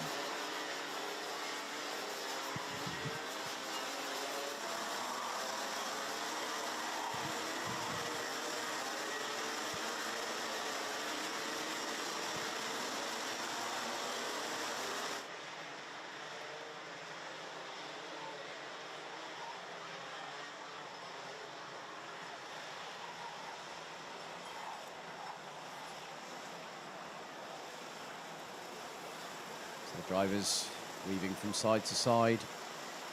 Temperature still around about 9 degrees Celsius. Local time has just gone at 2 minutes past 3 in the afternoon. Local time here in Belgium. So for in the UK, it's just gone 2 o'clock.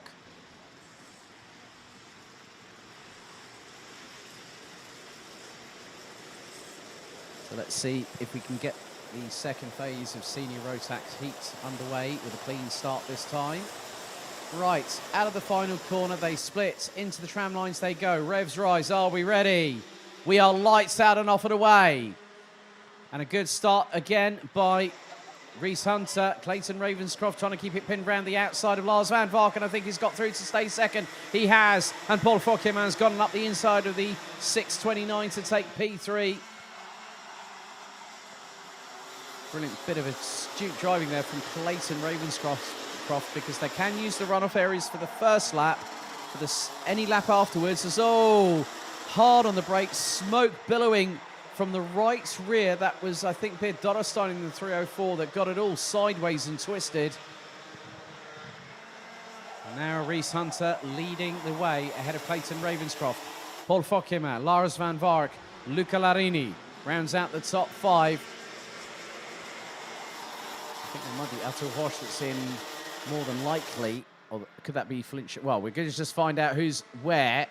Reese Hunter, Ravenscroft, Fokkema, Van Vark, Larini, Horsch, Higgins, de Klein, Schuring, and Gilbert. And there's a battle here. Oh, Gilbert having an almighty ding-dong battle with the likes of Linus Hensen. I think Beard Dorrestein was in the thick of things with that.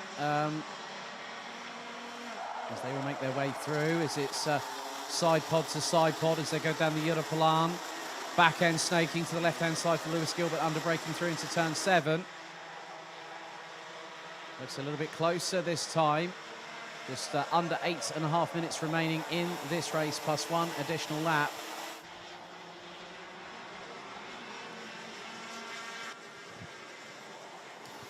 And there they go through turn number 12. Out of the final corner, Reese Hunter continues to lead with just under 2 minutes completed of the race itself. Larini has got past Van Vark, now has Arthur Horsch, and there is Matthew Higgins waiting in the wings.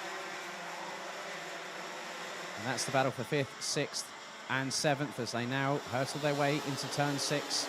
They push them through onto the Europalan, and Higgins will get the toe from Van Vark, who looks over his right shoulder, goes on the defensive. Higgins sends it up the inside, neatly done by Higgins to get through.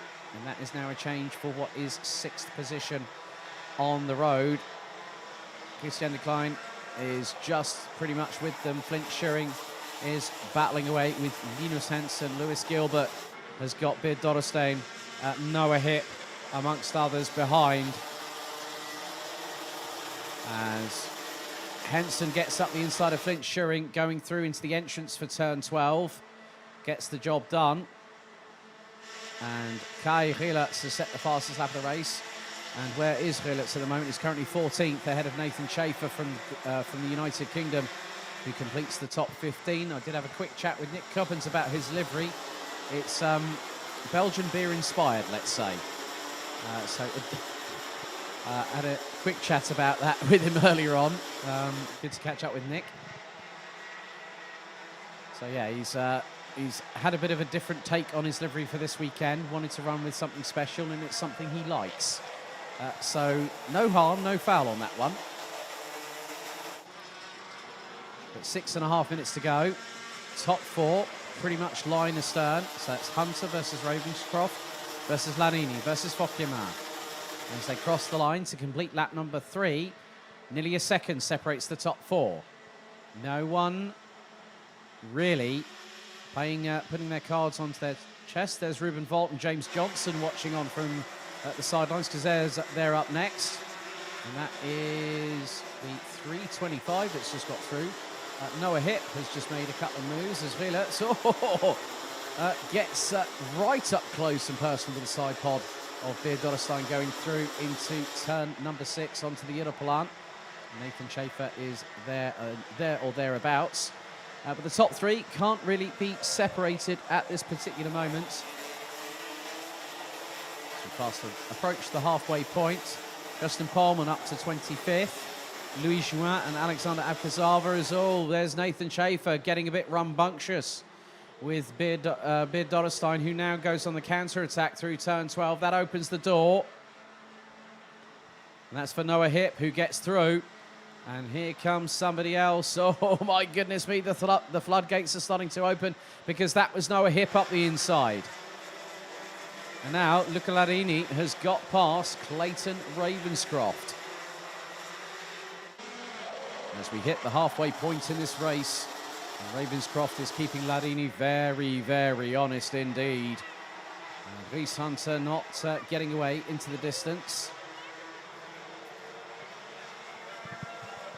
Paul Fokieman running at the top 4. Matthew Higgins, Arthur Horsch, Christian de Klein, Linus Hensen, Lars van Vark, Lewis Gilbert ran at the top 10.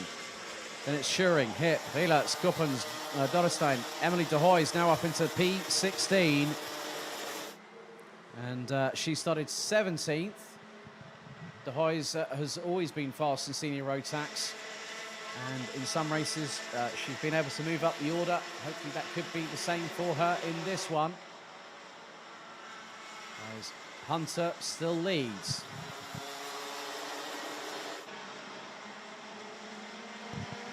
Lap number 7. As the drivers make their way down the Europalan. Mathis Perlon now up into 16th. Kai Rilets in 12th. Axel goes up to 26 ahead of Lester Ellenkamp. But still, everyone is racing, rounded out by Germany's Tim Prinzler in the 6.52.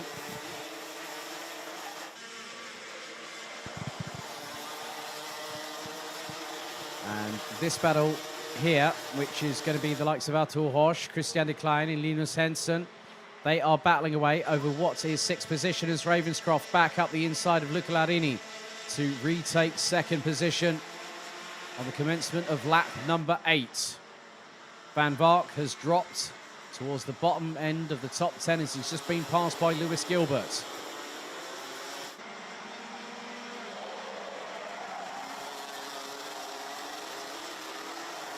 Kevin Kremers now rounds out the top 20. Mathis Perlon now ahead of Beard Dorrestein, having originally got past Emily de Hoy's last time around. And Ravenscroft looking to try and go on the defensive ahead of Luca Larini. And Larini waiting in the wings, seeing if there's going to be an opportunity for him to get past Ravenscroft for 2nd on the road. Across the line once again to complete lap number 8. With just 2 minutes and 40 plus an additional lap, and Larini Back up the inside of Ravenscroft. Ravenscroft goes for the switchback. They were nearly side by side heading into turn number 3. But Ravenscroft has to sensibly back out of it.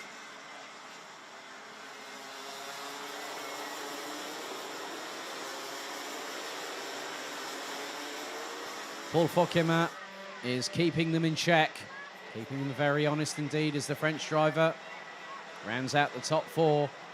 We've got just over 1/5 of this race remaining as we hit 2 minutes to go on the clock plus 1 additional lap.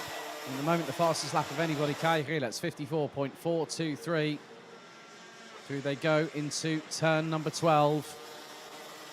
Some great camera pickups by the broadcast crew here at Karting Genk as Rhys Hunter continues to lead. Luca Larini, 7/10 adrift. Ravenscroft, and there is a bit of a drama there. That is for the 6:52.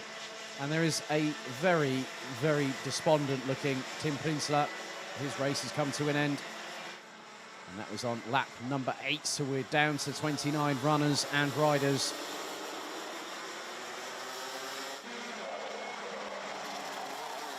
And Rilets now up into the top 10 as Linus Hensen up the inside. Oh no! All of a sudden, he got the move done on Arthur Horsch. Christian de Klein might have just, I don't think misjudged it, but went in there with a heck of a big carry of momentum, and it caught him out, and that opened the door for Lewis Gilbert. And Kai Rilets is with the Scotsman right now as we're into the last 60 seconds of the race plus an additional lap. Hunter, Larini, Ravenscroft, Fokema, Higgins, Henson, and there goes Kai Rilets up the inside of Artur Horsch, but Horsch gets back through, had the inside line for turn 3, and just behind them is Noah Hip. And Rilets going back up the inside of Artur Horsch. Noah Hip up the inside, gets through, will have the inside line for turn 7 and gets it done. Rilets has a couple of wheels on the curbing through turn number 7, but he keeps the position. And now Van Vark is now back into the fray. Christian de Klein is a little bit further adrift as we're about to hit 0 on the clock. And that is right now. Last lap board is out for Rhys Hunter. Luca Larini rounds out the top 2, and he's less than half a second adrift. Ravenscroft third. 0.76 separates the top 3 as we've got an almighty battle between the likes of the 6:39. That is of Mathis Parlon trying to get past Artur Horsch in the 3:37. The time waits for nobody as Rhys Hunter continues on his merry way through into turn number 8. Larini second, Ravenscroft, Fokema and Higgins. That's your top 5. They were covered by less than a second and a half after the completion of the 11th lap. We're on the 12th and final lap of this race, and it's one more corner after this. Out of turn 11 comes Rhys Hunter through turn 12, puts the power down, turns the car in, rotates it, and takes another victory by half a second ahead of Luca Larini. Clayton Ravenscroft rounds out the top 3, covered by 8.5 tenths of a second.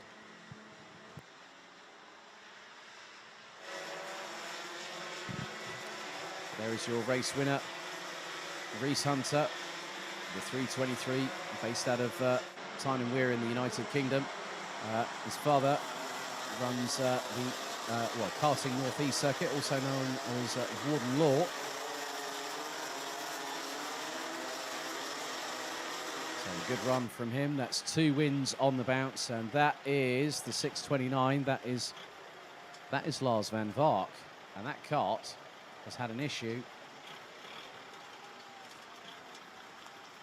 So let's have a look at the results. So Rhys Hunter takes the victory ahead of Luca Larini, ahead of Clayton Ravenscroft, Paul Fokema, Matthew Higgins, running out the top 5. Linus Hensen, Lewis Gilbert, Kai Rilets, Noah Hip, Christian de Klein, Mathis Parlon, Flint Schuring, Artur Horsch, Nick Cuppins and Beard Dorrestein ran out the top 15 ahead of Emily de Hoys, Bendit Sabo, Alexander Abkhazov, the sole Georgian representative, ahead of Nathan Schaefer and Zino Kovac from Hungary, running out the top 20. Kevin Kremers, Max Stemmerink, Axel Goes, Justin Pullman, Louis Juin, Zen Rudenberg, Lester Ellenkamp, Mats Johan Overhoff is the last of the classified finishers, with Lars van Vark breaking down with 1 lap to go, and Tim Prinzler unfortunately retiring on lap number 8.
Right, okay. Race 13 in the books. Race 14 about to commence.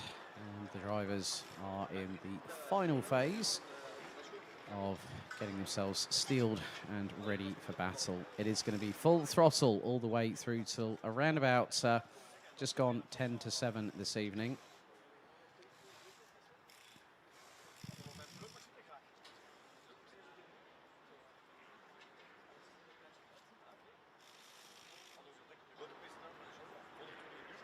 And it has been an exciting journey thus far. However, the excitement still has yet to plateau. I think whenever we have a race weekend, it's always a case of it goes up, it goes up, it goes up, and it seems to plateau in the evenings when everyone's chilled out, and then it all goes up again in the following morning. But that's part and parcel of a race weekend.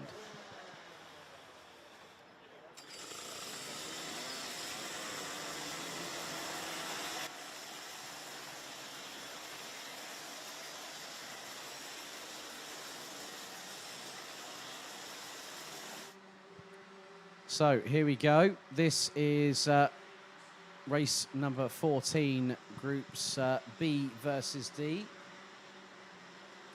Let's see about your starting grid. So on pole position, it is going to be Zsombor Kovac with Sebastian Bailey alongside Nicolas Picot and Kai Hunter on row number 2. Dylan LaHaye and Lara Zainen, that's on GKS Levens Powers row 3. James Johnson and Milan Coppens row 4. Ruben Volt and Enzo Caldajas ran out the top 10. Mads Ries, Bennett Arens, Andrei Petrovic, Luca Costa, Mario Sidler, Sem Van Thiel, Ilian Brunsils, Arnold Domingo, Vincent Bouteye and Jens van der Heyden round out the top 20. Completing the 29-strong grid, it's Sam Bergstein, David Lackner, Miska Kaskinen, Philip Keskik, Jere Kokalainen, Corentin Franchi, Robbie Storder, Mitch Haynert and Adrian Dobric. So 10 minutes set on the timer.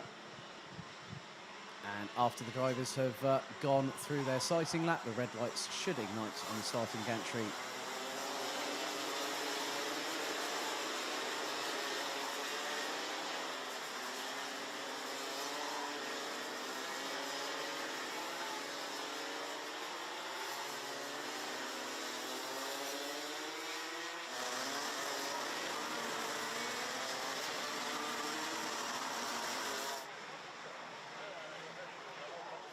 And as I said earlier on, it's all about survival. It's about getting yourself into the top 30.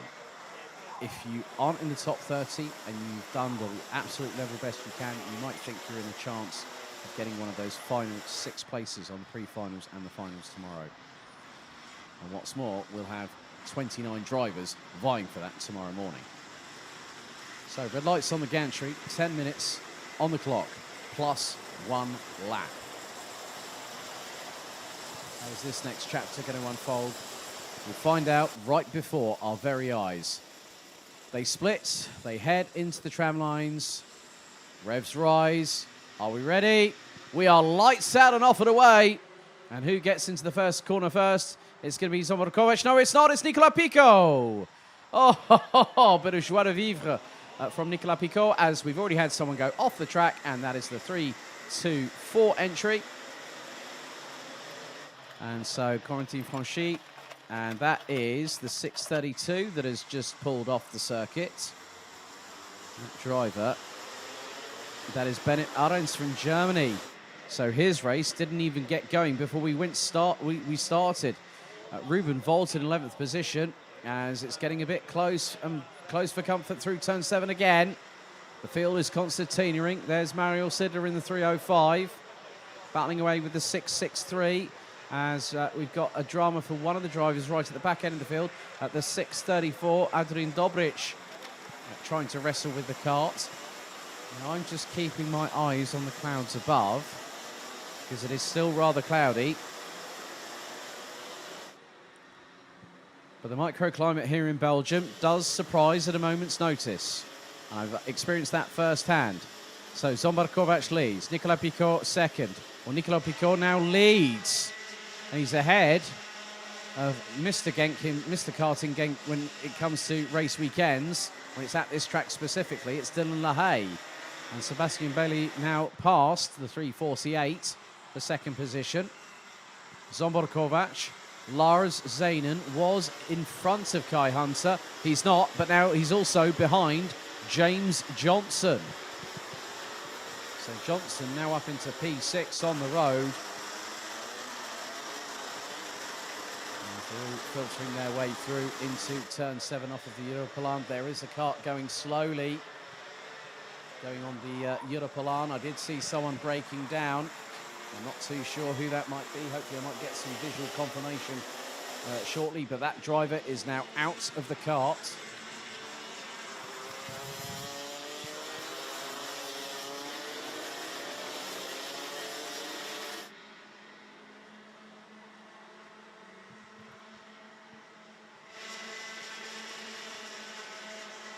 As it's all kicking off here, 635 is getting well and truly stuck in. And that is Milan Coppens, along with Lara Zainen.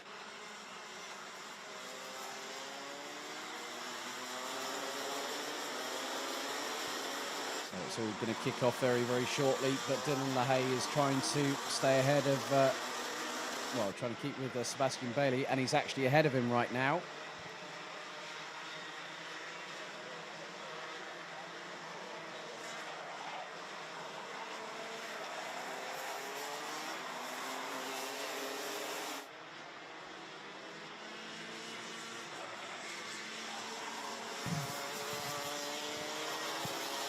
Six minutes and 48 seconds still to go on the clock, plus an additional lap. And there are still no signs of this fire actually dropping down. I don't think anyone's poured any fire. I think they've poured some whiskey on it all of a sudden. That's definitely put things up a bit more in flames. So Nicolas Picot still leads. Dylan LaHaye now 1.648 seconds behind after what has been an interesting, impactful 3 laps of racing. And LaHaye is battling away with Kai Hunter for second position. Sebastian Bailey and Zsombor Kovacs, James Johnson, Mads Ries, Luca Costa, Milan Koppens and Lara Zanen round out the top 10.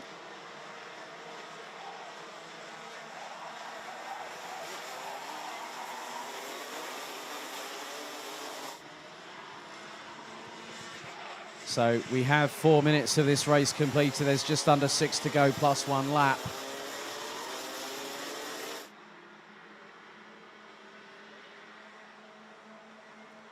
And Kai Hunter has got past Dylan LaHaye for second position, but behind the 6.46 of Mads Ries, the 3.79 of Zsombor Kovacs, and the 6.23 of James Johnson are being closed in on by Milan Koppens in the 6.35 and the 3.62 of Luca Costa.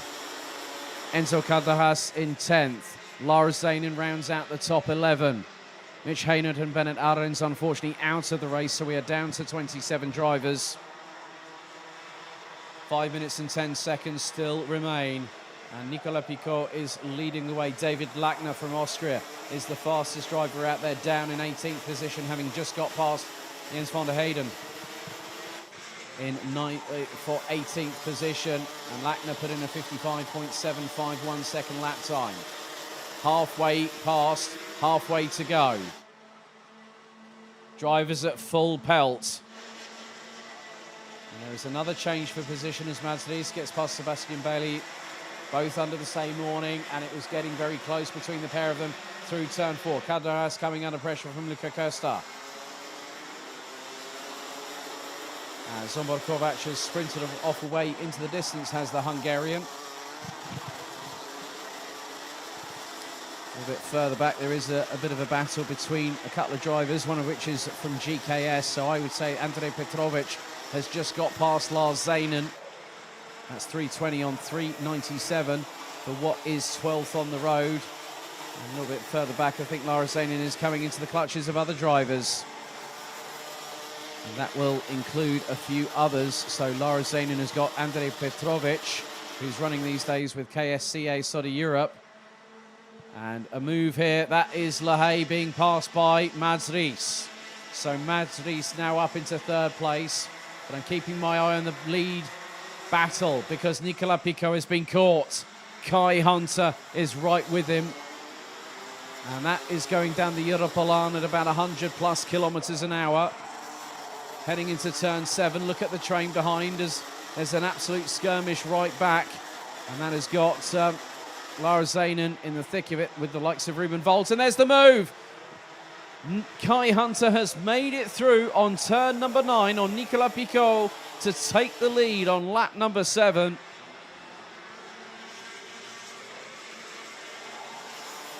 And Mads Ries is going to start giving chase. The Dane has got 3 minutes plus a lap to try and close what could be a significant gap. And at the moment that stands at 1.1 seconds. And as I say that, Mads Ries just puts in the fastest lap of anybody, 54.840 seconds. And what's more, he was close to being nearly 7/10 of a second quicker than Nicolas Picot in second place. As soon as you give Mads Ries air, he will start chasing the bumpers of those in front. And that very much is guaranteed. But time might not be to his liking. He's got 2 minutes and 20. plus a lap still to go, as we've had a bit of a drama coming off of turn number 9. Someone's been compromised, whether there was a little bit of an incident, and that is the 640. And that is Miska Kaskinen from Finland, who now comes into the clutches of the 3-2, I think that was the 3-2-4 of Francis Quentin Franchi. Just under 2 minutes to go. And Reese Hunter's brother Kai, should be Kai Hunter, Reese's brother is now leading and has pulled a gap of about half a second ahead of Nicolas Picot. Mads Rees has started closing in, and he was 2/10 quicker than Picot on the last lap. That means that he's closed in by 9/10 of a second, and he's bringing along with him Dylan LaHaye, Sebastian Bailey, and Milan Koppens, along with Zsombor Kovac. It's going to be tight at the sharp end come the end of this race in about 1 minute and a quarter, plus 1 lap, so 2 and a bit minutes of racing still remains.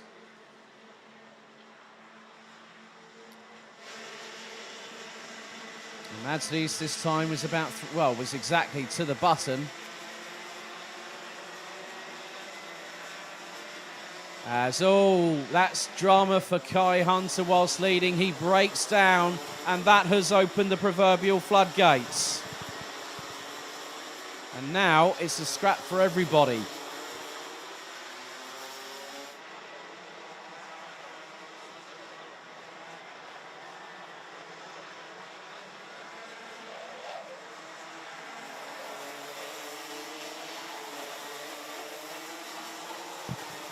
.25 seconds on the clock remains, and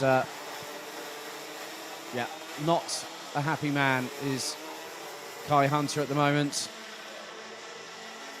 And the kart left on the grass here at Karting Genk, and now the battle for the lead is going to go down to the wire, because Mads Rees and Dylan LaHaye have caught Nicolas Picot a little bit further back behind them, as there's Mads Rees up the inside of Picot for the lead. Through as the timer hits 0. The Dane has absolutely nailed that one to the mast and set the flag flying. And LaHaye looking for his opportunity to get through. And after this one, it will be one more lap.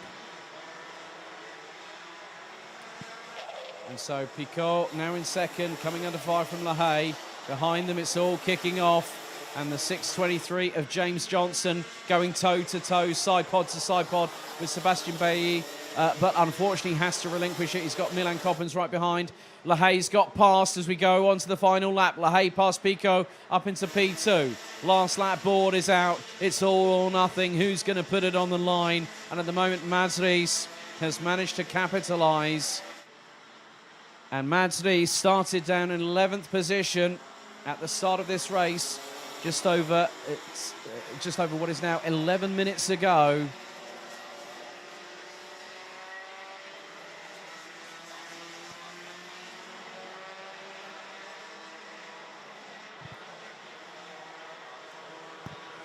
But Mads Rees has done the business at hand.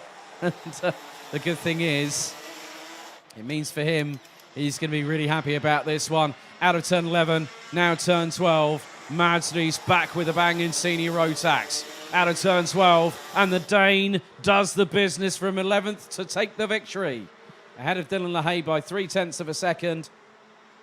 Nicolas Picot rounds out the top 3. Zsombor Kovac in 4th ahead of Sebastian Bailly. And then we've also got James Johnson in 6th place. Milan Koppens, Ruben Volt, Sem Van Til, and Enzo Calderas rounding out the top 10. Bennett Arends unfortunately retired on the didn't even get going, let alone take the start. Mitch Haynert from the Netherlands out on lap 1. Kai Hunter was leading the race and unfortunately out of it after 9 laps. But Mads Rees from 11th on the grid. Mads Rees, very well known within racing circles in junior and senior Rotax. First met the guy back in 2018. So he is your race winner. Let's have a look at the rest of the results. LaHaye in 2nd, Nicolas Picot in 3rd, Zsombor Kovac, Sebastian Bailly, James Johnson, Milan Koppens, Ruben Volt, Sem Van Til, Enzo Calderas, running out the top 10. Ilian Brunsils in 11th, ahead of Andrej Petrovic from Serbia. Lars Zanen, Luca Costa, Sam Bergstein, Jens van der Hayden, Vincent Boutier, Arnold Domingo, Mario Sidler, Philip Keskik rounding out the top 20 with Miska Kaskinen, Robbie Stoddard, David Lackner, Corentin Franchi, Adrian Dobrich and Jere Kokalainen rounding out the 26th that finished. Unfortunately, retirements for Kai Hunter, Mitch Haynert and Bennett Arons.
We're ready to whenever you are.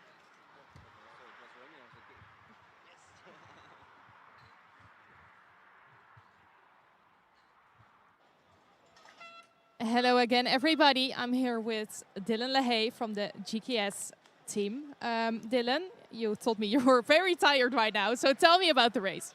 It was a very tricky one. At the beginning, we started out of the pit. It was already a little rain coming. And then in the formation lap, we saw when we brake on the rubber that it was sliding as hell. Then we took the start. The first corner was very, very slow compared to the dry conditions. So we can say the six first lap were very, very, very difficult for everybody. I like these conditions because you have to find a nice line to go quick and have the maximum grip you can find on the chassis. And yeah, it was very difficult, but good for me because I finished second, so not so bad compared to the first race. Yeah, that's great. So, yeah, of course, you said you like these conditions. Of course, you like this track. You're here very often. Are you very confident this weekend? No, not at all, because since the first test I did on Friday, we were not quick. Also in the quali, the warm-up yesterday and everything. But the quali saved us with the rain, so I was quite quick. But yeah, the dry conditions for today was very difficult for me. I can't find solutions, so now it looks a little better, and I hope we can continue on this way. So you're hoping for rain? Yeah, I hope. So what are you hoping to get out of this weekend? When would you be satisfied at the end of the weekend? As every driver, I think in the first place, even if I'm second, it's like second is like last for me. I just only want to win, so that's all. So full throttle and onto the win then. Yeah, never give up. Well, thank you and good luck. See you later. And thank you. Back to you, Alex.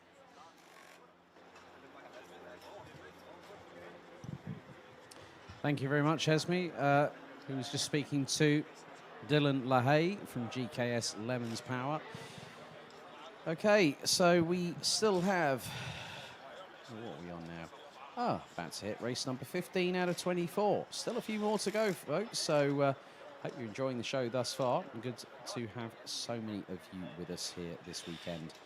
Because we are going to be racing all the way through till about close to 7 o'clock this evening.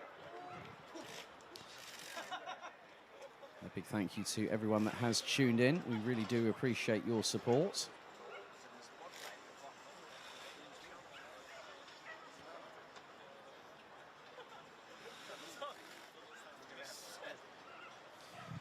So we'll have DD2 up next for their second heat, and then we'll also have DD2 Masters up after that.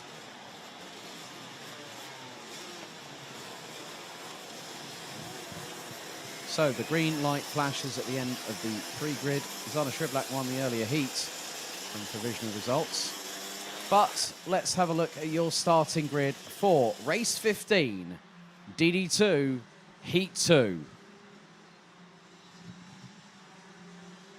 Patrick Snows Lokmelis and Kasper Bielecki are on the front row. Xander Shriblack and Glenn Van Parijs, that is row 2. David Maslakovic and Mika Metz, that is row number 3. Row 4, it's a duo of Danes, Lasse Andresen and Christopher Zachse. Josh Price and Lucas Thompson, row number 5, and thereby completing the top 10. Kylian Gerhardt and Jordi Clebot, that is row number 6. Max Fleischmann and Florian Breitenbach, row number 7. Matthias Lund and Karl Borgard, that is row number 8. Maxim Dirix and Hannes Bode round out the top 18 positions, and completing the top 20 is Robert Chopian and Andreas Birkbach. Then it's Jule Jungdahl, Jaro Deckers, Lawrence Seyfried, Fabian Bock, Charlie Anderson, Martin van Leuven, and we've got Dennis Thiem, Mario Seban, Amerik Gerhardt and Hannes Morin.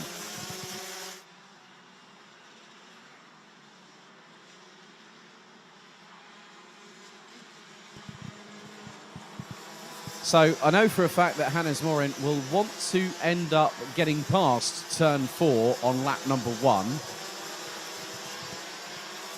So funny enough, it's quite interesting because it's a very different dynamic. Hannes Morin has qualified for the grand finals through Project E20. And I know, I wonder if there's a certain particular renegade in the audience here this weekend. Elis Spiezia, I think I know you're here. I know you're watching, actually at the track, rather than watching a live stream for a change. Hannes Morin actually qualified for the E-Kart Grand Finals, Project E20 at Wackersdorf, a couple of months ago.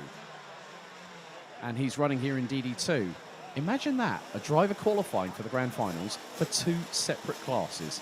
I don't know if that's ever been done. I'm sure that Jen Wade might be able to inform me on that, but the jury's out on that one because we've still got a few more races to go. We've got this and another heat and then the finals tomorrow for these drivers. But it's Lokmelis and Bielecki on the front row. Shriblack, Van Parijs on row 2. Maslakovic, Metz, Andresen, Zachse, Price and Thompson. That is your top 10 drivers out of 30. About to go into battle. 10 minutes on the clock plus an additional lap. Red lights on the starting gantry.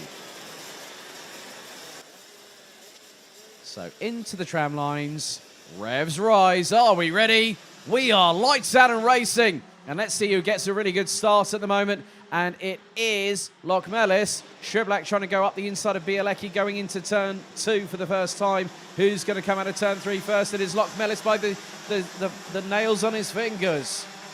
Lokmelis keeps ahead of Bielecki. And who is in third? That is Van Parijs that is in third at the moment. And he's got past Shriblack. You can just see it's 2 by 2 hurrah at the back end of the field. It's getting a bit close for comfort through turn 7. Hopefully all the drivers made it through relatively unscathed after that one. And, right, Dennis Thiem is one of the drivers. And the Door Motorsport driver has pulled to the right-hand side. His race is unfortunately done. And as the song says, push the tempo. That's what these drivers are doing right here, right now. As Bielecki forces his way up the inside of Lokmelis, and Van Parijs and Shriblack get through at the same point on the circuit. So Lokmelis from first to fourth through turn 2 at the snap of her fingers. Shriblack up the inside. Oh, and that's not going to help anybody at all because a little bit of sparks flying from the undercarriage of the chassis from Van Parijs. And Shriblack went up the inside of him. Well, it was like Shriblack trying to go up the inside of Lokmelis and then up the inside of Bielecki. Van Parijs had nowhere to go, and with them is now coming Lasse Andreasen. Mika Metz is there. Josh Price, I think, is closing. He's going to be a couple of places behind the German driver. 8 minutes and 10 seconds still to go. And sideways through turn 12. That was Germany's Hannes Bode in the 468.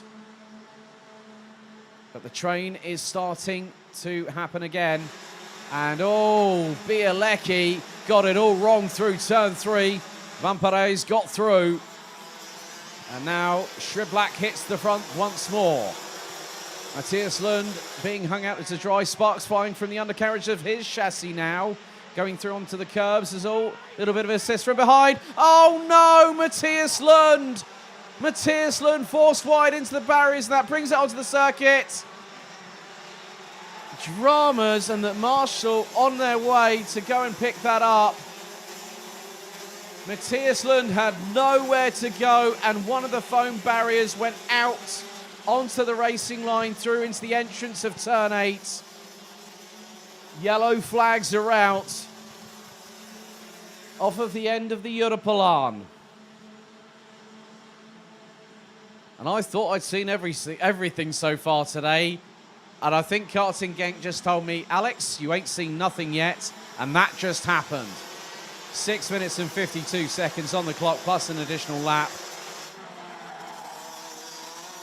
And what's more, Schriblak has hit the front. The 401, the 2018 and 2019.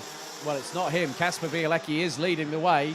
Schriblak's going to chase him down. Van Parijs rounds out the top 3. Lok Melis going toe-to-toe with Maslakovic. And behind them, they've got Andreasen. Metz is with them. Gerhard, Josh Price rounds out the top 9. Didix from Belgium completes the top 10. No, it's not. It's Lucas Thompson. Now, I did see that when Matthias Lund went through the barriers, I think it might have been Didix that had that issue. Just keeping an eye. No, Didix is in 10th place. So that could have been one of the other Schuppers racing karts. As there is Robert Schorpian closing in on Lucas Thompson. Judging by Schorpian, Schorpian is actually, it was Martin van Leuven. Martin van Leuven from the Netherlands. As there goes Florian Breitenbach. That was up the inside through turn 7. One of the most audacious moves I've seen actually around the outside of anybody at turn 7 is Zana Schriblak. Around the outside of Sebastian de Grande a few months ago. But that was actually last year when Zana was still with Buvin Power. So Bielecki leads from Schriblak. Van Parijs has the fastest lap of the race. And he's done it again, 54.339. Lok Melis under braking, the right rear wheel goes up into the air. And he's battling away with Maslakovic. They've got Andreasen behind. Mika Metz in 7th. Josh Price in 8th. Kilian Gerhard and Maxim Didix as Schriblak. What on earth has happened to Schriblak? Has he had a moment? Or is there an issue?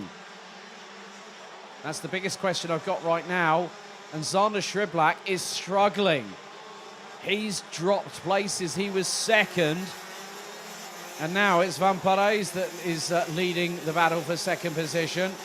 Schriblak was the winner in the first heat. Now he's on the fringes of the top 10. And it looks like Florian Breitenbach has pulled it into the pits. And there has been damage sustained. Right rear bumper has come adrift. And that would have been straight away a mechanical black flag from the 433 from Nice Racing. And Schriblak finds himself in muddy water right about now because he's currently in 9th position. And Maxim Didix was right up his back bumper. Lasse Andreasen looking to get past David Maslakovic. And that's for 4th place.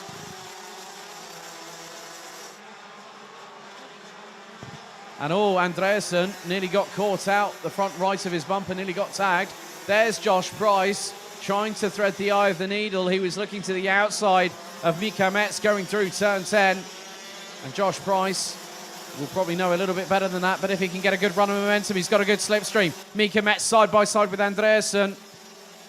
And as Price got through as well, he's going to get through right now. Andreasen gets through, and there is Kilian Gerhard. Lasse Andreasen drops 3 places through turn 3, through turn 2, into T3, courtesy of Lasse Andreasen, Mika Metz, and the UK's Josh Price. Still 3 minutes to go, and I don't think anyone's fingernails are bitten to the quick quite yet. So Van Leuven, team, and Breitenbach all out of the race. We're down to 27 drivers rounded up by Ljungdahl from Sweden in the 4:43. 2 minutes and 43 seconds. Bielecki leads the way. Van Parijs in second place, and Van Parijs has put in another fastest lap. He's done that for the last 4 laps on the trot, and Bielecki could find out that Van Parijs will be on his back bumper quicker than he can say the word jump. So 2 minutes and 20 still to go. This battle here for third place between Nols Lokmelis, Maslakovic, Metz and Price is really kicking off. It's been kicked off right into the stratosphere like a SpaceX flight. And realistically, who knows how this one is going to unfold? Because the drivers, as I said earlier, they're going to have to do a bit of damage limitation. If you're at the front of the field, you are going to be comfortable. Unless someone's chasing you down, and there is a disappointed Florian Breitenbach waiting, just looking at the sidelines. And Van Parijs was nearly 2.5 tenths of a second quicker than Kasper Bielecki, but we concentrate on the battle for P3.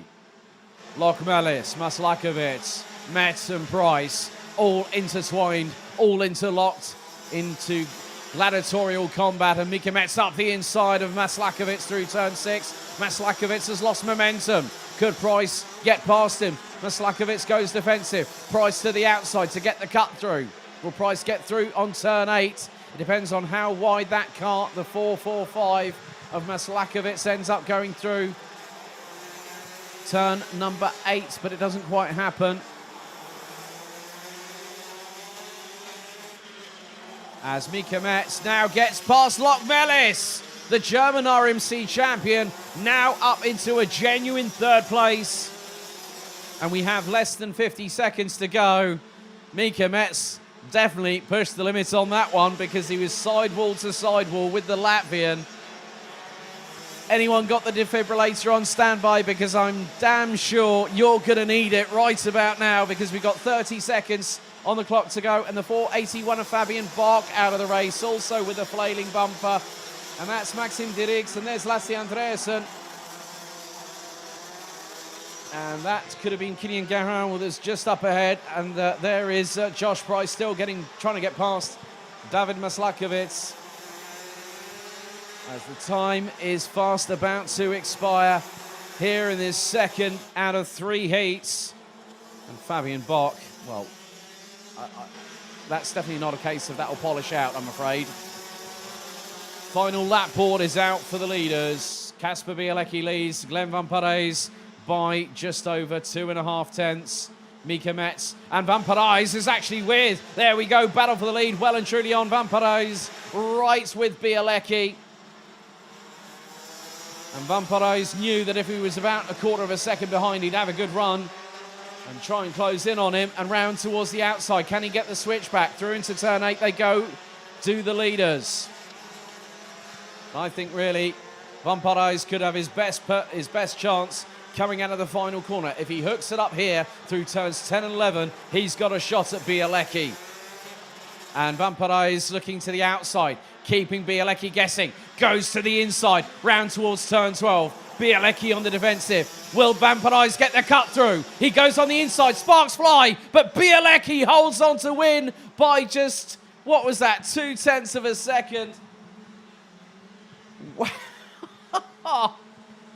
Oh my giddy aunts. What a climactic finish to that race. Kasper Bielecki wins by 2 tenths by Glenn Van Parijs, who tried to put it on the inside of turn 12 on the final lap of the race. Sparks flying from the chassis, and it wasn't enough. But Kasper Bielecki wins DD2 Heat 2 here at the Euro Golden Trophy at Karting Genk by 0.208 seconds. Ahead of Glenn Van Parijs from Belgium. Mika Metz from Germany rounds out the top 3.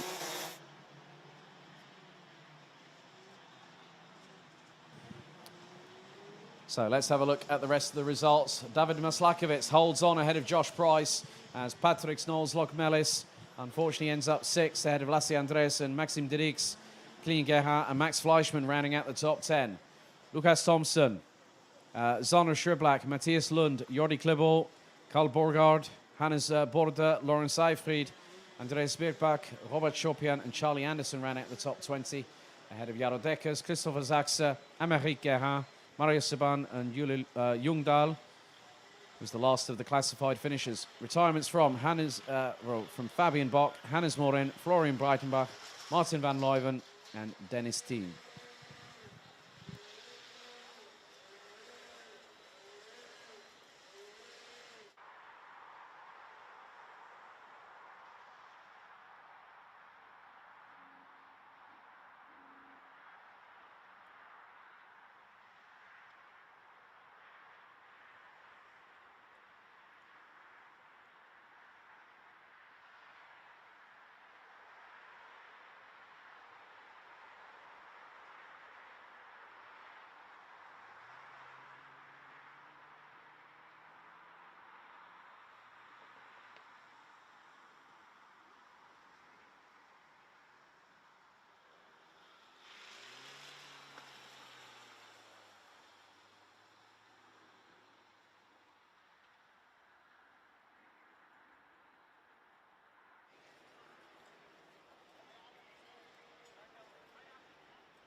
Zeggen dat ik het tegen Adams gezegd heeft. Weet hij zelf.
So the floodlights have been put on here at Karting Genk as we go into the second out of 3 heats for DD2 Masters. It's race 16. Let's have a look at the starting grid.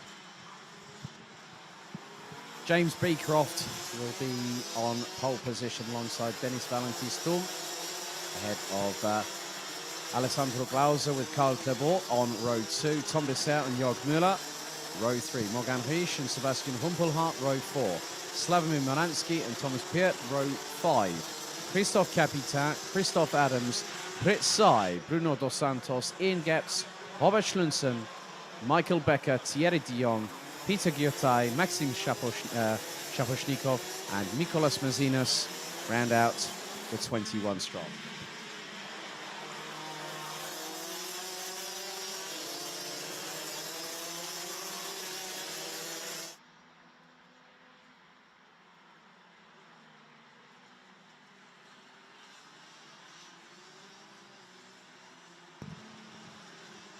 So one of the drivers that really made headway last time out, gaining a massive 13 positions, was Mr. Robert Schlunsen in 16th place. Can he repeat the same feat here? Well, when we're under the nighttime sky, it could be a very, very different proposition altogether. But 10 minutes are on the clock, plus an additional lap.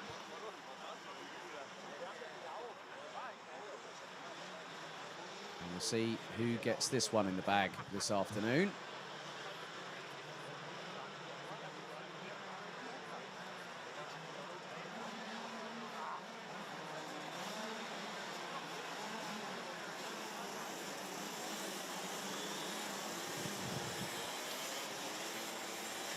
So who's your bets on, folks? I'm betting on unpredictability. That's always the best thing. It's like they say in America, pleading the Fifth Amendment. I plead the Fifth, Your Honour. That's the best way, because I always enjoy karting because of the fact of the purity of the sport. Now, we're going to get 21 DD2 Masters drivers coming out of the final corner. Into the tram lines. Revs rise. Are we ready? We are lights out and off and racing. As they are able to have the lights out, they are able to break formation, and James Beecroft leads them in. Oh, and Jörg Müller gets a turnaround through turn 2, and that front bumper looks to be in, I'm afraid. So already he's on the back foot. That's the problem when you get into turn 2. You have that kink, and then it it comes in on itself, and it concertinas the field rather heavily when you're braking into that zone. They now make their way through into turn number 8 for the first time of asking. James Beecroft is leading the way, quickly being challenged by Alessandro Glauser from Switzerland. Dennis Valentin-Sturm and also Karl Klebor rounds out the top 4. Better start for him and also Tom Dessert. Robert Schlunsen's already got past Fritz Sai, I believe, in the 5.51. So already Robert Schlunsen dropped a position at the start and now has moved up a position or 2. We'll find out how many in just a few seconds' time. And he's already back up 2 places, up to 15th as, Karl Klebor, what's happened here? Has he had an issue? Not sure. That could be a bit of a problem there for Karl Klebor. He's put his hands up. I think, shake of the head. That means that kart is going to be pulled into Parc Fermé for the 2nd race in a row. A great start for the man known in the BNL as De Bakker. I originally nicknamed him the fastest baker in Flanders. He does have his own bakery. I can actually confirm wonderful stuff from that man. He's an absolute artisan when it comes to bakery. Unfortunately, his luck is not with him this weekend, I'm afraid. But he's already qualified last month at the BNL Karting Series finale, picking up his 2nd DD2 Masters title in 3 years. James Beecroft leads the way. Dennis Valentin-Sturm gets up the inside and takes 2nd. Tom Dessert now having a bit of a battle with Morgan Riesch, who won the first heat earlier on today. And with them, they've got Thomas Piet from Germany. So this is going to be a rather interesting battle. So Karl Klebor, unfortunately, will be the first driver to retire from this race. A real shame as Morgan Riesch up the inside of Tom Dessert and brings along with him Thomas Piet, but then round the outside Christoph, oh my goodness, what on earth? Christoph Capitan round the outside of Thomas Piet through turn 8, and Sebastian Humpelhardt up the inside of Thomas Piet at the very same corner. That's one I've not seen before. It's like carts to the left, carts to the right. And Thomas Piet, unfortunately, was stuck in the middle of all of that. But James Beecroft leads the way. Dennis Thum second. And it is confirmed that Carl Klibort has parked the cart, I'm afraid. As there is Ian Getz getting past Thomas Piet, who is dropping positions. Not too far behind. I've just spotted the lesser spotted Christoph Adams in the 555. And Flipside gets up the inside of the 588 of Thierry de Jong from the Netherlands. And de Jong sweeps to the left-hand side into turn 7. Trying maybe to get a bit of a cut back on Flipside. And there is Robert Schluntzen right on the tail end Charlie of Christoph Adams, who looks over his right-hand side, right-hand shoulder, goes, oh, who's that? And Thomas Piet having a bit of a battle here with Bruno dos Santos. Leaders come across the line. James Beecroft leads from Dennis Thum, who now strikes whilst the iron is hot. And gets through. He's a tenth exactly to the decimal point behind James Beecroft and got through onto what was the start of lap number 5.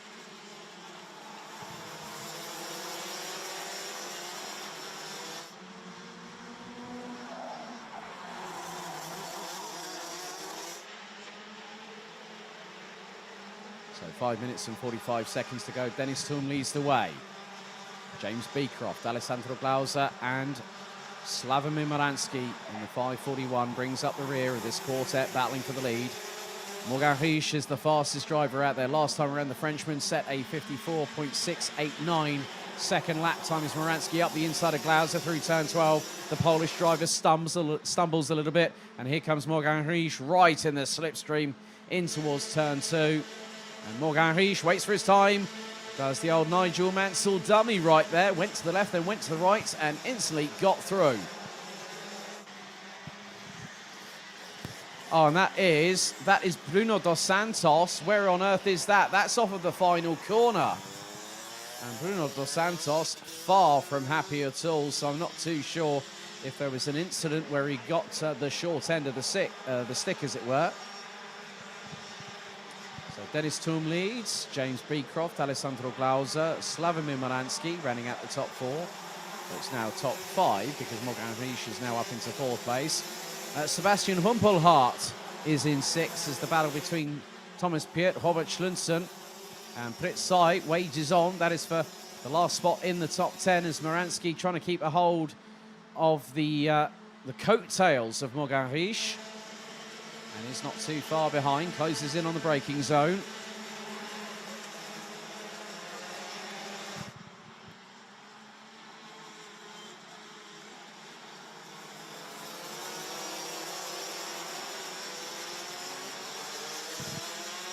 And at the moment, Thomas Piet has just had a mechanical breakdown and he is out of the race. And in the meantime, Alessandro Glauser just made the move on James Beecroft coming out of turn 6 and onto the Europolan.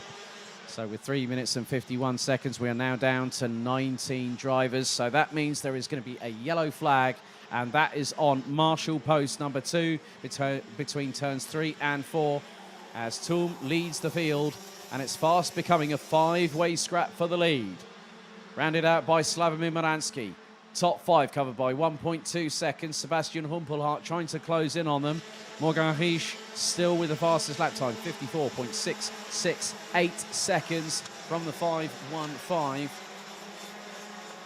And after the initial turnaround for Jörg Müller's managed to get himself up into 16th position.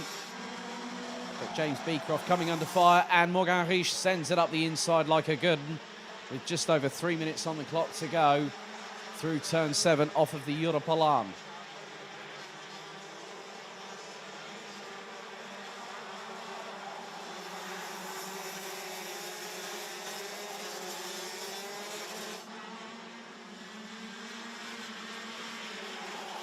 So Morgan Riche took provisionally the first win of the weekend in DD2 Masters earlier on. Imagine that though, a team boss from a team that's competing here this weekend. As there goes Alessandro Glauser up the inside of Dennis Valentis Turm to now take the lead on what is now lap number 9 as the darkness starts to creep in little by little. And Morgan Riche is now waiting for his time to strike, and it could be sooner rather than later. James Beecroft still with them, and he's got Slavomir Moransky for close company just behind. And Morgan Riche looking at one way, looking at the other. Dennis Turm trying to keep ahead. He's in Cyprus these days. Now, hopefully, we'll have an opportunity. But now Morgan Riche, it was not a case of if, it was a case of when. And now Turm gets the switch back. That was neatly done by the Cyprus-based driver. And now Morgan Riche does the switch back again. And Dennis Turm looks over his right shoulder. It's nearly side by side. James Beecroft up the inside of the 532 through turn 3, now 4. And he's going to get the move done. And Turm sideways out of turn 5. Keeps it ahead of Slavomir Moransky. Oh my goodness, I think someone needed he had a bit of a wake-up call right then, did Dennis Valentis Turm. So with 1 minute and 10 still to go, it's still all to play for because Morgan Riche is looking at one target, and one target alone. That is the 507 of Switzerland's Alessandro Glauser. Less than 60 seconds on the clock.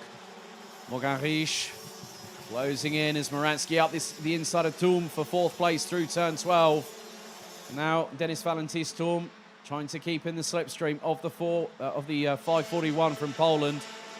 Gets close under the braking zone. But now Morgan Riche is closing. Glauser knows it. Riche looking one way, then the other. Down the Europalan. Morgan Riche is about a kart length and a half behind as they head through turn 7. Oh, and he's going to have a little bit of a clatter into the slightest amount of touch in between the two. And that has given Morgan Riche the opportunity he needed to get through. And that was on threading the eye of the needle. It was close. And Glauser had to react accordingly. But James Beecroft finds himself in 3rd place. One more lap remains in the penultimate stage of heat stay. After this one, we go to the business end because now one more lap remains. And Morgan Riche looking for 2 for 2 at this moment as James Beecroft hangs on to 3rd position.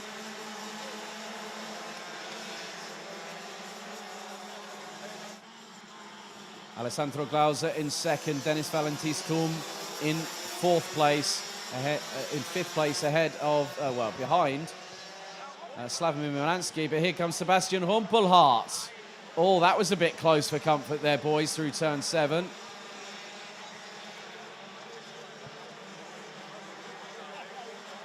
So the leaders now making their way through into turn number 10. And Morgan Riche, the 515, based out of France, out of the final corner. He's going to do the double. Could it be 3 in a row later on? We'll find out. But he takes the win from Alessandro Glauser by just under 1.1 seconds. James Beecroft in 3rd. Slavomir Moransky 4th. Dennis Valentis Turm in 5th place. We've had 2 retirements. Unfortunately, Carl Clibor on the 2nd lap and Thomas Piet with a mechanical breakdown on lap number 6. As our 19th and final driver, Bruno Dos Santos, makes his way out of the final corner to cross the finish line. But Morgan Riche wins again here in DD2 Masters.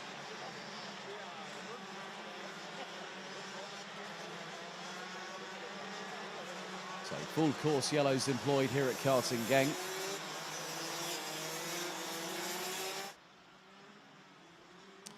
And let's have a look at the rest of the results. So Morgan Riche wins by just under 1.1 seconds, having started again in 7th place. Alessandro Glauser in 2nd. James Beecroft, who started from pole position, rounds out the top 3 ahead of Slavomir Moransky, Dennis Valentis Turm, Sebastian Humpelhardt, Ian Gepps, Christophe Capitan, Fritz Sai, Robert Schlunzen, Michael Becker, Tom Dessert, Christoph Adams, Nicolas Mezinas, Jörg Müller, Thierry de Jong, Peter Gyurtai, Maxim Shaposhnikov, and Bruno dos Santos being the last of the classified finishers, 19 of them, with Thomas Piet and Carl Klebot unfortunately retiring from the race.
Yes, hello, welcome back everybody from the pit lane at Karting Genk. I'm here with our James, our British driver, finished in 3rd position if I'm not mistaken.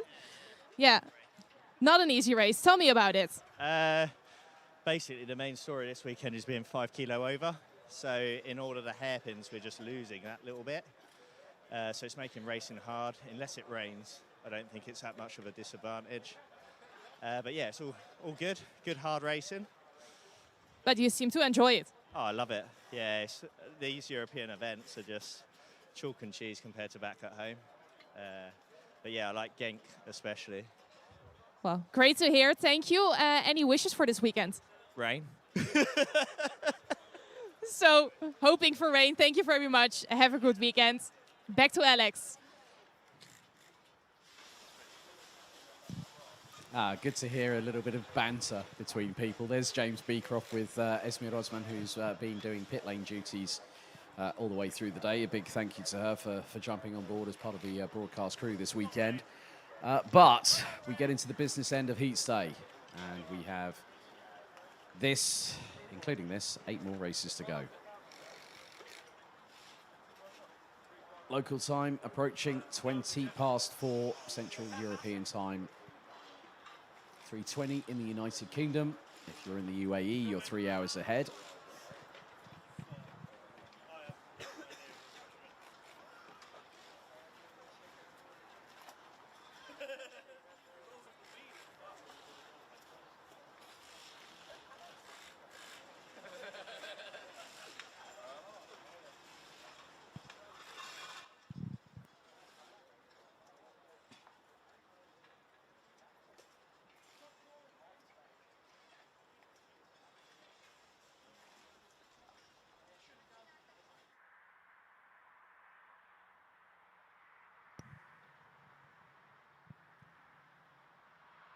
Oh, an impromptu backflip by one of the marshalling crew as the green light flashes at the end of the pre-grid. So, Micromax Heat 3, race 17 of the meeting. Let's have a look at the starting grid as we've already got one going grass tracking. And that was the number 37, Christian Stefanov. So, as it was in Heats 1 and 2, and we've got a spinner, and make that 2 or 3 actually. Bit of difficulty off of turn number 2. And yeah, there's a little bit of, I think it's more than just a sprinkle. We could have a light shower on our hands here, but it's Kenzo Craigie and Ivan Chernega, row 1. Noah Janssen, Jente Moonen, row 2. Albert Friend and Lucas L, row number 3. Boaz Maximov, Jensen Chalk, Rory Armstrong, and Uros Bogdanic complete the top 10. Completing the top 20 is Oiva Vetenrata from Finland, Christian Stefanov, Majus Mazinas, Branislav Renka, Vita Koza, Vanessa Silconati, Felipe Reis, Christoph Killar, Nikita Zhubimov and Boris Verhaag rounding out the top 20. And someone having a bit of a moment going through turn 8. Rounding out the 27 strong, it's Marcel Zibo, Antoine Crissel, Lucas Doder, Jack Freeman, Viti Salmi, Liam Sokol and Didier Krieft.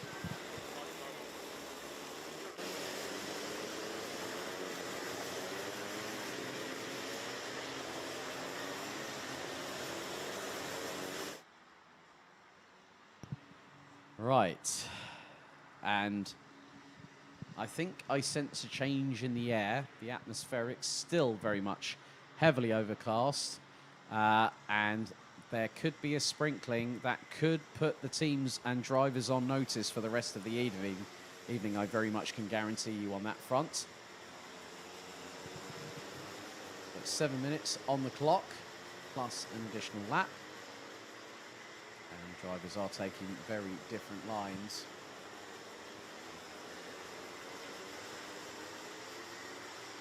So just keeping my eyes peeled.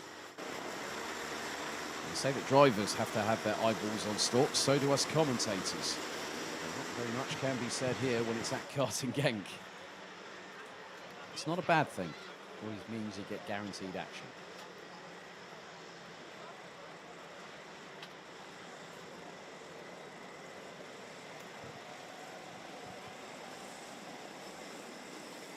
Drivers trying to get into their relevant grid positions, which they're starting to do now. So Chernega and Sells trying to get into their grid positions. A few more drivers having to do so. Stefanov having to do so, amongst others. Right. Here we go. 8 more races, including this one, to decide what happens at the conclusion of Heat Stay. Out of turn number 12, 27 Micromax drivers split. They go into the tram lines, revs rise. Are we ready? We are lights out and off and away. And into the first corner, who's going to get there first? It is hopefully going to be Kenzo Craigie if he's able to do so. We've already got a turnaround, and that is the 47. That is Ivan Chernega. Off of turn 2. And quite a few drivers using the runoff area as the number 33 comes into the side pod of number 17. That was Boris Verhaag on Vito Koza. Kenzo Craigie leading the way. And is that Albert Friend in second? I believe that very much is. The number 90 from Great Britain up into second position. As they make their way down to Europolan. Boaz Maximov not getting the lightning fast starts that we saw in the first 2 heats. And there looks to have been a couple of concertina rings outside of the top 10. And right, that is the number 37. That is Christian Stefanov. Left rear wheel spinning as the Brit tries to get back out on track. It's not been a good day in the office for Christian Stefanov, but Stefanov manages to get back out underway. There's Jente Moonen struggling. Kenzo Craigie leading Albert Friend. And now Albert Friend goes to the inside, uses the curve. Very good astuteness from the Brit there. Closes the door so Kenzo Craigie can't get past. Lucas L trying to go side by side, coming out of the final corner with Noah Janssen. And there has been a massive change up and down the order. Several drivers. Silkonaiti has dropped. It's a call at the tail end of the field. It's all about just keeping your wits about you. And Albert Friend from the UK leads the British 1-2. As Kenzo Craigie trying to control the kart going through around the outside of the racing line through turn 6 onto the Europolan. It's not getting any easier out there, if I'm completely truthful. Still have just under 5 minutes, plus one additional lap of this race still to go. So it's like skating on an ice rink. Unfortunately, you haven't got a pair of skates underneath you. You've got what is effectively going to be a set of slick tyres. And drivers, if they get to the end of this one, they'll have actually earned a very, very well-deserved rest this evening. 4.5 minutes still to go. And Albert Friend leads the way ahead of Kenzo Craigie, Noah Janssen, and it's Lucas L. Well, actually, I think that's Boaz Maximov. No, Boaz Maximov is in third. Noah Janssen's down in 5th place. So Boaz Maximov, it's taken him a little bit longer to get up to the sharper end of the grid. Not the first customary lap shenanigans that we saw from him. 4 positions on lap 1 in heat 1, and then 5 in heat 2 on the very first opening lap. He's up into P3 as it's the 2 Brits, nearly line astern. So Albert Friend leads Kenzo Craigie, Boaz Maximov rounds out the top 3. Lucas Sell, Noah Janssen, Rory Armstrong as Kenzo Craigie manages to use the curbing through into turn 7 to retake the lead off of Albert Friend on lap number 3 of the race. And the times are reflective of the change in what we've seen. The Micromax drivers were running just over a minute per lap. They're now running in the 1:17s. And Albert Friend is the fastest one out there, 1:17.850. And we've had an issue for the number 66. That's Ivo Vetenrata from Finland, who absolutely smashes the steering wheel with the right hand in complete and utter frustration. And then afterwards, a gesticulation with the left hand saying, what on earth did I do wrong there? But was there an incident? That's the key thing. Are these conditions starting to catch these drivers out? Because if that is the case, they are going to have to watch what they do over the next few laps. Kenzo Craigie has just put in a 1:15.041. As there's Jensen Chalk battling away with Uros Bogdanic. That is for position. That's for 8th on the road. They've got Branislav Renke just behind. And Renke up the inside of Bogdanic to get through off of turn 6 onto the Europolan. 2 minutes and 20 still to go. We have got a yellow flag that was just out. And that was off of Marshall Post 2. That was between turns 3 and 4. As Boaz Maximov now up into 2nd position past Albert Friend. So number 90 from the United Kingdom down into P3. There are some of the other drivers watching on. I think one of them looks to be Jules Avril on the right-hand side there. I think I've sort of made it out by the lettering on the back of the race suit between the shoulders. Minimax is up next. But Kenzo Craigie now has a 2.3 second lead, and he is just cruising to the end of it. He took pole position yesterday, but hasn't taken a victory here so far on heat stage. This could help him quite considerably in respect to tomorrow. And there is the number 1. Oh no, more dramas for this time for another Finn. That's Viti Salmi, and that's off of turn number 11. Driver trying to pull the cart via the front, trying to underhook the brake and throttle pedals.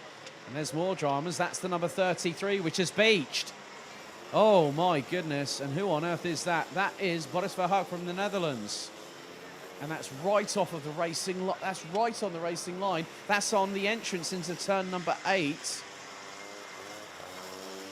So yellow flags off of turn number 7. So Kenzo Craigie leading, but his lead has been truncated by Boaz Maximov. So now 0.8 of a second. And Kenzo Craigie last lap was 1 minute 15.6. Was Maximov a 1 minute 14.2. But Kenzo Craigie still holds the fastest lap. And we head back to this battle here for 8th place. As Uros Bogdanic trying to go up the inside of Jensen Chalk. That's through turns 3, 4 and 5. Jensen Chalk keeps to the outside, heading into the approach for turn 6. Runs a little bit wide, Bogdanic, and that is Livetiming. So Livetiming has now come into the fray. And Branislav Renka has gone off into the distance. And the clock has struck 0 on the timer. Jensen Chalk trying to get past Bogdanic through into turn 8. So they tussle and they both spin. And Jensen Chalk has pointed the wrong way as a result of that. Bogdanic manages to get away. One more lap remains, and now Boris Maximov is on the slipstream effect, and he's got side by side, he's got past Kenzo Craigie heading into turn number 2. And this battle here, that's Rory Armstrong battling away with Lukasel and Branislav Renka. They are battling away over 5th position as Craigie gets back past Maximov for the lead on the final lap through turn number 4. Kenzo Craigie has got to try and hang on, and Maximov looks to the inside through turn 6. Kenzo Craigie plants the foot down firmly to the floor. And down the Europalan for the 7th and final time. And the gap between them was 10 thousandths of a second between the pairing going on to the final lap when Maximov was ahead of Craigie. Down towards turn 10, there's Albert Friend. So the gap between them could be about half a second right now rather than 1.8.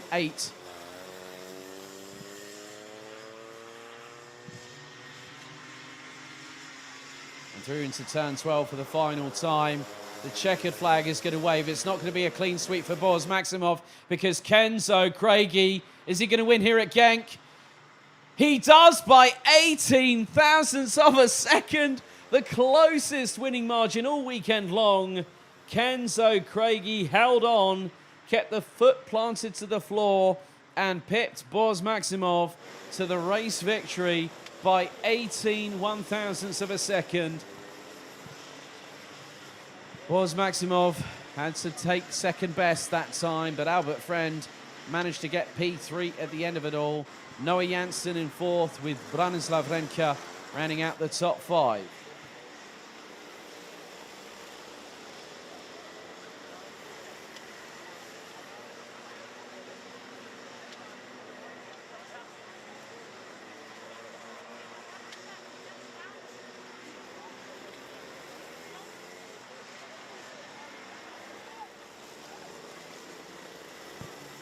So Kenzo Craigie, soak that one up, young man, because he's just won that race by 18 thousandths of a second from Boris Maximov. Albert Friend rounds out the top 3, covered by just over 3.5 tenths.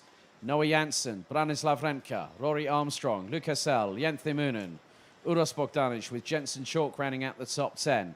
Rounding out the top 20 is Krzysztof Kila, Nikita Zhubimov, Vito Koza, Majus Mazinas, Felipe Reis, Antoine Crisel, Marcel Zibo, Oiva Vetenrata, Vanessa Sulkunaiti, Ivan Chanega, Jack Freeman, Liam Sokol, Lucas Stoddard, Didier Krieft, Christian Stefanov, Boris Verhaag and Viti Salmi round out the 27, and all of them finish the race.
Yes, hello, welcome back everybody. I'm here with our winner, Kenzo.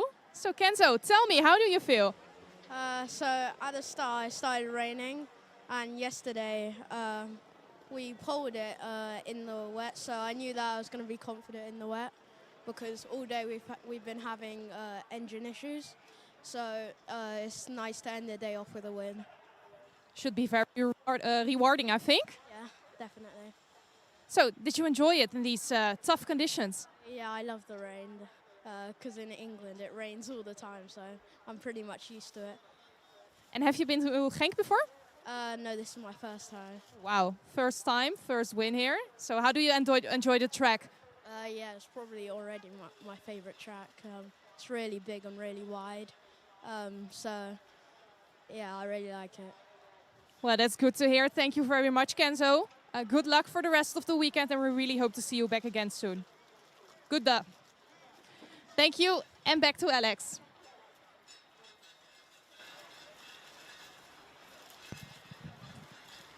Good to hear from Kenzo Craigie from Great Britain, who took that victory by just 18 thousandths of a second, denying Boris Maximov of a third successive victory here on Heats Day. And you know what? That just really goes to show how committed these youngsters are. Great to see a kid like Kenzo Craigie having the opportunity to come over here to karting Genk and really prove his worth. And, you know, I have to give a big shout out to the likes of Albert Friend and Rory Armstrong, a few of the Brits that have come over to this circuit.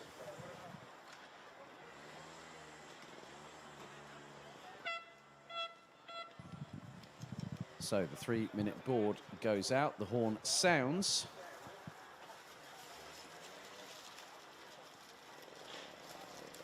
As we now head into race number 18 out of 24. We have this and 6 more to go before we conclude today's action.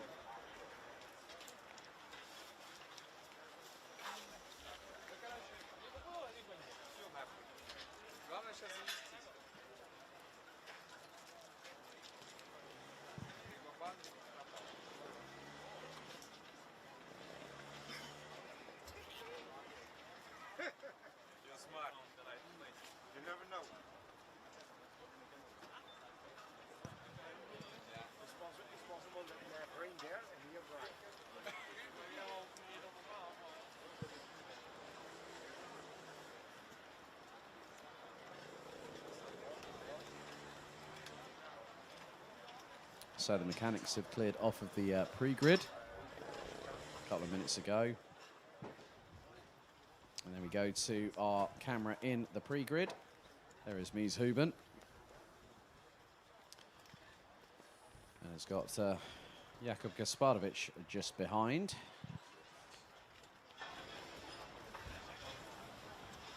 And Marcus Silikonas just trying to warm up the muscles there, using a bit of friction to get some heat into the joints and into the muscles and into the tendons. He's getting a little bit more blustery out there.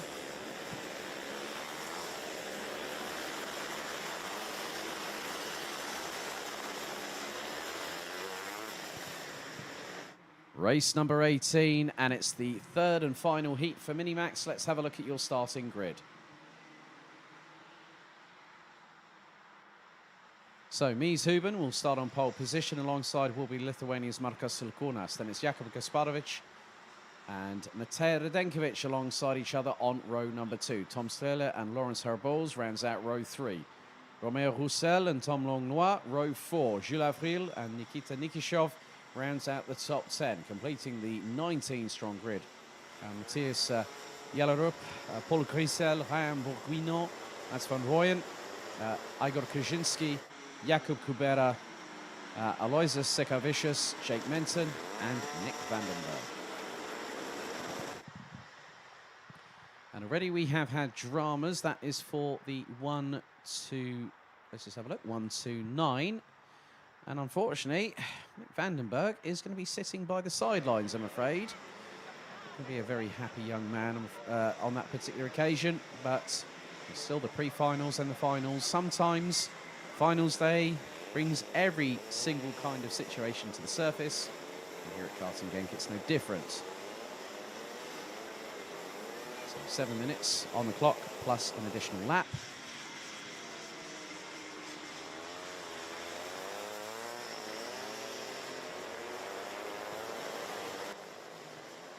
So the weather is very much closing in.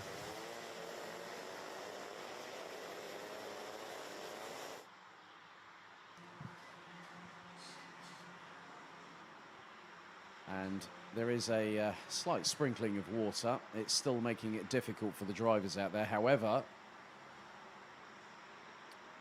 right. I've just spotted something happening because the Brollies are out on some of the Marshall posts. Marshall Post 2 has just put theirs up off of the Europolan off of turn 7. They've just put theirs up. The one over by the exit of turn number 8.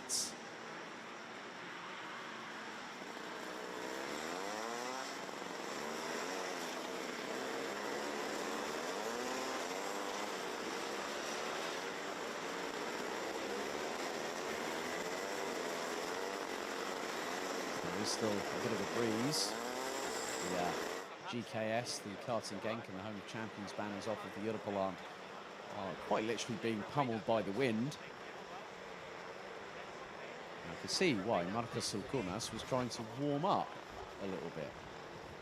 These might be specific race suits that have to comply with CIK FIA regulations, but even they cannot keep out the cold. And Lawrence Harabols literally lights up the rear tyres going through the outside of turn number 10. Okay, red lights on the starting gantry once again. Third and final mini-max heat here at the Golden Trophy. We are set to go into battle. Just a few more races to go and then everyone can have a bit of a respite. People watching from the gantry and from the grandstands off of the podium. And now the drivers make their way through turn number 12. Floodlights ablaze, sunset not too far away. Into the tram lines, revs rise, we are lights out and racing. And Mies Huben gets the good start as always. There's sideways and turning around and around and around. That is the 191. That is Jakub Gasparovic. Yellow flags off of Marshall post number 1. And drivers are really having to fight tooth and nail. Mies Huben, in the meantime, has lost out on the lead because Tom Strehler is in first, Romeo Roussel in second. I think that's Lawrence Harabols in third, as now, they're all going wide, coming out of turn number 6 to get the whole shot, get the traction down. And this says to me that the signs are ominous. The weather is fast coming in. But these drivers are going to just have to just grin and bear it and go for broke. They've got to just really keep their wits about them. Eyeballs on stalks. As a bit of a run wide by Romeo Roussel coming out of turn number 9. Sideways from Harabols as Huben has to jink to the left-hand side to keep out of the way. Radenkovic in 5th. As the 104 Jules Avril takes a wide line going through turn 10. Some drivers using the curb. And now they floor it coming out of turn number 11. And Mies Huben flies past Lawrence Harabols on the inside. And then Harabols back up the inside through turn number 12. And Huben goes side by side for third position. Up into turn 2. And Huben has kept ahead for the minute, having to use a wider line. But Tom Strehler and Romeo Roussel battling away over the lead as we still have time left on the clock, but they are completely sideways. The amount of opposite lock, Tom Strehler complete understeer into turn 6 and has to wait for the rear tyres and the front tyres to bite down on the tarmac and gets a good run into the Europolan, but Roussel now leads on lap number 2 going through turn 7. Jake Menton's made some significant progress. He started 18th and now he's in 9th place. 9 places gained in 2.5 minutes. And you know what's even more interesting about this situation? Matej Radenkovic has, at the moment, no answer. Because the biggest thing is, they are all, if memory serves me correctly from when I had a look on the pre-grid, they were all on slick tyres. They have chanced it. And they've had to go with that decision. And look, you can see the mechanics on the stand just off of turn number 12, just saying, like, giving all the signs, just saying, come on, just, I don't know what they all mean, but there is some mechanic driver jargon that is normally used through hand signals, as Jake Menton loses a lot of momentum going through into turn number 2, and just behind Marcos Sulkunas now down in 10th position ahead of Ryan Borguino in the 145. And there is Nikita Nikishov from Spain, the only Spanish entrant here this weekend. And there was sparks flying from the bottom of the chassis as the 120 ended up on the curbs. And yellow flags, we've had someone spin around. And that is the 112, I'm afraid. The 172, and that is Sekavicius from Lithuania. And it's just all... some people are just able to just put that traction down.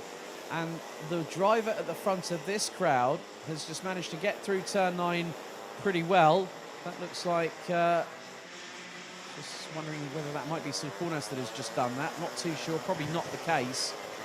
But it's a driver, that could be Jakub Kubera from the Czech Republic that had just managed to get the traction, the whole shot coming through the exit of turn 9, planted the throttle down, and the rear tyres gripped, bit into the tarmac, pushed the kart forward, and then went understeering into turn 10. There is Jellerup from Denmark, Radenkovic from Belgium, the 171 of Christel, followed by Avril. And Avril was looking up the inside through turn 6 onto the Europalan.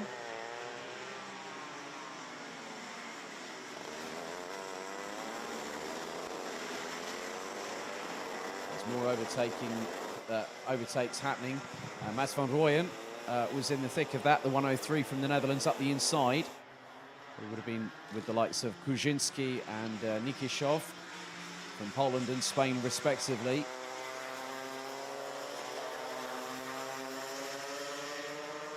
Got 1 minute and 45 seconds still to go. Roussel leads the way. Tom Strehler in second, Mies Huben in third, Lawrence Herboz in fourth. Jellerup from Denmark in 5th place as things stand. Radenkovic still in 6th and is no way near getting a 3rd victory. As Huben up the inside of Strehler, as that was close. Tom Strehler trying to turn the kart in, hit the pedal to the metal and lit up the rear tyres. Huben went up the inside, but then all of a sudden Strehler got the switch back, and Lawrence Herboz has managed to get through past Mies Huben up into P3, and it looks like Herboz has managed to get through on Strehler. So Herboz now up into 2nd position. This is one for the books, as Herboz has to really counter-steer against that drifting, well, the drifting that's happening when the driver's trying to modulate the throttle coming through turn 11, and it spools up the rear tyres, and when the track is slick, that's not going to bite fully. As now Tom Strehler back up the inside, through on Lawrence Herboz into turn 2, and the pair just have a little bit of a touch, and that has given Mies Huben the opportunity to get back up into 2nd position, and Mies Huben was waiting to see what happened. He bided his time, did the young Dutchman. Again, you can just see that when they're turning in, the front end is not biting on these karts. The tyres are not having any of it, and you try and turn the kart in, the kart will feel like it's understeering, and it's also moving forward, carrying that momentum through the corner. And the amount of correction that Mies Huben is putting in right now, like say if he's going through a left-hander, he's having to use a bit of right hand down counter steer to compensate for it. But we're going to go on to the final lap of this Minimax Heat 3. And it's France's Romeo Roussel that leads the way by a country mile ahead of Mies Huben. Sparks flying from the undercarriage of the chassis for Lawrence Herabols. Tom Strehler from Latvia rounds out the top 4. There's going to be an almighty gap between Strehler and Jellerup from Denmark. Radenkovic still in 7th. Paul Grisel, Radenkovic in 6th. Grisel in 7th. Avril in 8th. Van Rooyen, Bourguignon, Silkunas, Nikishov, Kuzinski, Menton, Kubera. That is your top 15. Gasparovic and Vandenberg are out of the race early. As Avril up the inside of the 171 of Grisel through turn number 6 on the final lap. As our leaders now coming through into turn 10 for the final time this afternoon here on Heats Day. It was 2 wins for one Matej Radenkovic, but it looks like there's going to be a new winner on Heats Day, and that driver, who's it going to be? Out of the final corner, congratulations, Romeo Roussel from France, who takes Heat 3 in Minimax by just under 3.5 tenths ahead of Mies Huben. And Roussel started 7th. Huben started on pole position. Herabols from Belgium started down in 6th, finished in 3rd place. But Roussel capitalised. Radenkovic not really having an answer. And finishes down in 6th position.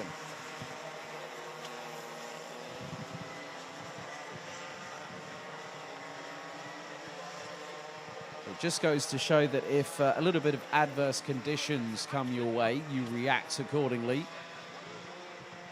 As there's the top 2, full course yellow conditions as the checkered is out.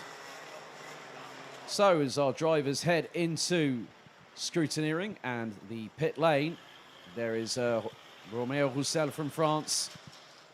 A little bit of a fist bump to himself saying, yes, I've done that one. Mies Huben in 2nd, Lawrence Herabols, Tom Strehler, Matthias Jellerup from Denmark, Matej Radenkovic in 6th ahead of Jules Avril, Mats van Rooyen from the Netherlands in 8th ahead of Paul Grisel and Ryan Bourguignon, rounding out the top 10. Marcus Silkunas, Nikita Nikishov, Igor Kuzinski, Jake Menton, Jakub Kubera, Tom Longnois, and Aloysius Sikavicius from Lithuania rounded out the 17 that finished the race, and retirements from both Jakub Gasparovic and Mick Vandenberg.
Yes, hello everybody. Welcome back again to the paddock of Karting Genk. I'm standing next to Mees. Mees, congratulations, great race. How do you feel? Yeah, I was fast enough, I think.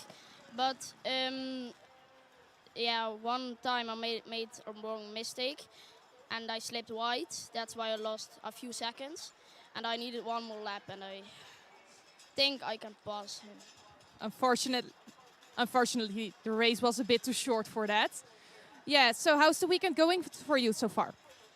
Yeah, the first 2 races didn't go as I wanted. The first race was going good, But the second race, yeah, I made again a few mistakes and I lost positions. And how long have you been racing for? How many years? 2.5. 2.5 only. So you're already quite good. And you're at the track here quite often, I understand. Yeah, that's my home circuit. We only need to drive a few minutes. So. And are you very confident this weekend because it's your home circuit? No, not much, because there are really fast boys here. And girls. So. Really fast boys and girls, but I think this second place will help you boost your confidence. I hope. Well, good luck for the rest of the weekend. Thank you for your time. And I'll take you back to Alex.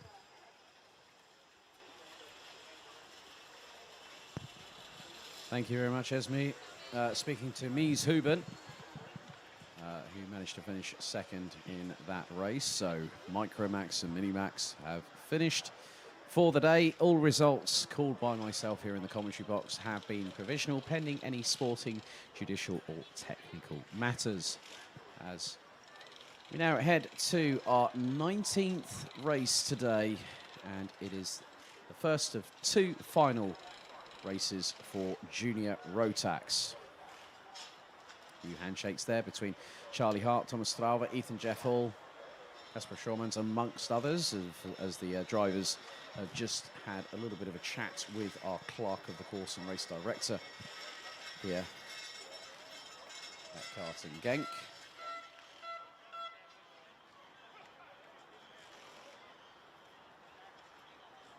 So the 3-minute board has been shown, the horn has been sounded, and that means they need to vacate the grid, do the mechanics. And with the colder temperatures, they're going to have to just make sure that everything's in fine fettle before they go.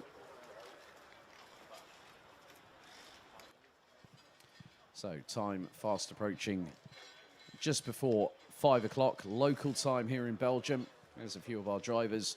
2, 3, 4 of Denmark's Frederik Zebis. There is Luke Neeson from the Netherlands. Gustav Zusakovs from Hunter Motorsport representing the UK. Casper Schormans from the Netherlands in the 244. William Christensen from Denmark. Austin Lee in the 223 there. And alongside Austin will be Lisa Biard from France in the 281 entry. And Vidmar Aljaz. And at the back of that will be it's Lars Venink in the Comp Kart chassis. 246 representing the Netherlands.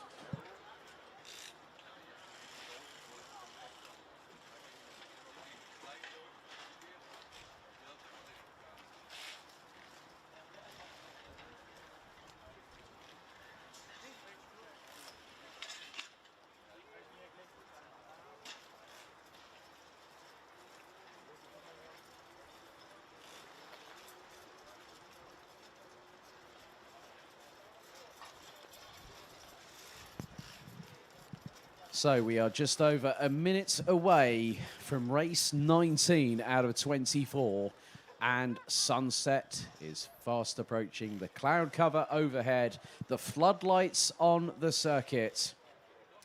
And if you think nighttime qualifying was exciting, strap on in and hold on for the roller coaster ride over the next couple of hours, because the drivers are going to have to be on their A game. And I have to say a big credit to every single one of the 201 drivers from 21 different nations that are here this weekend. I salute you, because I would never have the gumption to do that, what you guys and girls are doing out there this weekend. There's Vinnie Phillips. He's already won a heat this weekend.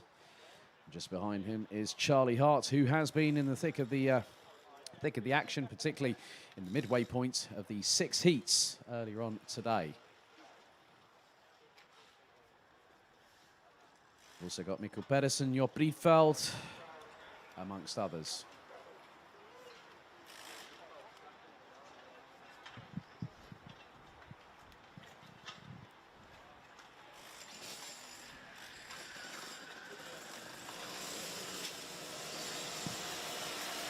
Right, green light flashes at the end of the pre-grid. Here we go. Junior Rotax, Heat 5, Groups A and D. Race number 19 out of 24 today. Let's have a look at the starting grid.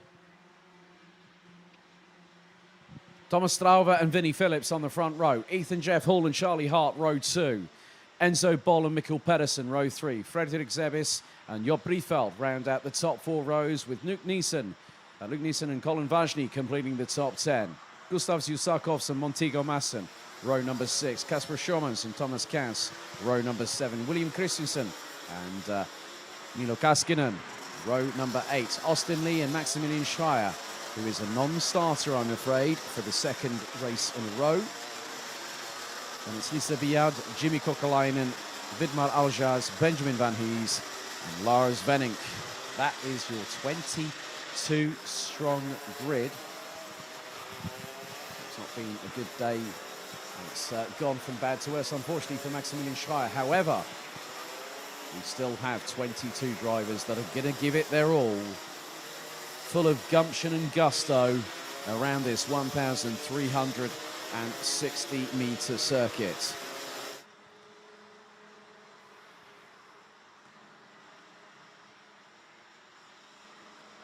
So 7 minutes on the clock, plus an additional lap. There's one more junior Rotax heat after this one, and then we've got 2 more senior Rotax heats, a DD2 race and a DD2 Masters heat, and then that is it after what has been a very, very lengthy day here at the circuit. Pretty much when I woke up at the hotel this morning, it was dark. When I go back to it tonight, it's going to be dark again. A never-ending circle that keeps on repeating itself in this time of year. But now we're going to have, they're there on their sighting lap. Then it's going to be the formation lap. And when everyone has gone past the start-finish line, we are going to be back in business.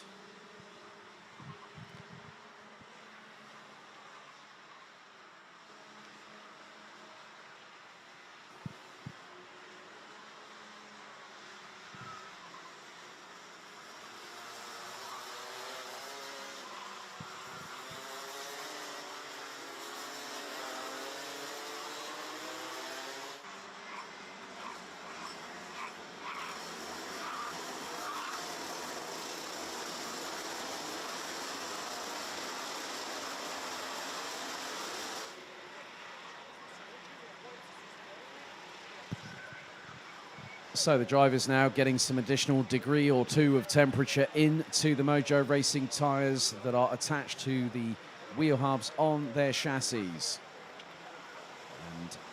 with the top 3 positions occupied by Strawberry Racing drivers. But keep your eyes on Charlie Hart, the likes of Mikkel Pedersen, Enzo Boll, Job Briefeld, Colin Vajny, Gustav Zusakos. There's a whole host of talent in this field. We're going to find out firsthand who is going to be the race victor after 7 minutes plus a lap.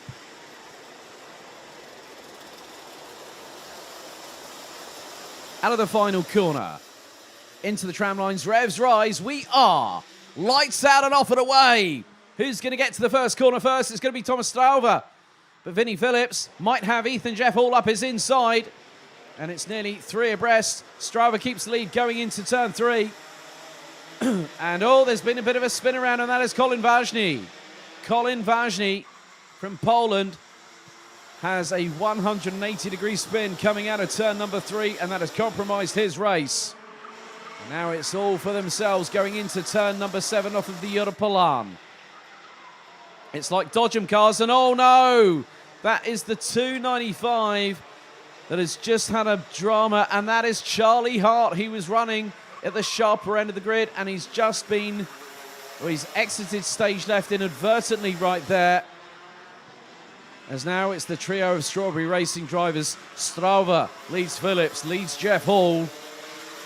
6 minutes and 3 seconds, lap 1 in the books.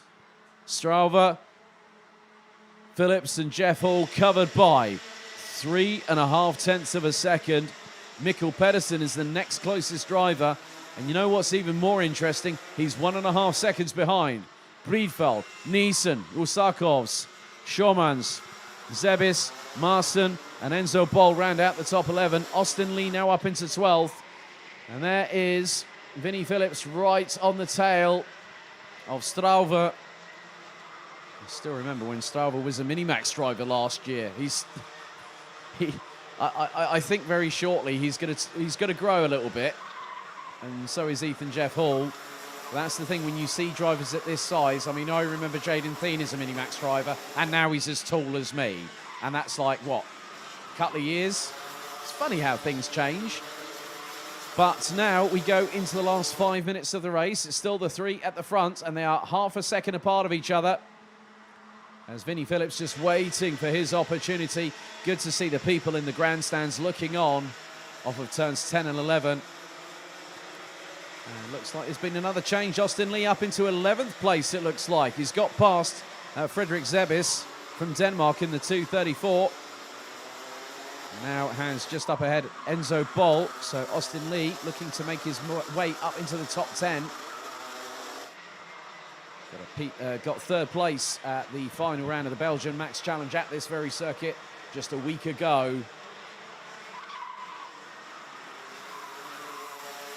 A little bit further up the order, there is Montego Masson, there's Enzo Boll, there's Austin Lee, Frederick Zebis not too far behind, but Ethan Jeff Hall is just waiting. He's biding his time, whereas Vinnie Phillips just gets on to the business at hand and fully opens up the radiator flap on the right-hand side, as does Ethan Jeff Hall. But the thing is that when one of the biggest rules in racing is never take out your teammates. As Austin Lee gets past Enzo Boll, now up into 10th position, goes the 2-2-3. And Strauve goes defensive. Ethan Jeff Hall, as I said, has got the ringside seat. Doesn't really need to do anything until he absolutely wants to. And the biggest thing is these three are under the same awning.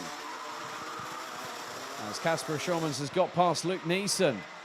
There's a nice little move through turn 7. Montego Masson is waiting in the wings to get past the that's the 259 of Gustav Zusakov. So a good move by, so Luke Neeson is actually just up ahead. So Neeson got past Usakovs. So Usakovs has just been passed, and there goes the move from Vinnie Phillips with 3¼ minutes to go. The Brit hits the front ahead of the Belgian. And it's 0.07 between the two, and under braking, Strauven could have dived to the inside, thought better of it. As Austin Lee up the inside of Montego Masson. Now these two used to battle each other last year in the Rotax Max Challenge Germany season in Minimax, and now they're in juniors, the pair of them. So Austin Lee makes his move up into 9th place. As a result of that, Usakos is trying to do his level best to keep the position at the moment. And that is for effectively 8th place. As some of the drivers hurtle their way through. There's Job Briefeld and also Mikkel Pedersen. So Pedersen has dropped behind the 205. The Obster, as he's more commonly known between his friends and his fan club. And he's getting on with business, is Job.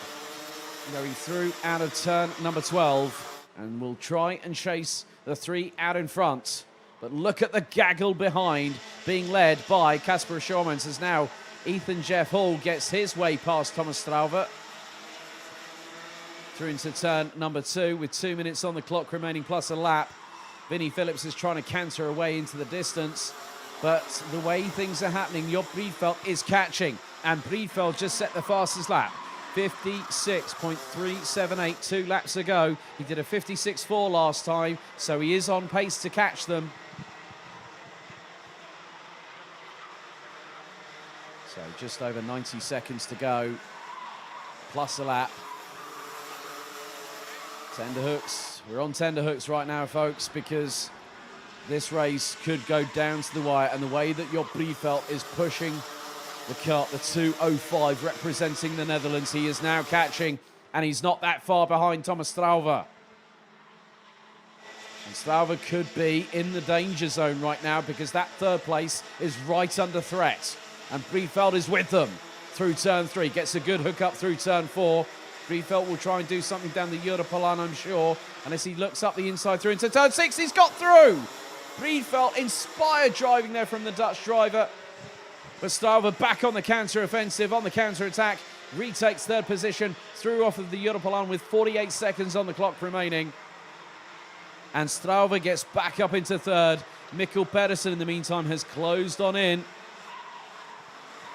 And Briefeld isn't exactly the well, he's one of the tallest junior Rotax drivers I've come across in my travels in this day and age. I don't like it when they have growth spurts and I'm stuck at this height. It's not fair. 20 seconds to go, plus an additional lap. Vinnie Phillips leads Ethan Jeff Hall by just under half a second. Thomas Strauver in third, having to fend off Job Briefeld and Mikkel Pedersen as the time is about to strike zero. And as the leaders make their way through turn number 6 onto the Europlan, it hits zero. This is the penultimate lap.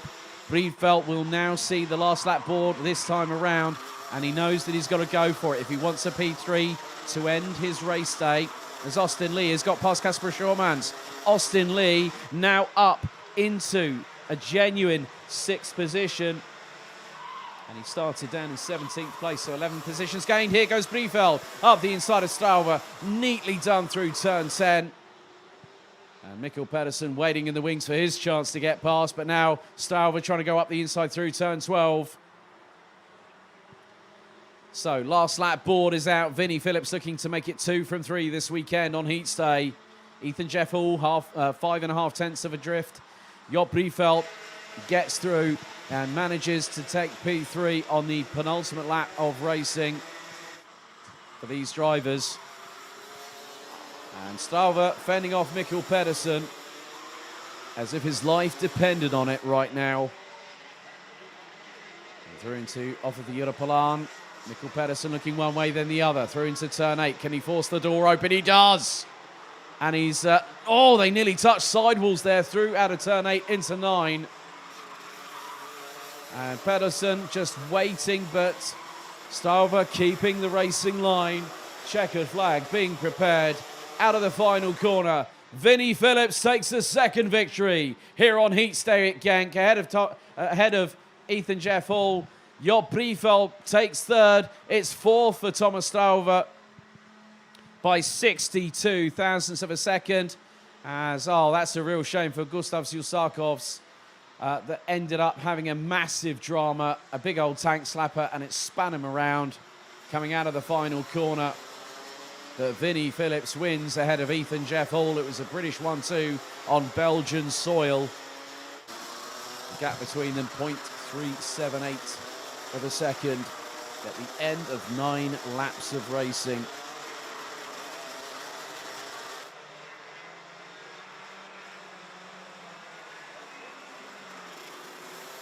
Great racecraft from the likes of Thomas Strauver, Ethan Jeff Hall, Job Briefeld. Some great moves up the order. Austin Lee, the most noticeable, 11 positions from 17th to 6th at the end of that race. Let's have a look at the final results. So Vinnie Phillips wins ahead of fellow Brits, Ethan Jeff Hall, making it a Strawberry Racing 1-2 by just under 4 tenths of a second. Briefeld from the Netherlands, third. Thomas Strauver, Mikkel Pedersen, Austin Lee, Kasper Schurmans, Luke Neeson, Montego Masson, Enzo Bol, running at the top 10. Frederik Zebis, William Christensen completes the top 12 places ahead of Thomas Gans, Benjamin Van Hees, Milo Kaskinen, Lars Venink, Charlie Hart, Colin Vajny, Lisa Billard, Gustav Zusakovs, Jimmy Kokalainen, and Vidmar Aljaz.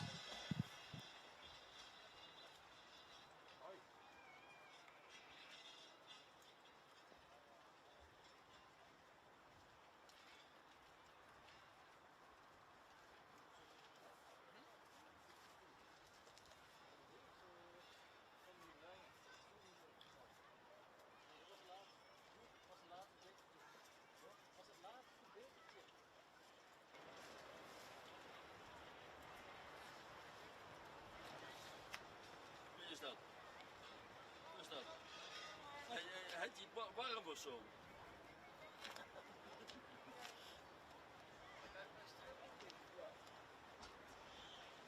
Oh, je minirok aan?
Yes, hello everybody. As you can see, it's very dark outside here now.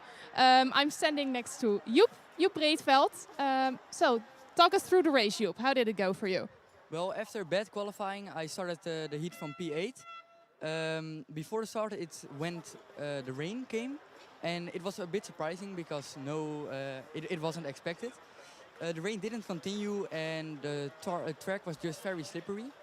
After the start, I climbed up a few places, but somebody spun in front of me. So unfortunately, I have a click bumper. But in the end, I was like 3-4 tenths faster than the rest, and I drove back to P3. So that's nice. That's good. So is that good for your confidence for tomorrow? Yeah, of course. It's all about the final tomorrow because the last 15 minutes of the weekend counts for a podium or a top 5 result. So this does increase my confidence, and I'm ready for tomorrow. Bring it on. Well, great, Joep. So get a good night's sleep. Do your best tomorrow, and I wish you all the luck. Thank you. Thank you. I will do my best. Great. Well, thank you, and back to Alex.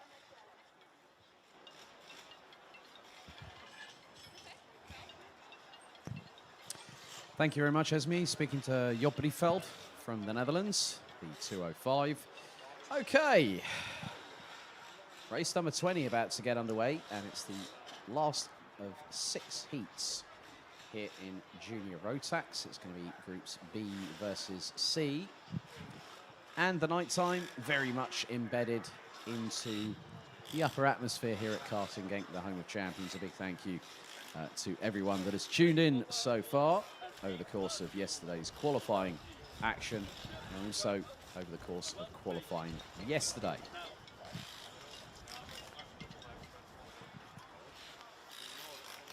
But we still have, after this one, 4 more races. Another wave to the camera from one of the mechanics.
Right, the 6th and final Junior Rotax heat is about to get underway.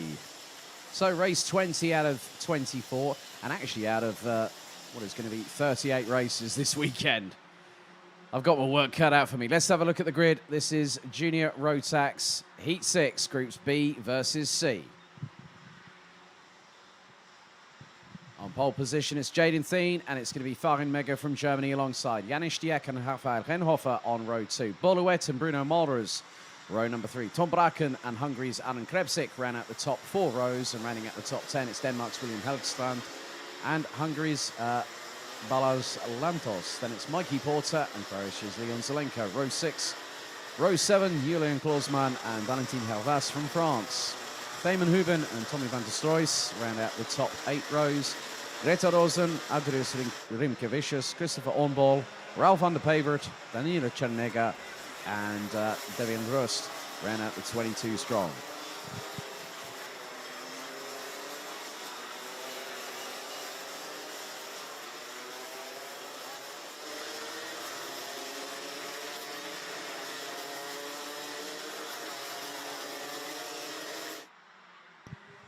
So they now go on to their official formation lap, and at the end of all of this, the top 30 will automatically qualify for the pre-finals and the finals tomorrow. And the remaining 15 drivers will have a 7-minute plus an additional lap, second chance heat to make it through into the 6 that will be in the bottom part of the pre-final. So still plenty of racing action to keep us entertained for the next hour and hour and a half or so. So 5 races to go, including this one.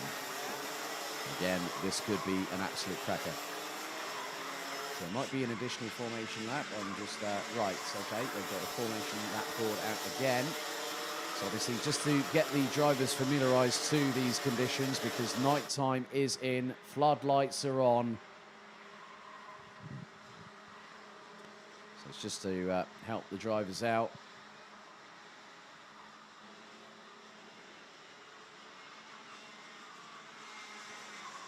And what will the weather bring tomorrow? Well, I'm looking at weather apps, but I'm not exactly 100% sure because that can change rather significantly. So the red lights are on the starting gantry for the final time on Heats Day for Junior Rotax.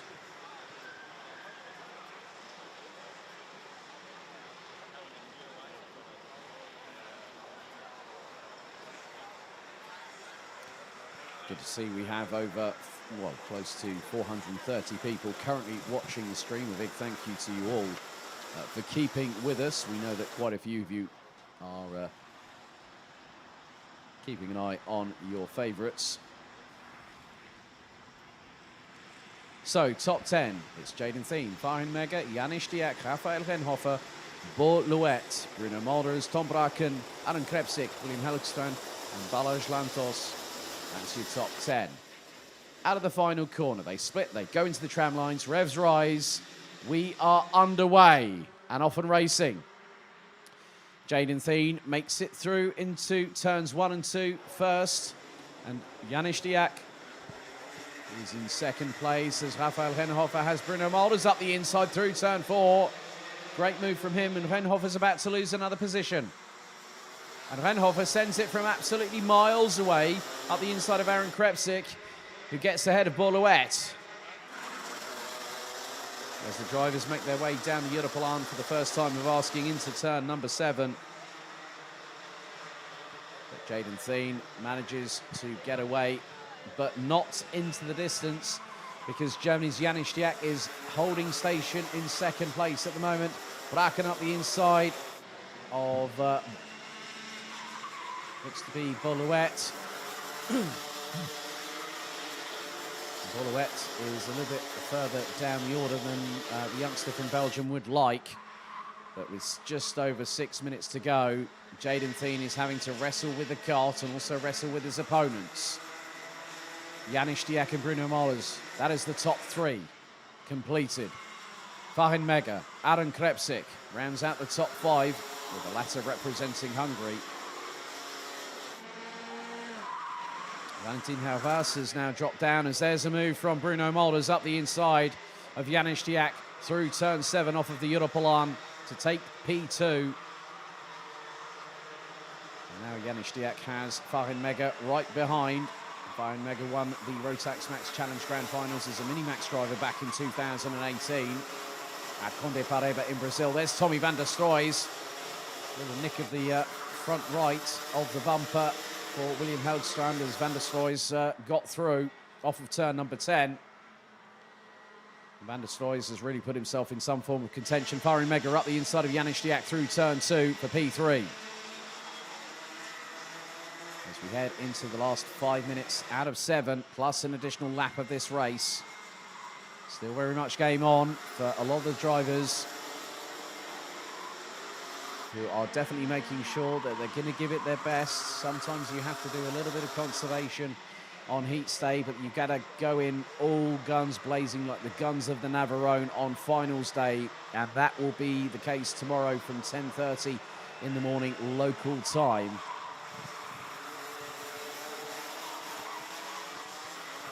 As Farin Mega being kept honest by Janis Diak in the battle for P3, as we've had something happen off of turn number 7 off of the Europlan. Marshall running to the scene. Now, is there someone off at turn 8?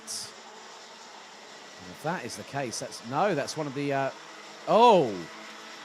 that is the 216. And that is, oh my goodness me, William Helgstrand from Denmark. Way off track off of turn number 8. As Bruno Marders sideways, up the inside, through past Jaden Thien on turn 7. But I sense a problem here because there were still yellow flags. Oh. Now, if that move was made under yellows, Bruno Marders could be under investigation. And that yellow is still waving. And now it has been retracted. And I think Bruno Marders might have realised what has just happened. So that one's going to be left firmly in the favour of race control. They're the ones looking at about 20 plus cameras from on site here at Genk. Bruno Marders has won a race today here on Heats Day. He's leading Jaden Thien, Farin Mega in 3rd. Janis Diak in 4th position.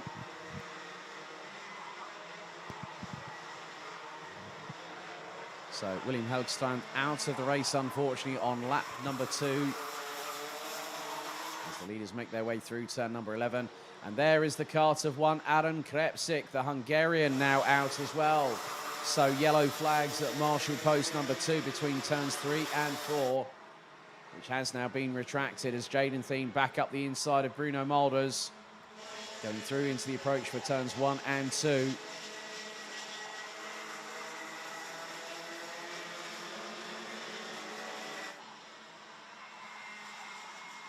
So Jaden Thien leading the way, Farin Mega giving chase, as is Janis Diak. So we're down to 20 out of 22 drivers. So retirements from William Helgstrand on lap 2, lap 4 for Hungary's Aaron Krepsik.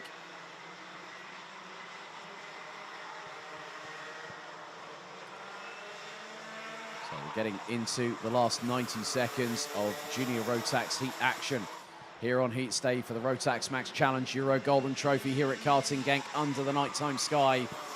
And the 2:57 of Susterman's very own Jaden Thien leads the way in this final Junior Rotax encounter.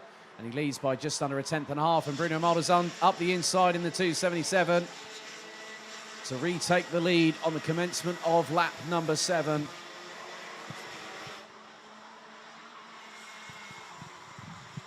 And now Farin Mega up the inside of Thien through turn 6. Now Jaden Thien finds himself in P3, Heat 2, his second heat. He ended up outside of the top 10, did Jaden Thien, but it's going to give him pretty much a guaranteed spot in the top 30 come the end of this race. If he stays where he is, it puts him at the sharp end of the grid, where all the piranhas will be tomorrow. I can guarantee you that much. Into the last 34 seconds, Bruno Marders continues to lead. And out of the final corner, they're going to go onto the penultimate lap. So lap number 8 out of 9. And Bruno Marders leads over Farin Mega by just under half a second.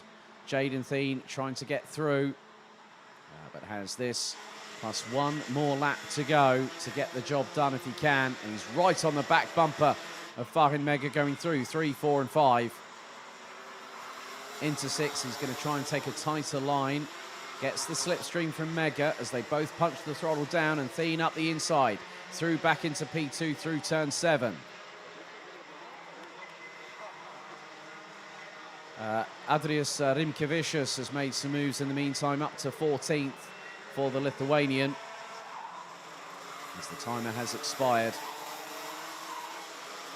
And oh, we've got another issue. And who is that?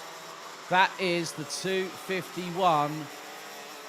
And that is Croatia's Leon Zelenko, completely frustrated. So Zelenko is running P13 and now is out as we're on the final lap. Bruno Marders leads the way. Jaden Thien in second. Farin Mega in third. Janis Diak in fourth. Tom Bracken Tommy van der Stroys now up into P5. A P6 behind Braken. And I'm just keeping an eye on what's happening. No, van der Stroys is ahead of Braken. So van der Stroys now up into P5. Again, he's gained, at the very least, on average, 9 positions in Heat 1. I think he gained, I think it was 12 or 13 in Heat 2. And now he's on the verge of doing it again, up into double figures. But out of the final corner, Bruno Mulders will lead the field across the line as the checkered flag falls. Mulders provisionally takes the victory by 3/10 ahead of Jaden Thien, Farin Mega, Janis Diak, Tommy van der Stroys. Once again up from 16th position into 5th at the flag. Tom Braken in 7th ahead of Germany's Raphael Renhofer.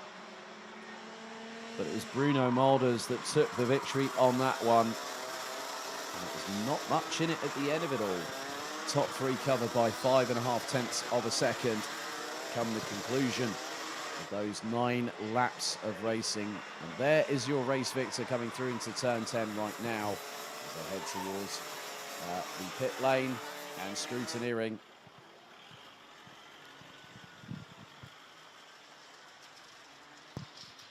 So let's have a look at the rest of the results. Bruno Mulders wins that race ahead of Jaden Thien. Farin Mega running at the top 3. Janis Diak and Tommy van der Stroys complete the top 5 ahead of Tom Braken, Raphael Renhofer, Boluet, Mikey Porter, and Ralf van der Pevert completing the top 10.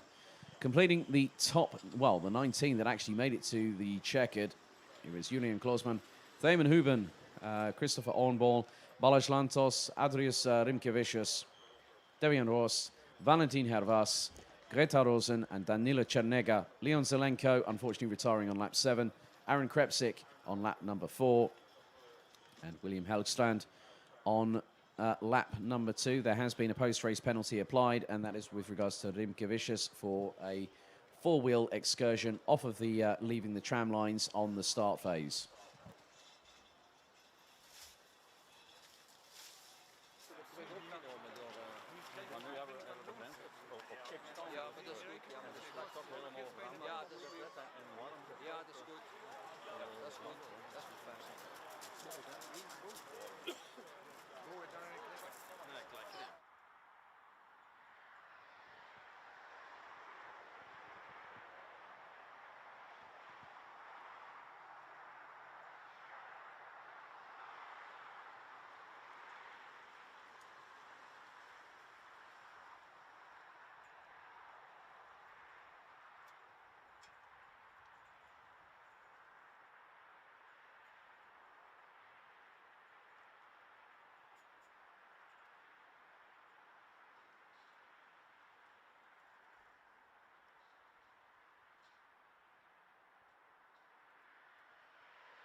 Race 21 out of 24 today here on Heat Stay, and it's going to be a belter under the nighttime skies and the floodlights. It's Senior Rotax, Heat 5, Groups A versus D. Let's have a look at the starting grid.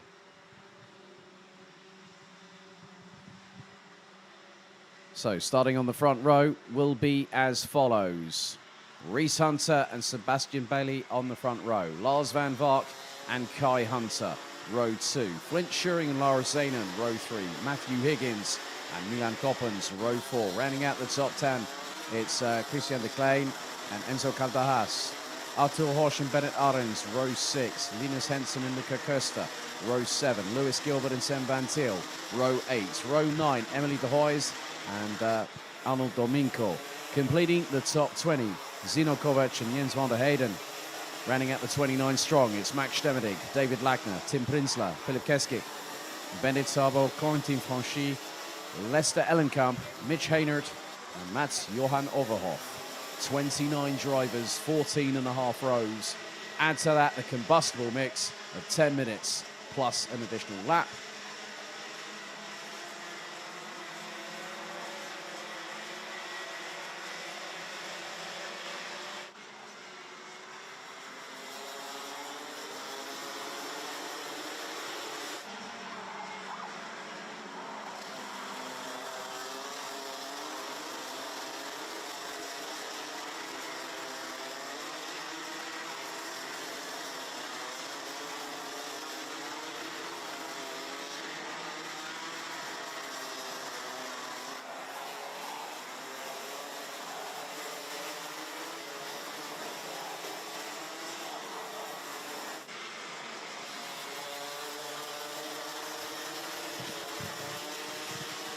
These drivers have one more heat to go. And then after this, we'll have another heat to bring it to a conclusion for Senior Rotax on Heat Stay for the Rotax Max Challenge Euro Golden Trophy. With an absolutely star-studded field of Rotax racing talent in this class. Not just in this race, but in the next one. Expect fireworks at its very finest. The red lights are on the starting gantry as the drivers make their way down the Europolan. The temperature still 9 degrees ambient air temperature outside. And what's more, there's still some battle lines to be drawn this weekend.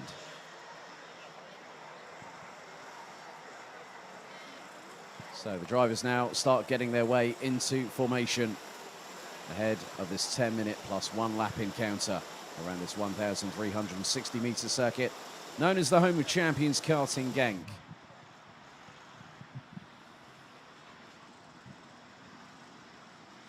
Right then, 14 and a half rows, 29 senior Rotax drivers, 10 minutes plus an additional lap on the clock. Red lights are on the starting gantry. It will be down to Reese Hunter and Sebastian Bailey to lead them into the tram lines. Out of the final corner, into the tram lines we go. Revs Rise, are we ready? We are off and away and racing. Who's going to get to the first corner first? It could be Reese Hunter as Lars Van Vark goes up the inside of Sebastian Bailey, and Bailey drifts wide, and that's allowed the floodgates to slightly open here, but not to the point where Sebastian Bailey was dropping down the order like a stone. But it has really brought this race alive under the nighttime skies, underneath the floodlights. There are some drivers getting a bit overzealous. Mats Johan Overhoff round the outside of several drivers going through turn number 6 onto the Europolan. It's up the inside of Lara Zanen. That is, I'm just keeping my eyes out, that could be Matthew Higgins. Well, we'll see what's happening. No, there's Matthew Higgins. He's up into second. The youngster, based out of Trafalgar in Wales, has shot up the order like a rat up a drain pipe as they flood their way through to complete lap number 1. Leading the way, it is Reese Hunter, Matthew Higgins in second. Third, it's Sebastian Bailey being pressurised by Lars Van Vark, Kai Hunter, Lara Zanen, Milan Koppens, Christian de Klein, Linus Henson, Enzo Caldajas, and Lars Van Vark is dropping positions like it's going out of fashion, and Decline up the inside. Through turn 5, Van Vark has had a bit of a mare as The 397 of Lara Zanin and Milan Koppens in the 635 go side by side into turn 7. Koppens comes out in front. Decline is still with them at the moment, with 8.5 minutes still to go. And if you thought the adrenaline was kicking in now, just wait. So through, and Lewis Gilbert sends it from another area code here in Belgium, right up the inside of Lars van Vark, who loses another 2 positions. Lara Zanin up the inside as he and Milan Koppens switch positions. Koppens looking to the inside through into turns 1 and 2, and behind him comes, he gets a bit of assist from Christian de Klein. There's Linus Hansen. Zanin drifts out wide. Gilbert waiting and biding his time. Lars van Vark is dropping down the order, and it's all coming to a head right about now. I just saw Sem van Thiel, Max Stemmerding, Bennett Arends just around the 6:29 from the Netherlands. There are trains aplenty here in this heat, and we're not done yet. 7.5 minutes to go, and at the minute Reese Hunter leads the British 1-2 ahead of Matthew Higgins, who is coming under fire from Sebastian Bailey. There is Milan Koppens, amongst others, behind the likes of Kai Hunter and Lewis Gilbert, closing in on Linus Hansen. Gilbert already up into the top 10, having started down in 15th position on the inside of row number 8. As Decline up the inside of Koppens through turn 2. That's a positional change for P5. Henson waiting, Gilbert waiting. Zanin has got the ringside seat, and coming along for the ride is Enzo Calderas from France. Koppens up the inside of Decline. Henson goes through. Gilbert waits. Decline, sparks fly from the back of the chassis as Gilbert and Zanin get through. On the approach into turn 7 down the Europalan. But Reese Hunter has gotten away into the distance, into the night time. And he's 1.2 seconds ahead of Matthew Higgins. This train is absolutely enthralling to watch as up the inside of Artur Horsch goes Flint Schuring. That's for 11th place. Lewis Gilbert up the inside of Linus Hansen gives the German no room to counter-attack and has him fall into the clutches of a Belgian in the form of Lara Zanin. Someone goes grass tracking. A little bit further back, not too sure if that might have been maybe Luca Köster possibly, as Henson over the curves going through turn 3. Zanin behind, Decline behind, Kandas, and there is Flint Schuring in 11th. And Zanin up the inside of Henson. Decline goes through as well. Kandas and Schuring waiting for their opportunity to strike, but Henson trying to go tight on the inside line through into turn 7. He makes it through and keeps his position at the moment. That drops him down to 8th place. An absolute masterclass of racecraft here under the nighttime sky as Lars van Vark on the comeback trail up the inside of Flint Schuring, who loses out to the 309 of Max Stemmerding from the Netherlands. Christian Decline up the inside. Looks like that was Calderas. He got through past, and that would have been for 9th on the road.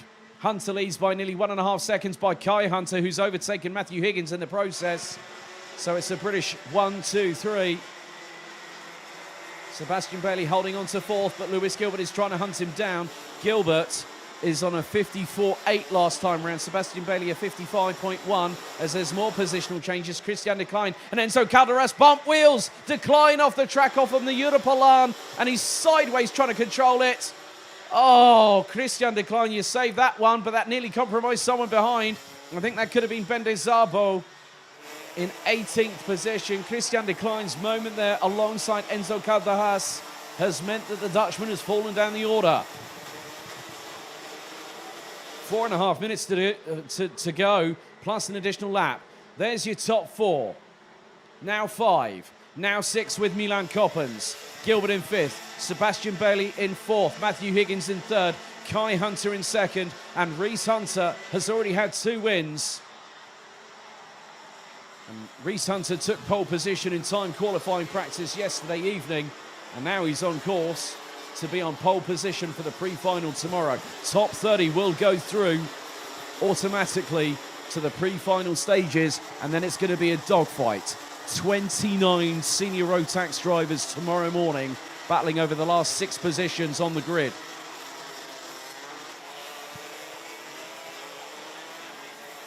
as Christian de Klein actually dropped all the way down to 22nd position as a result of that incident. As there's more drivers here, there's David Lackner battling away with in the 351, along with Flint Schuring from the Netherlands. Flint Schuring in the 316 for JJ Racing.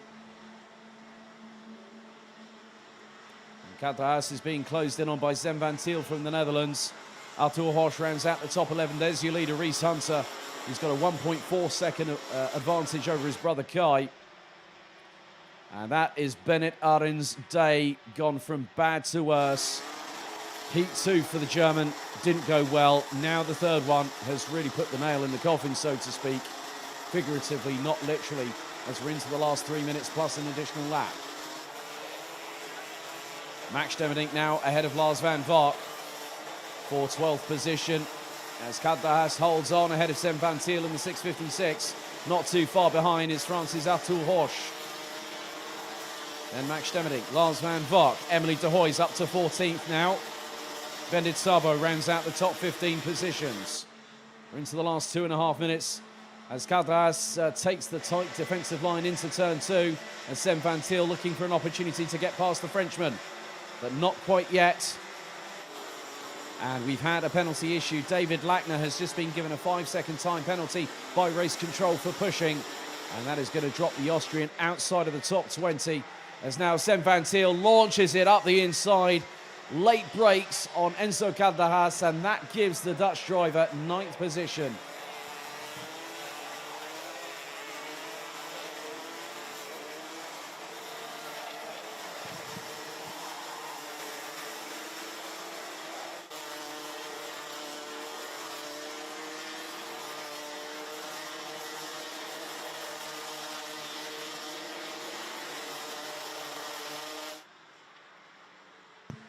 Just over 90 seconds remains, plus an additional lap, and still the hits, they keep on coming. Max Demmerink up the inside of Arthur Horsch, and that opens the door for Lars van Vark, who capitalises like a scalded cat on a hot tin roof. The Dutchman trying to fight his way back up the order, and goes up the inside of Demmerink. Demmerink could have the cut back down the Europalan, and Lars van Vark. I've never seen such a steely gaze at a piece of tarmac going down the Europalan to see exactly where the driver is. That's great peripheral vision. And funny enough, Lars van Vark, I think, is a fellow glasses wearer as well. Just goes to show that you can use all these tactics to your advantage when you're trying to keep people at bay. 50 seconds on the clock remaining, plus an additional lap. And Reese Hunter and Kai Hunter are now 0.8 of a second adrift. Kai Hunter has put in the fastest lap of the race of 54.673. Matthew Higgins in third, Sebastian Bailey as all. Here we go, up the inside, Max Demmerink back up the inside of Lars van Vark, who nearly gets caught out. Van Vark switches back through 3. They could nearly clash through turn 4, and there's Emily de Hoy's waiting to pounce. And with her, there is Arthur Horsch. De Hoy's up the inside of Van Vark through turn 6, as we've got 17 seconds on the clock. Amazing drive from Emily de Hoy's. Been running in Formula 4 this year. And it's good to see her back in senior Rotax. Timer is about to hit 0. And this has been full throttle, fast pace, pedal to the metal from the minute the red lights went out. Time has hit 0. So last lap board is out. Reese and Kai Hunter leading the way onto the 12th and final lap. Matthew Higgins is in third. Lewis Gilbert past Sebastian Bailey up for 4th position. So the Scotsman from Ayrshire now has made his way up the order from 15th to 4th place. That's a gain of 11 positions, and there are the 2 Hunters. And what's more, Kai Hunter is now ahead of Reese.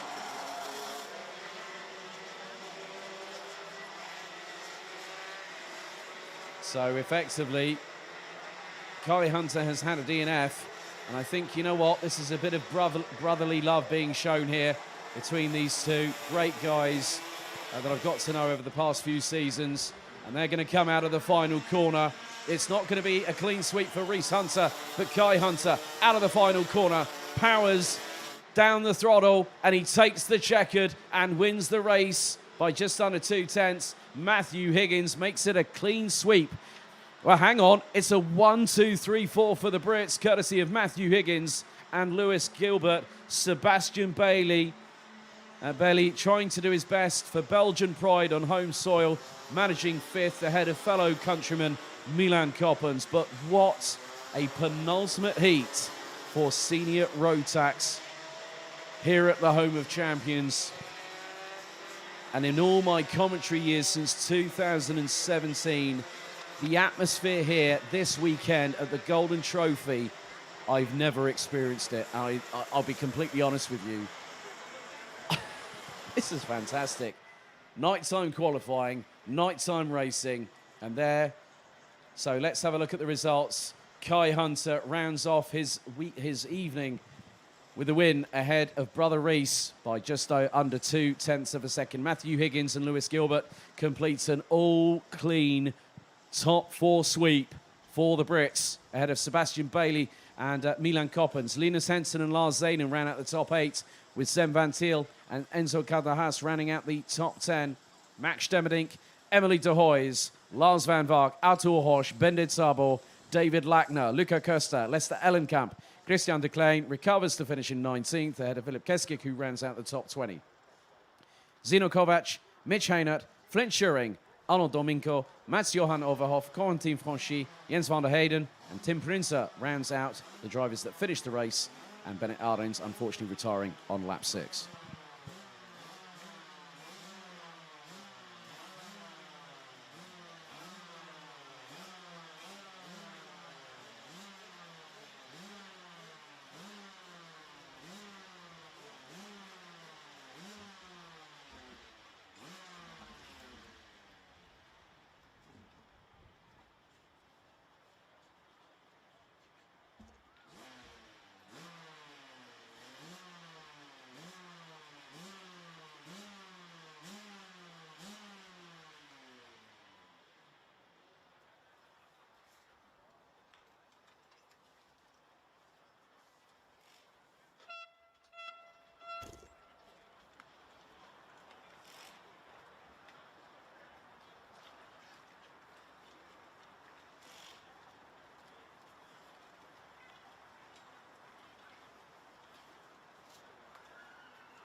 .21 races down, 3 to go here at the Rotax Max Challenge Euro Golden Trophy at Karting Genk in Belgium.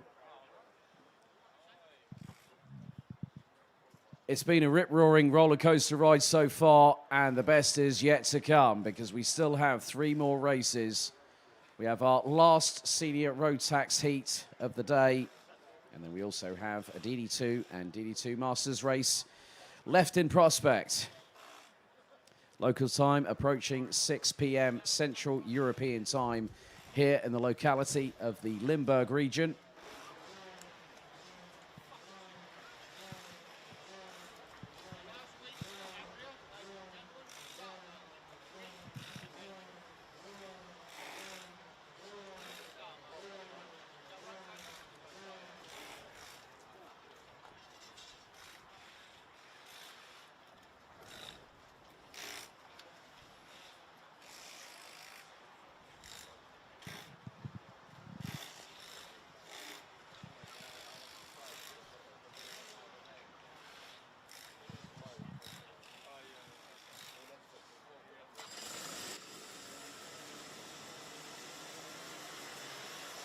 Right then, let's get race 22 out of 24 today out of the way, shall we?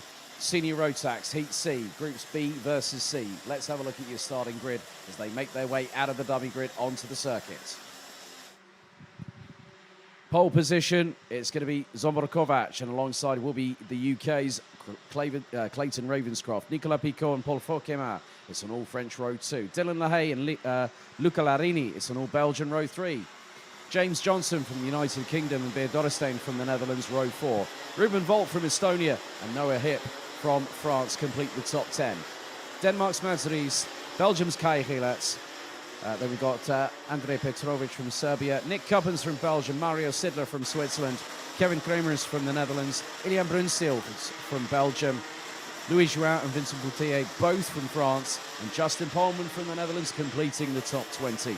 Rounding out the 30 strong, it's the Netherlands' Sam Bergstein, the UK's Nathan Schaefer, Finland's Miska Kaskinen, Mathis Parlon from France, Jere Kokalainen from Finland, Alexander Abkazava from Georgia, Robbie Stodder from Belgium, Sven Rudenberg from the Netherlands, Adonin Dobrich from Austria, and Axel Goes in the 355 representing the Netherlands. That is 15 rows, 30 drivers of Senior Rotax Nirvana, let's say. So after this, DD2 and DD2 Masters will close out the show. For those wondering on the live stream, when do we start racing tomorrow? 10:30 tomorrow morning local time. That's 9:30 a.m. UK time, or Greenwich Mean Time.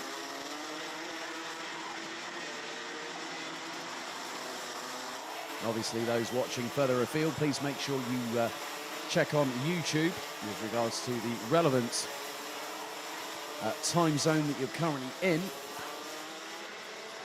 That's also on the Camp Company GmbH YouTube channel. There is already a link set up for tomorrow's streaming action. We'll have 14 races to bring this event to a thundering, epic conclusion.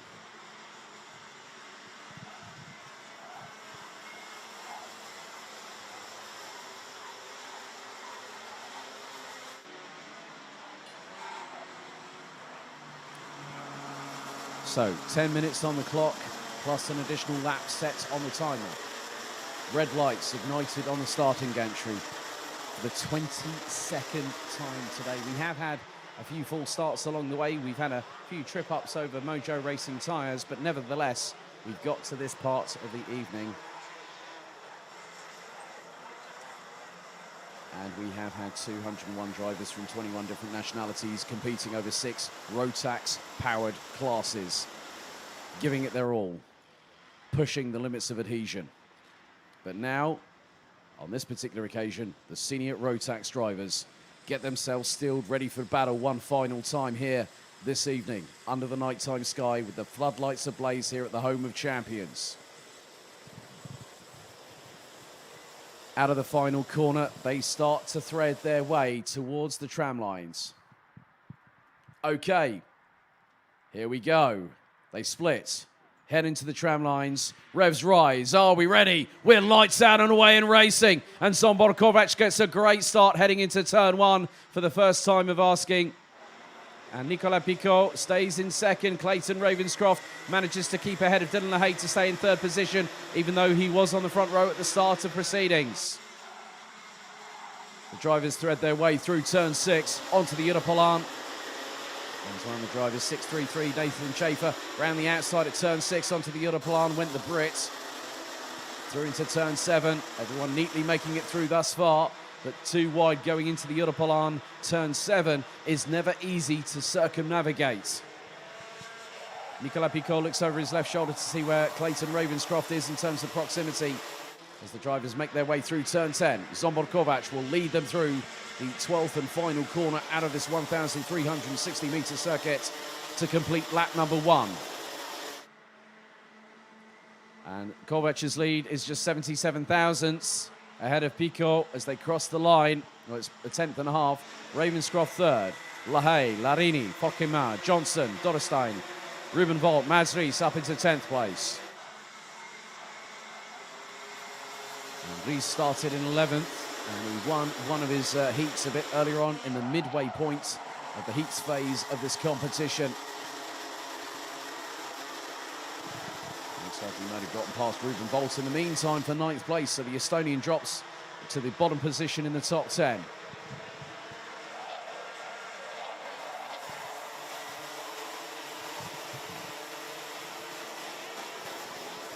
So through they go. We're about to complete lap number 2 under the nighttime sky here at the Home of Champions. And look at that sight there for those watching at home. Floodlights ablaze, lights on in the Genka kart shop. And look at that. The grandstand, absolutely fantastic to see.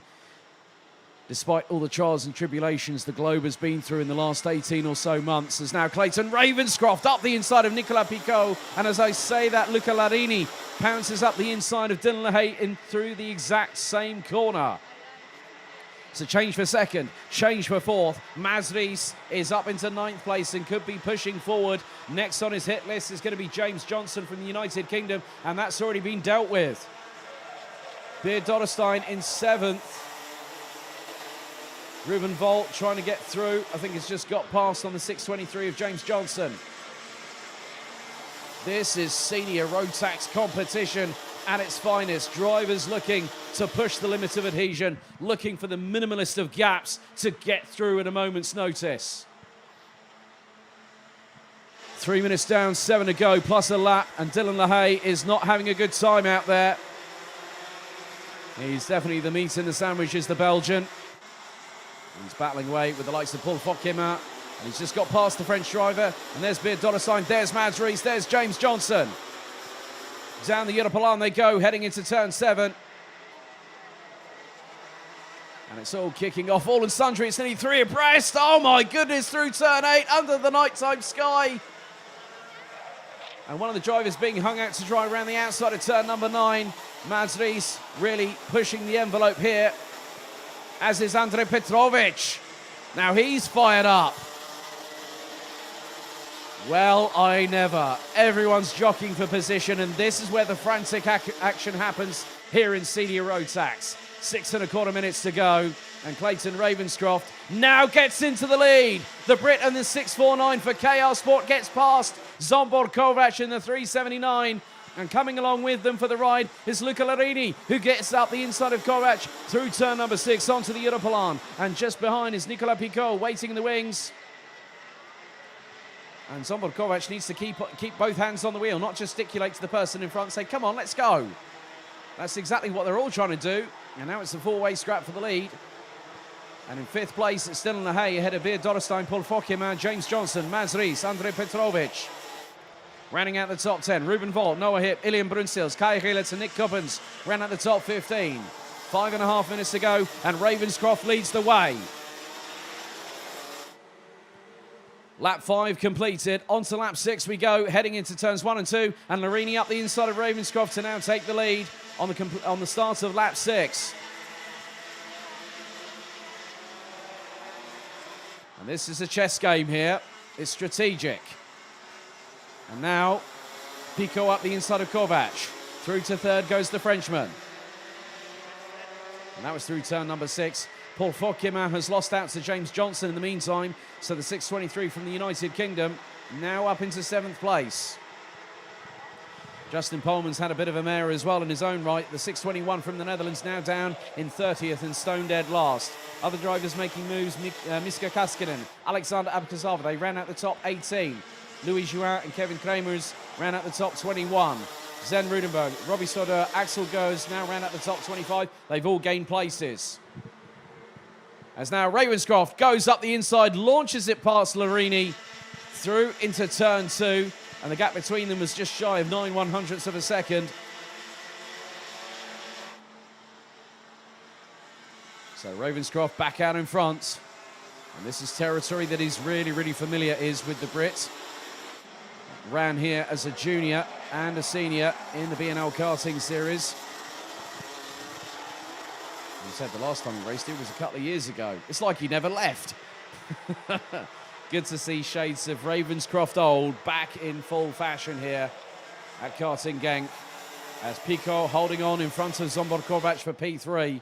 We've got 3 minutes and 40 seconds to go as they filter their way through into turn 12. So lap number 7 in the books. 3 laps away from double digits as Ravenscroft goes on the defensive on Larini. Kovac ahead of Pico. Now back up into third goes the Hungarian. And it's pretty much holding station for the rest of the field apart from Sam Bergstein. But then going through turn 6, Larini switches to the inside of turn 6 and Ravenscroft gets the switch back. The Brit gets back into the lead through before they even hit the apex of turn 7. And Larini trying to force the issue a little bit there. But Ravenscroft not having any of that. Through turn 9, the pair nearly side by side, but Ravenscroft back in front on the approach into turn 10. Ravenscroft has been racing in the United Kingdom over the course of this season through multiple different championships. But it's good to see him back here at Karting Genk. Just over 2.5 minutes to go. The dogfight continues between the top two. Ravenscroft and Larini. This is now allowing the likes of... Hang on, if you've got a pen and paper handy, you might need to write it down quickly. Kovac, Pico, Lahaye, Dorrestein, Johnson. As Larini tries to get the switch back, he tried to carry the momentum through. Going into turn number 7 off of the Europalan, but here comes Zsombor Kovac. The Hungarian really famished to try and get back that lead that he held on to before Ravenscroft decided to do a number on him. And Ravenscroft now starting to pull away into the distance. Pico up the inside of Kovac through turn 10. Here comes Dylan Lahaye. 1 3/4 minutes remaining plus an additional lap. It's anyone's guess as what is going to transpire. But Ravenscroft has now got some daylight and it's nearly to the tune of half a second.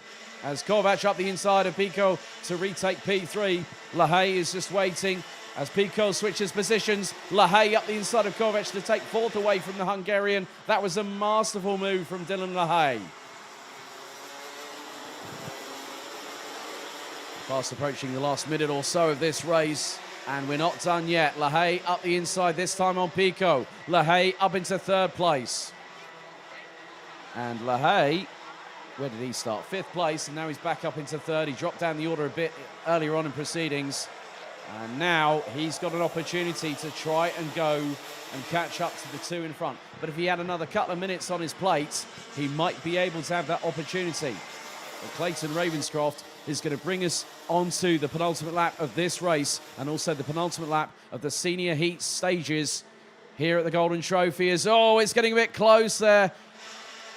And that was one of the, that looked like possibly James Johnson trying to go to the inside of Beard Dorrestein in the battle for P6. And now with them comes Andrej Petrovic. And Dorrestein up the inside of Lahaye through turn 6. The Belgian does not give in. Johnson, the back end squirreling all over the place ahead of Andrej Petrovic as James Johnson in the 623 from the United Kingdom keeps the position alive as the timer now is about to hit 0. The gap between Ravenscroft and Larini was half a second last time around. Make that probably about 3/10 as they come through turn 12. Final lap board is out and Ravenscroft is ahead of Larini. What's the gap? It is 0.343. Just about 1,100 meters of this circuit to negotiate as it's all kicking off behind. Lahaye's dropped places. Dorrestein has got past him round the outside of turn 3 into turn 4. They're side by side. Lahaye stays through and Johnson through. Oh, Dorrestein gets a bit of a shoulder check there. And he goes straight on into the barriers. Beard Dorrestein's race ends on the last lap. I'm not too sure if the steering had a problem or whether he had a brake issue, but that was not what he wanted. And down into turn 10 for the final time. The battles are still raging on, but there is still one for the lead. And out of turn 11, Clayton Ravenscroft is 1 corner away. And on his return to Rotax here in Europe, Clayton Ravenscroft out of the final corner takes the victory. What a job by the Brit by 0.2 of a second ahead of Luca Larini. Nicola Pico takes third ahead of Zsombor Kovac. Dylan LaHaye takes 5th. And I need to take a breath after that one. Wow.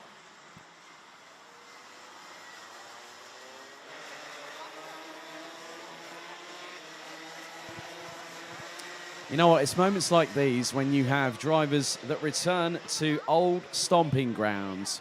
And that was a clinical display by Clayton Ravenscroft. Had to fight for the victory, nevertheless. But he takes the victory, the 6th and final heat. Groups B versus C in senior Rotax. And he has a win to his card this weekend. I'm sure that Victoria and Stephen, his parents who are here with him this weekend, will definitely be enjoying that one. Let's have a look at the results. So Clayton Ravenscroft takes the win ahead of Luca Larini from Belgium by just over 2/10, ahead of Nicola Picot, Zombar Kovac, Dylan LaHaye, James Johnson, Andrei Petrovic, Paul Fokkema, Ruben Volt and Mads Ries ran at the top 10. Matthijs Parlant, Ilian Brunsils, Miska Kaskinen, Kai Gelats, Noah Hip. Loving the Leffe tribute there, Nick Cuppens, on your on your Dams Racing car. I hope you got permission from Jan to do that. Noah Hip was 15th ahead of Nick Cuppens, Alexander Abkazava, Nathan Schaefer, Mario Sidler, Louis Jouin, Kevin Kramers, Sam Bergstein, Robbie Storder, Axel Goes, Sven Rudenberg, Vincent Bouteye, Adrian Dobrich, Justin Pullman, and Jeriko Kalainen running at the 29 that finished. Beard Dorstein unfortunately out on the last lap.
Right, well, the clean-up operation has happened, so just an entertaining moment when the ambulance was actually pushed out of the grass by the marshalling crew off of turn number 7, off of the Europalan. But we have 2 more races to go.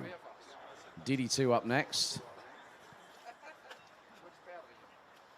30 drivers ready to go out there and race under the nighttime sky. And obviously with what has happened, we've had approximately a 10-minute delay.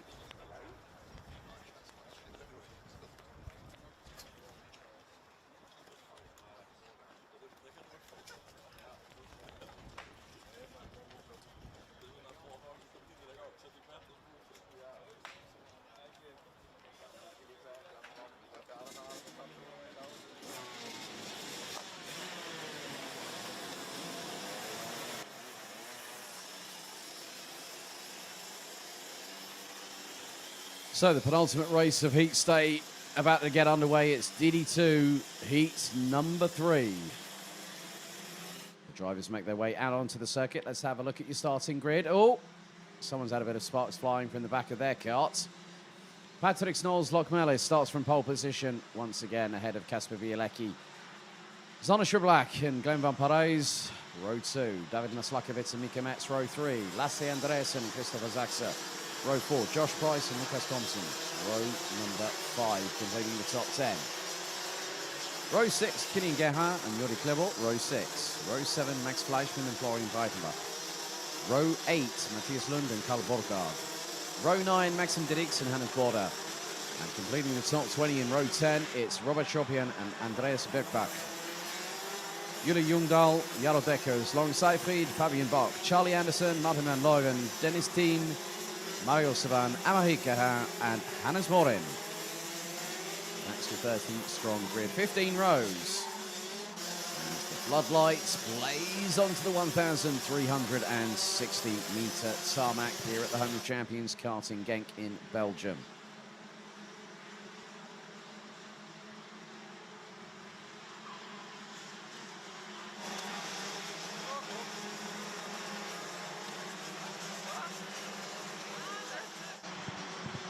So 10 minutes on the clock plus an additional lap, and DD2 Masters will close out the show this evening. A little bit later than scheduled, obviously. The main thing is Doderstein, I know, has been moved out of the cart in a clean-up operation by Team MKG. Exemplary as always. So a big thank you to everyone behind the scenes for making sure that things are safe for our drivers to race. And hopefully we'll hear news on Beard Doderstein in due course.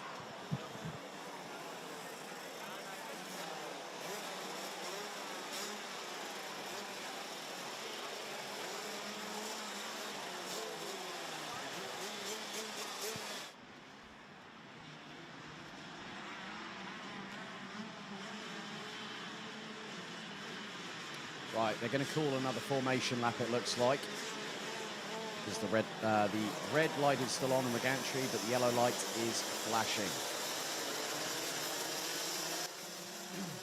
So, the drivers already knowing that that is the case, so the formation lap board shown once again.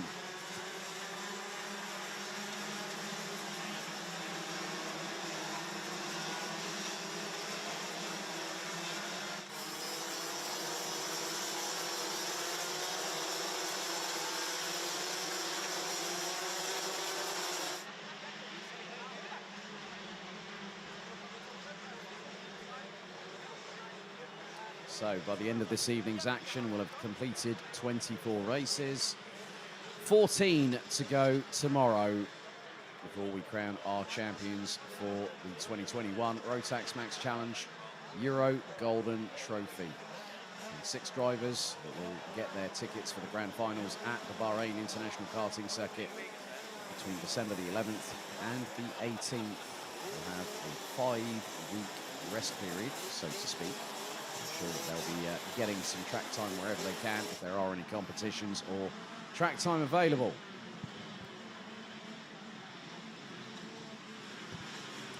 Top 10, it is Lokmelis, Bielecki, Shriblack, Van Parijs, Maslakovic, Metz, Andreessen, Zaxe, Price and Thompson. That is your top 10. 30 DD2 drivers about to go into battle 1, final time. So into the tram lines, they split. Revs rise. Are we ready?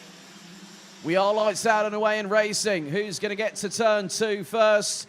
It's going to be Lokmelis. Bielecki to the outside.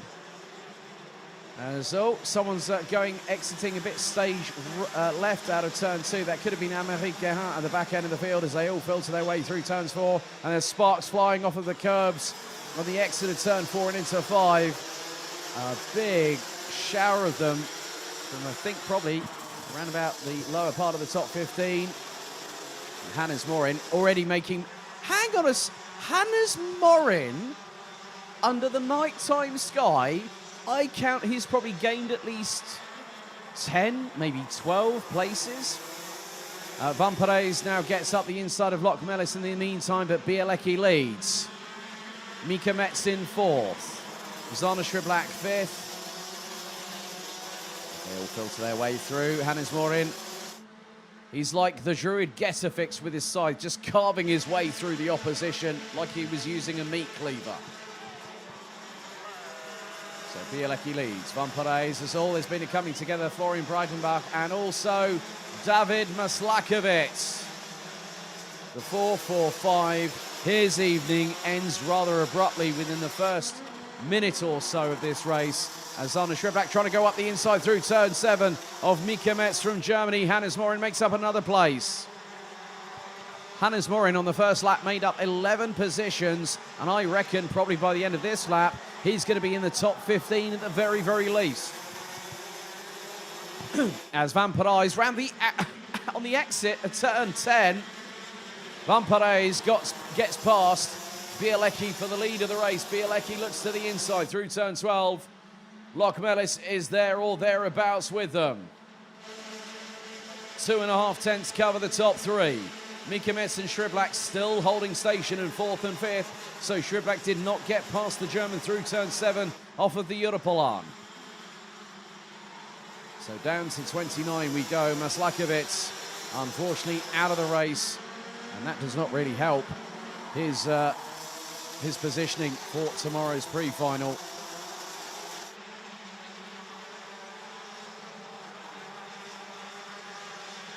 So it's been rather interesting as Glenn Van Parijs leads the way. Kasper Bielecki, Patrick Snolls, Lokmelis, Mika Metz, Zana Shriblack. Top 5 line astern. You can't really separate them. They were covered by 9 tenths last time out as we're about to complete lap number 3. But Van Parijs trying to stretch up a little bit of daylight under the nighttime sky, and he's got a little bit of it. Oh no, Matthias Lund again hitting the foam barriers off of turn number 12. Disaster for the Dane at the worst possible moment.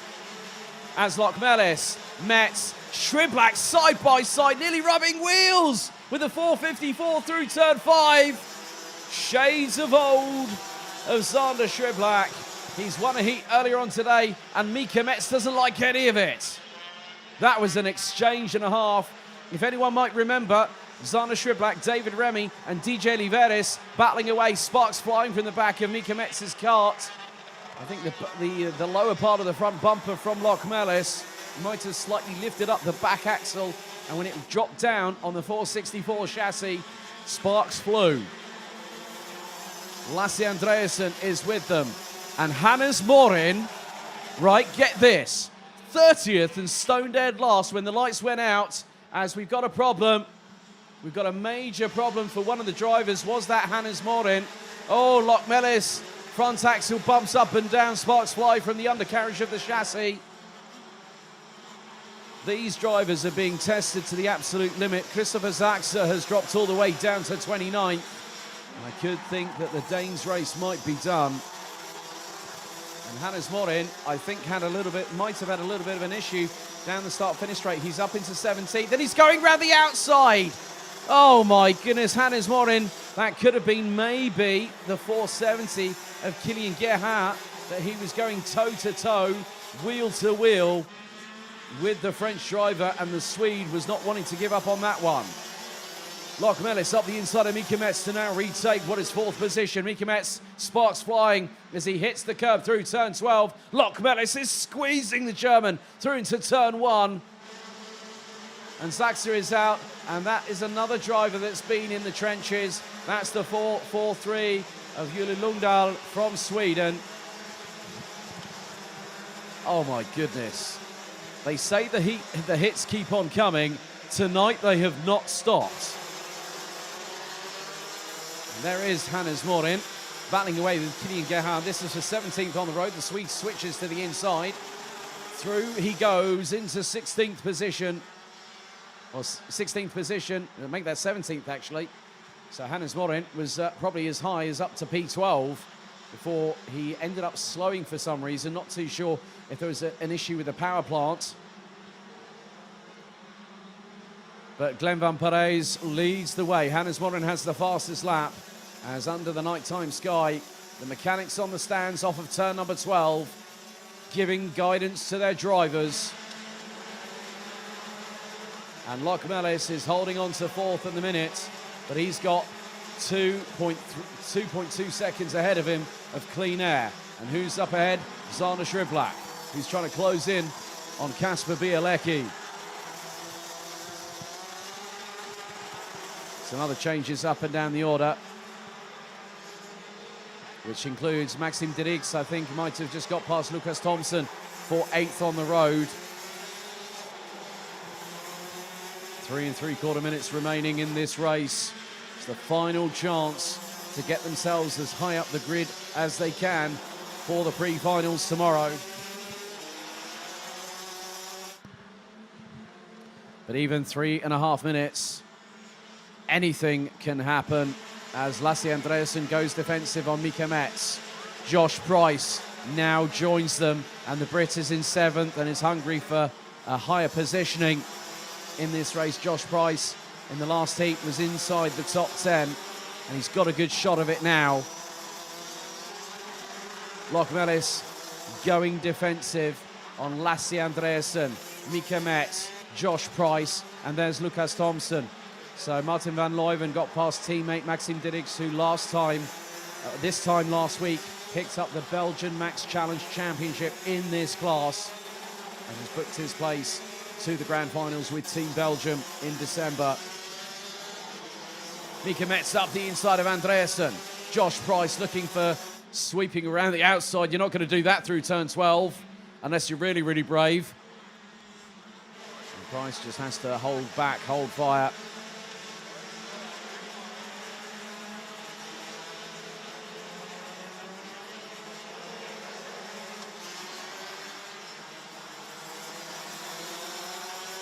Still all to play for. These drivers now are still pushing. They're giving it more than 100%. It's more like 115%. So just over 2 minutes to go. Van Parijs has now got a lead of nearly a second to the good ahead of the Polish driver that is Kasper Bielecki. And Bielecki's teammate from 46 team, David Maslakovic, one of 2 retirements, along with Dams Racing's young Danish charger, Christopher Zaxa. And there's the move for second. Shriblak gets through. The 401 makes his move count through turn 2. And Bielecki not able to respond in kind, but could look maybe to go down the Europalan and get the slingshot.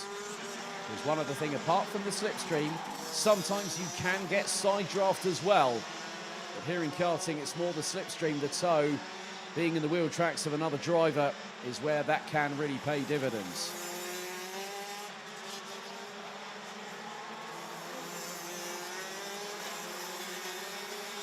"60 seconds on the clock remain. And Van Parijs now has a chance of a heat victory. There's Locke Mellis down in 4th. And there's a scrap behind Mika Metz between Lasse Andreasen, Josh Price and Martin van Leuven for what is going to be 6 on the road. And we're now onto the penultimate lap. Right, we've had a time penalty. Lasse Andreasen gets a 3-second time penalty from race control for breaking formation 2 wheels out of the tram lines on the race start. And that is going to drop the Dane outside of the top 10 into 10th place if things stay as they are. However, if he makes up a little bit of time, closes the gap to Mika Metz, the Dane could have a chance of maybe staying around about 9th or 10th when the checkered flag falls. Timer is about to hit 0. Van Parijs will get the last lap board. So it's hit 0. One more lap remains for DD2 Heat action here at Karting Genk. And Van Parijs now has a lead of 1.4 seconds. There he is, going through turn 4. And on the 11th and penultimate lap, Zana Shriblak puts in the fastest lap of anybody, 54.301, 82 thousandths quicker than the leader. Hannes Morin has still been making headway, and he's up into 13th. He's half a second off of Robert Chopin. But there is your race leader. Glenn Van Parijs still leads into turn 10. 2 more corners to go for the 4.00 from Belgium. And out of turn 12, he caps his night off in style. Van Parijs victorious in Heat 3 here in DD2. Shriblak makes it a 1-2 for Belgium on home soil. Bielecki manages to muster only as high as P3. Lochmelis in 4th. Mika Metz takes 5th. And Lasse Andreasen, with the way things will end up after the 3-second time penalty is added, they are timekeepers, that will drop the Dane to 10th position. Come the amended results. There is your race winner, Glenn Van Parijs from Belgium. And behind him, the 401 of fellow countrymen. And very much fierce rival this year in the B&L karting series, Zana Shriblak. So Jule Jungdahl, unfortunately, would park up with 2 laps to spare. We're going to have a look at the results as our race victor comes into the pit lane and into scrutineering. Van Parijs wins in style by 1.182 seconds ahead of Zana Shriblak. Kasper Bielecki was leading, but it was only a matter of time before Van Parijs took the lead and ran away with it into the distance, into the night time. Patrick Snolls, Lochmelis, 4th, Mika Metz, Josh Price, Lucas Thompson, Martin van Leuven, Maxim Dirks, Lasse Andreasen confirmed in 10th. 11th, Andreas Birkbach, Hannes Morin, 2018 Rotax Max Euro Trophy Senior Rotax champion, from stone dead last to 12th. What a drive from the Swede. I definitely know he'll need a good beer after that one, because he's now got time to savour it. Robert Chopin, Lawrence Seyfried, Jordi Klebel, Fabian Bock, Kilian Gerhard, Karl Borgard, Max Fleischmann, Charlie Anderson, Dennis Thiem, Hannes Border, Amerik Gerhard, Mario Savan, Jaro Deckers, and Florian Breitenbach and Matthias Lund, rounding out the 27 that finished. Retirements from Jule Lungdahl, Christopher Zachser, and David Maslakovic.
Right, our 24th and final heat.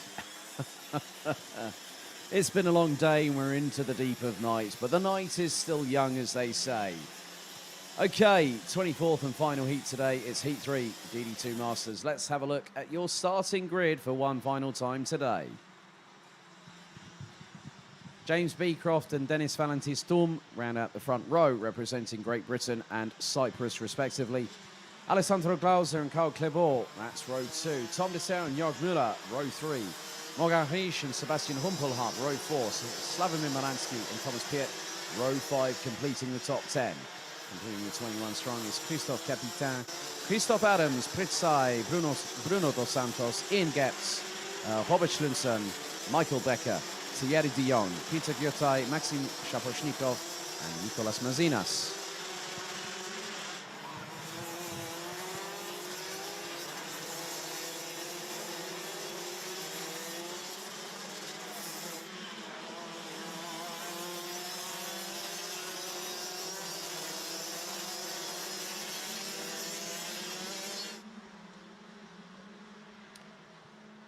So 10 minutes on the clock, plus an additional lap for one final time today.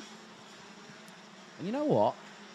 I've really enjoyed this experience. My voice might sound a bit deeper in the octave stage right now, but it's been absolutely enthralling. We've had fantastic wheel-to-wheel racing action. We've had nearly 4 hours of it here today. We've got another 3 tomorrow.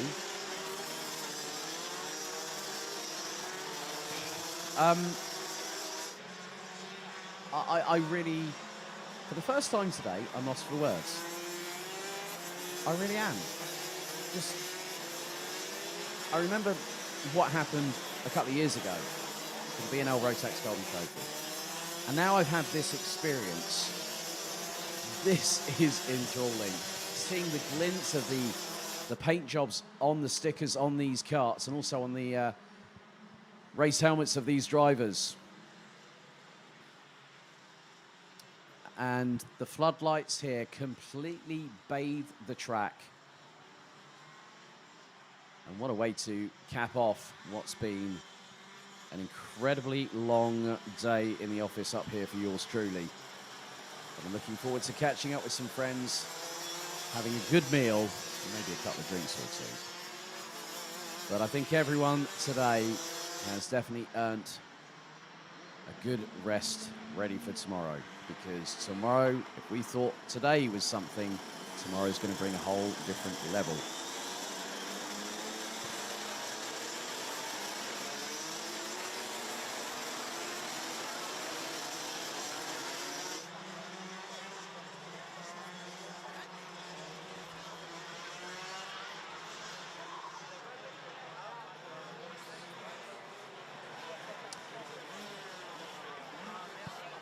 It's quite a somber moment, isn't it, this evening? Because of the fact that we've got to this stage of the competition, and tomorrow is going to be just as unpredictable.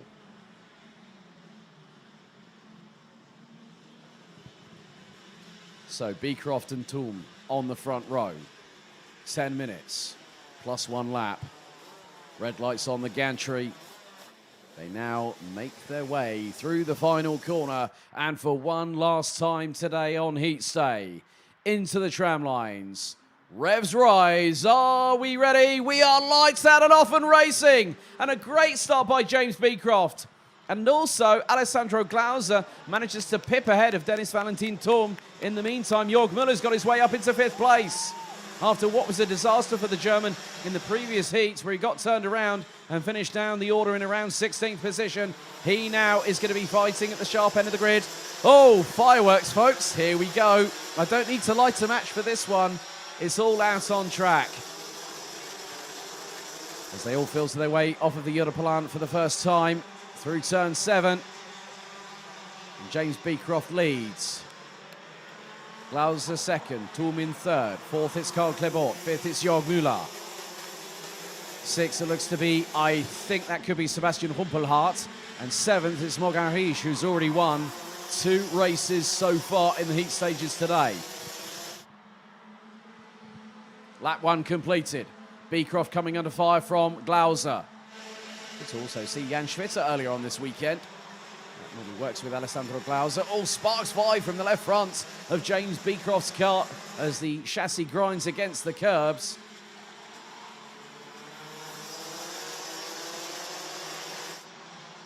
Now they filter their way down into the Europolan once again.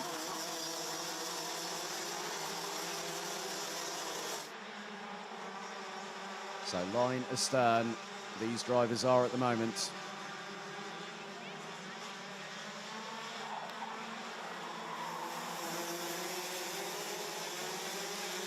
Beecroft has got a little bit of daylight at the end of the tunnel because at the moment things are changing. Carl Klebot, the back end squirreling under braking. I think Dennis Toom is not at the sharper end of the grid now as they come across the line once again to complete another lap as Glauser looks up the inside of Beecroft with 8 minutes on the clock remaining. Beecroft stays ahead, the 5:17 from the United Kingdom. Good to see Jörg Müller setting personal best at the moment, but the driver quickest of anybody is the one in what is 10th position, Michael Becker. Running on the Comp Car chassis as Jörg Müller looks up the inside of Carl Klebot, goes side pod to side pod, and Müller gets his way through, and Morgan Riche takes advantage of the situation. Oh,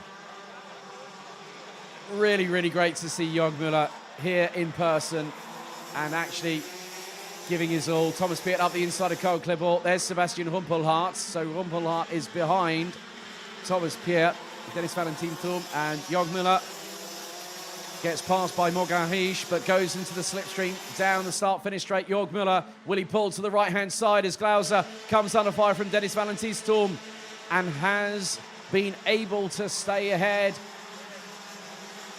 As it's all kicking off, Sebastian Rumpelhardt ahead of Carl Klebot, Slavomir Miransky, Tom Dessert, Christophe Capitain, Robert Schlunzen already up 3 places, up into 16th position.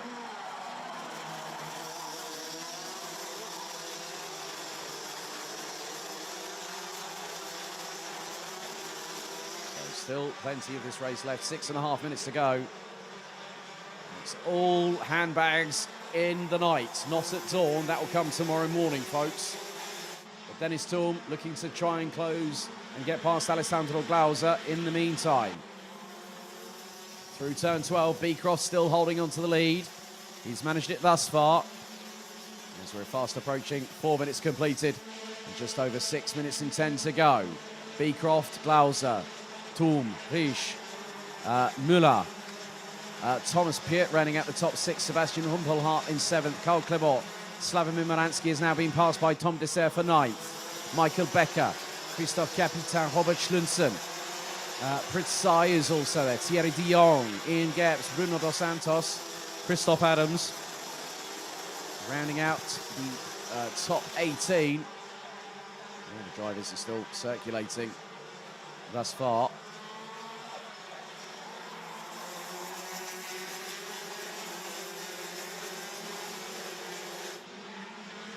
So Beecroft still doing what he needs to. Morgan Riche up the inside, through for 3rd place. Past Dennis Valentin Thum. And now that has all changed. Thomas Piet in the meantime has got past Jörg Müller for 5th place. And Jörg Müller has lost out to both Sebastian Rumpelhardt and Carl Klebot in the meantime. So Jörg Müller now drops down into what is 8th place. He was running as high as P4 earlier on as we're at half-time.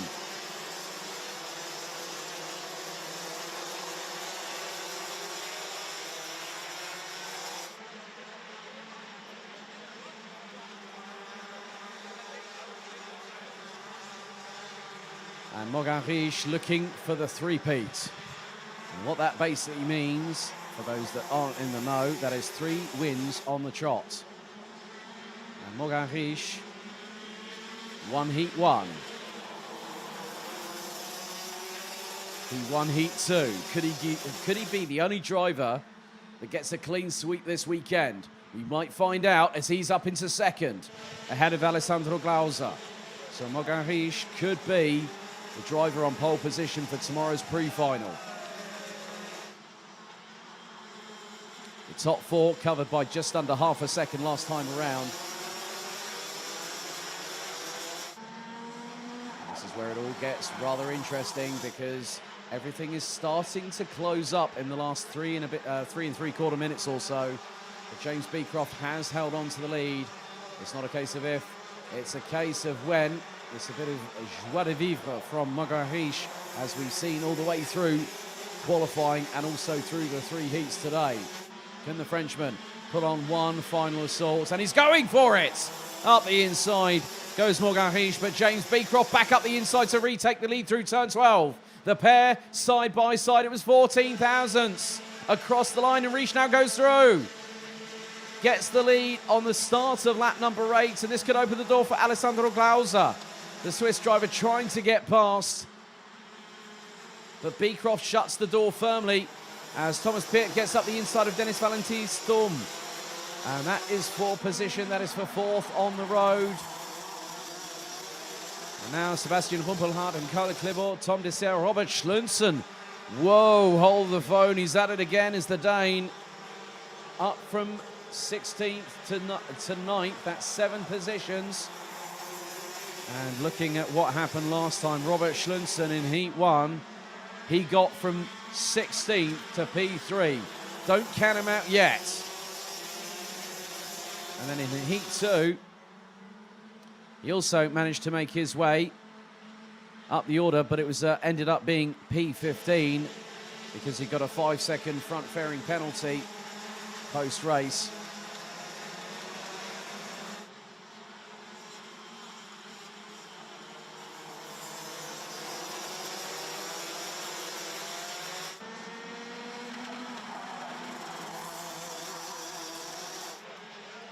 So 2 minutes and 5 seconds still on the clock remains this evening, plus an additional lap.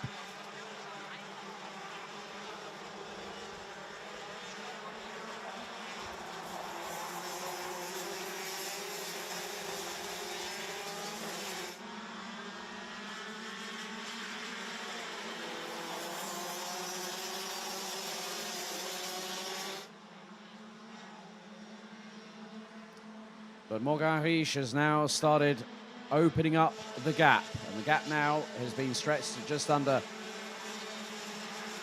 6/10. Sebastian Rumpelhardt has a bit of a ding-dong battle right now with Thomas Piet.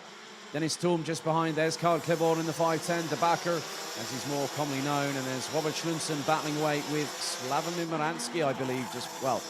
Slavomir Moransky behind.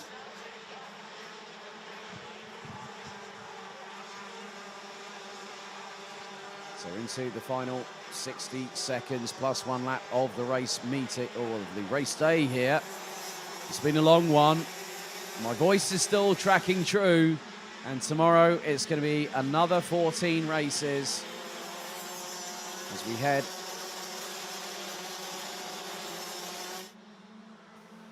we head into what's going to be, I think, the penultimate lap of the day. As Dennis Thurm past Thomas Piet. Just behind is Karl Klibor, Robert Schlunsen waiting in the wings to see what happens. And he's made up 8 positions from 16th to 8th. In the meantime, as Thurm nearly going side by side through turn 6. Klibor to the inside of the Cypriot base driver. And doesn't get through. Schlunsen and Dessert right with them now as we're fast counting down the timer. In just a couple of moments' time, it's going to hit 0. As Mogarish, by my estimation, will be leading the rankings after the heats after this one, once everything goes through. So timer hits 0, and there's a move that's just happened. James Beecroft has lost out 3rd to Sebastian Rumpelhardt. Mogarish looking for 3 for 3. As Thomas Piet up the inside of James Beecroft, who ends up running a bit wide coming out of turn 2. Dennis Thurm is there. Karl Klibor, Robert Schlunsen, Tom Dessert, Slavomir Moransky rounds out the top 10.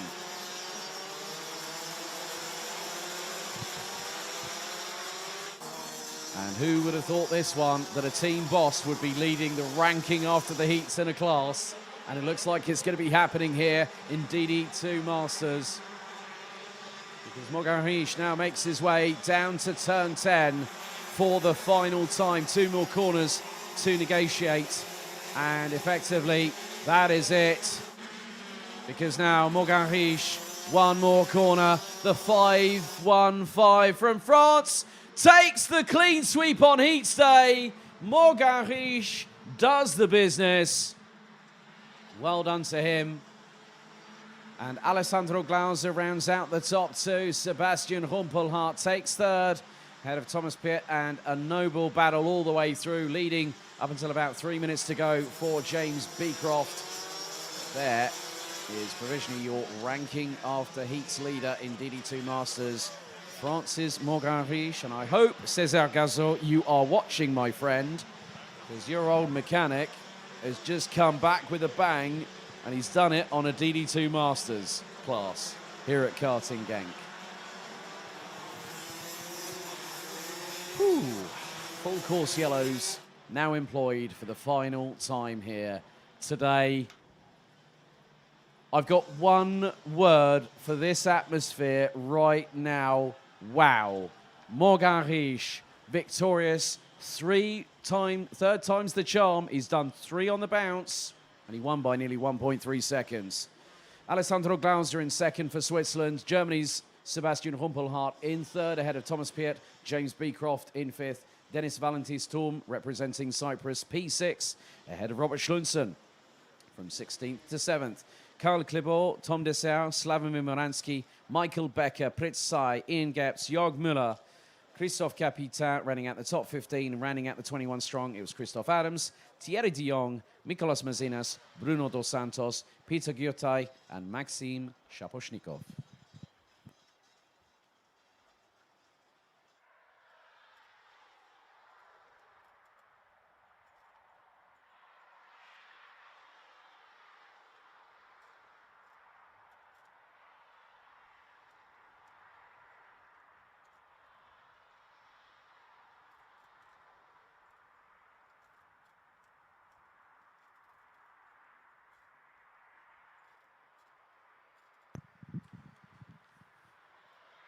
Ladies and gentlemen, 24 heats in the books.